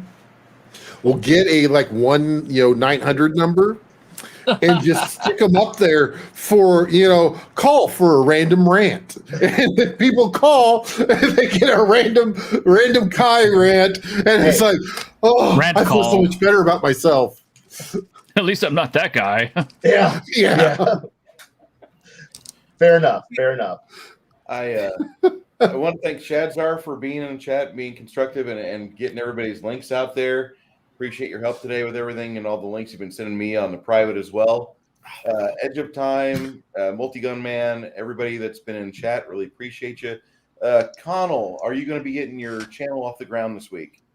As soon as I learn how to work YouTube, and I get my Farmer Joe hat. So There's one of not the a two lot to happen work. first. There's not a lot to work. If I can do it and Joe can do it, we're pretty low maintenance people on things. If there was like levers and grinding and gears and such, Right. like this might not No, be. Kai does that. Kai does that for us. He It's just tells us what also grinds his a gears. matter of timing. What day do I really want to launch on? Do I want to try to have you guys on? What days work for you? This is scheduling bullshit. You don't have to do it live. Yeah, you don't have to do it live. You can sit and do 5, 6 because like with my gaming side, I've already got my stuff already loaded for next week. I think you that can looks about schedule it done. out. That does look real nice. Thanks. It does. That's party. Party. I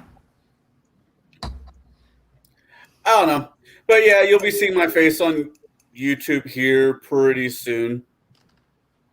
Other than here, just trying to schedule things out. There you go, guys. You can see it closer. Nice.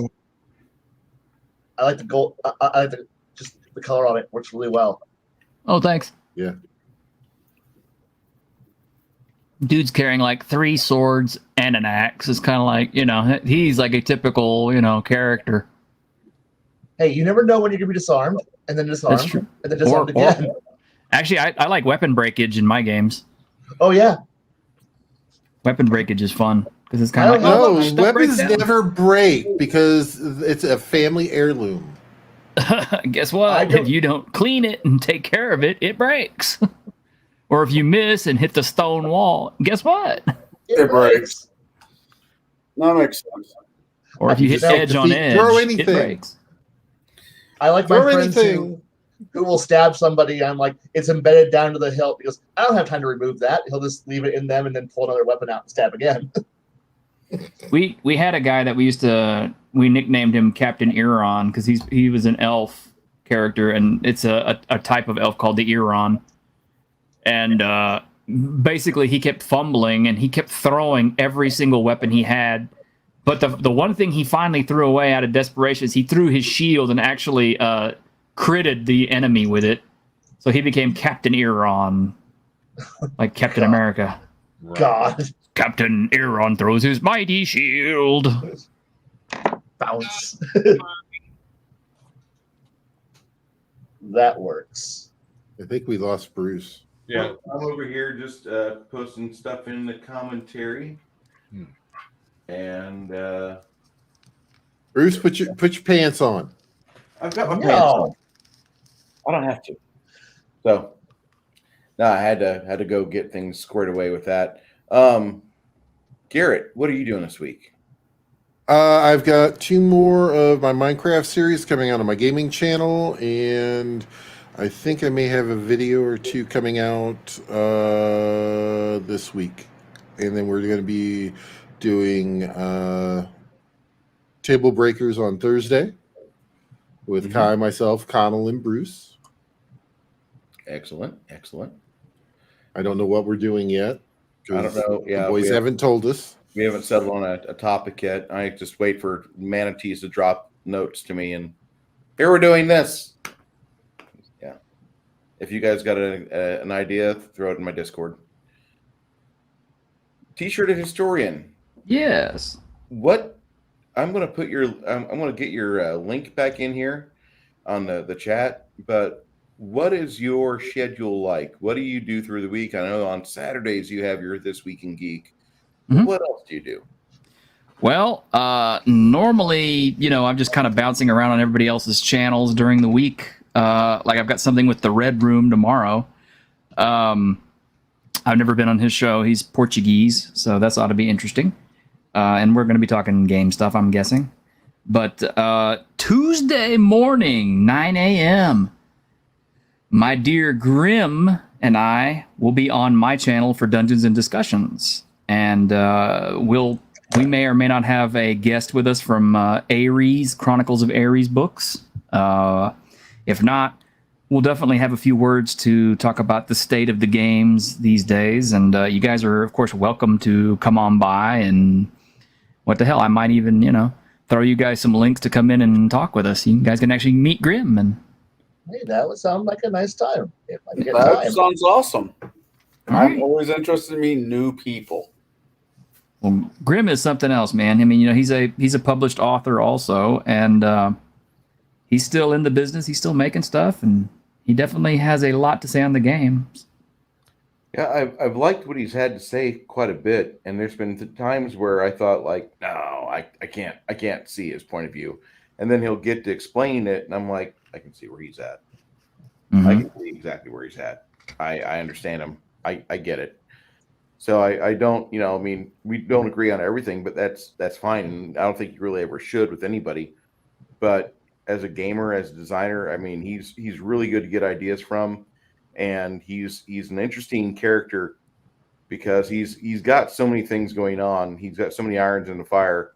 Like if you want to become a published author, if you want to really start doing your own thing, he's got a good modus operandi where he fills his days. He's busy. Yes. He's not idle, and he continues to push himself. So like he's got like 2 or 3 games a week he does, doesn't he? Yes, including Tabletopless on Wednesdays, which is my favorite. Yeah, Tabletopless is interesting. Can't put that link in chat, but we can talk about it. It's kind of like I hit it with my axe, which is an old. Yeah, didn't he used to do that on a different one that's no longer open? A different site that's not there anymore. I think he did. Okay. He's been involved with game for years, and I mean, yeah, I don't know his gaming resume, but I know he's been around quite a bit, and he rubs shoulders with people that most gamer guys would be like, you know her? Yeah. Right there. Yeah, Phoenix Satine did his artwork for his Machinations of Space Princess. But the cool thing about Grim is he's been in the industry since OGL, and he wrote a few titles for Mongoose Publishing way back in the day. But he was one of the original guys who got canceled way back during Gamergate. For things that he said in defense of that and various other properties of Gamergate. And pretty much they've gone after him for well over 10 years now, trying to get him to commit suicide and just being generally ugly and horrible and canceling him. And he's still here. He's not going down. Yeah. He will not bend the knee. And that's one of the things I admire about him is that he's very good and he's very tenacious. And when you have somebody that's talented and they've got a good mindset about him, I really don't mind his politics. I mean, we won't agree on things. He's going to talk about, healthcare for everybody. I'm going to talk about it's on you. And that's how it is. But as far as gaming is concerned, I could sit at his table. I could enjoy myself with his game, I think. Oh, Lord. Yeah, there you go, Garrett. No. The Legion of Myth just posted another Kai. God, no, God. Yes. Do my embarrassment. The word of Kai. Yes, okay. The word of Kai. Games Workshop are dicks. They are dicks. They are dicks. They are. Well, I plan on. There we go. I'll go ahead and put that in there.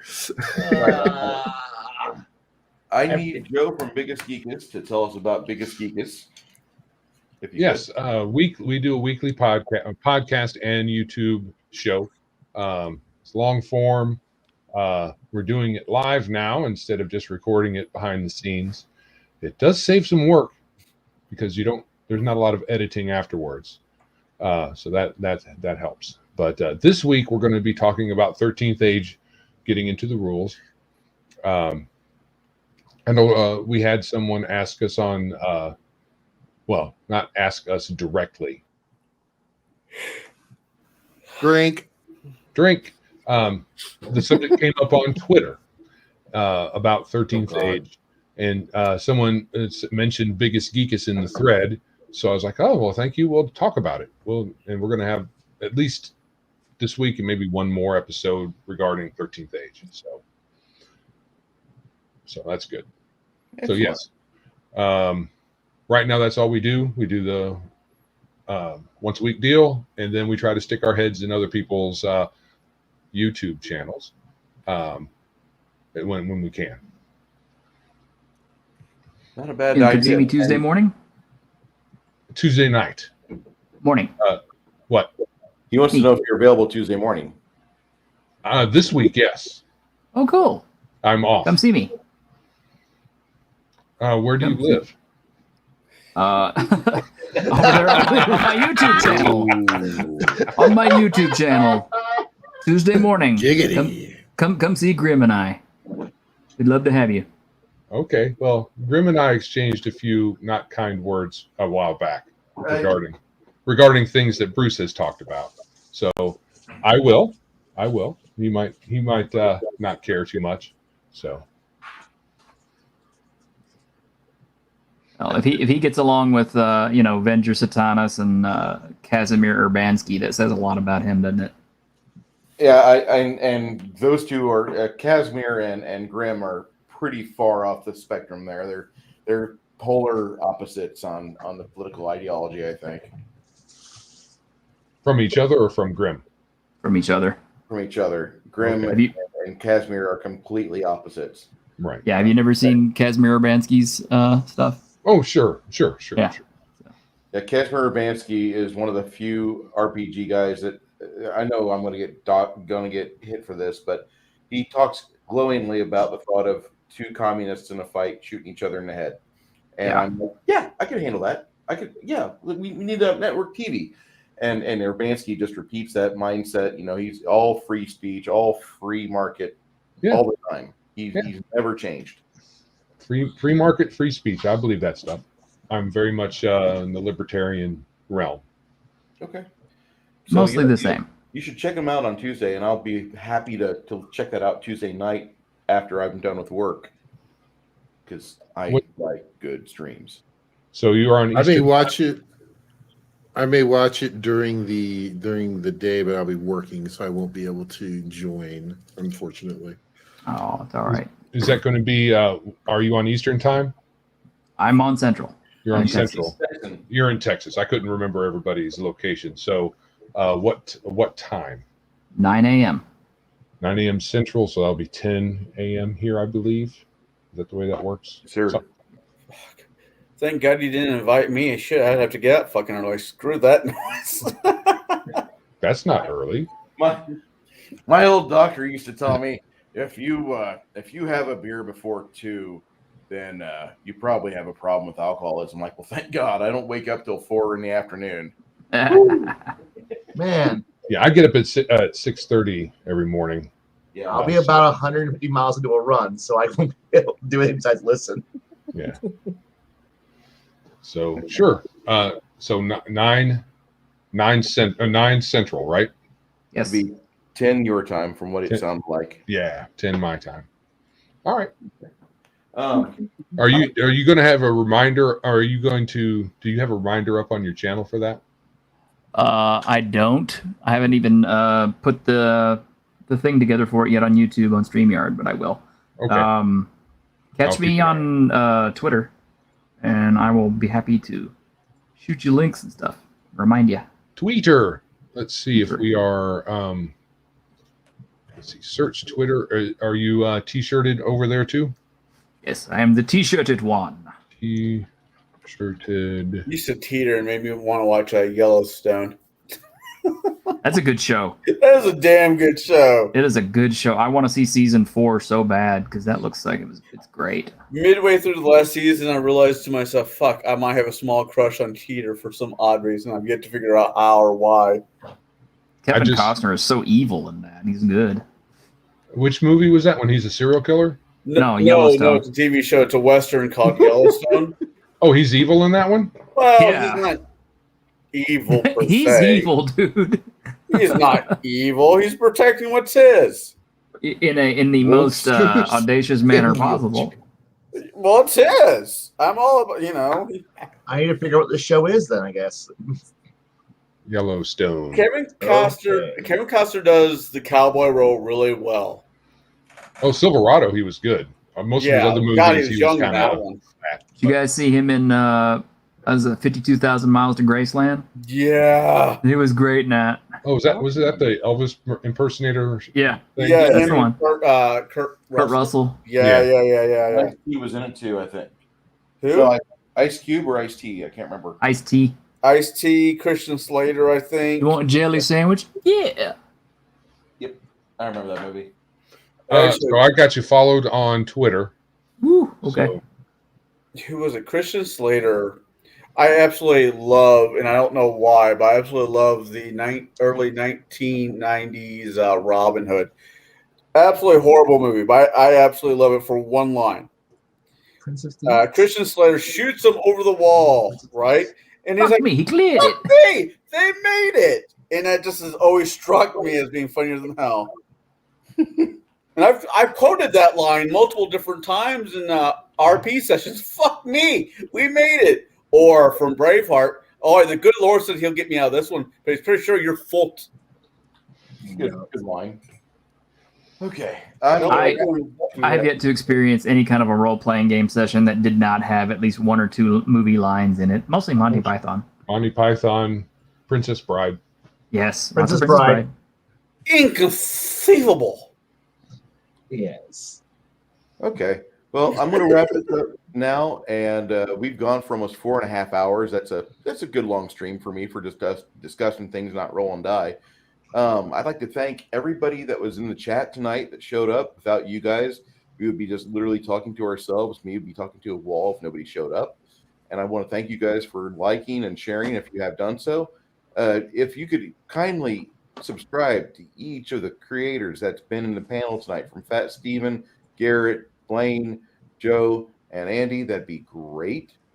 Along with who did I miss? T-shirted historian. Sorry about that, bud. And T-shirted is going to be giving us a wealth of content here over the next couple months, it looks like, and I'm really looking forward to it. Well, thank I you. want to thank everybody on the panel tonight as well for showing up and conducting themselves in a humane, adult manner. I didn't have to get upset with anybody. I'm sorry. I'll try harder next time. Also want to thank Rosetta if she watches this later. Thank you for stopping by and helping me throughout the first hour of this. And for you, the viewer, we appreciate you very much. We will see you again next Sunday. I'll be on Machiny 90s channel and be doing an art stream over there at the same time. But I appreciate everybody that helped fill the time with me tonight. Thank you, all of you. Thank you for having me.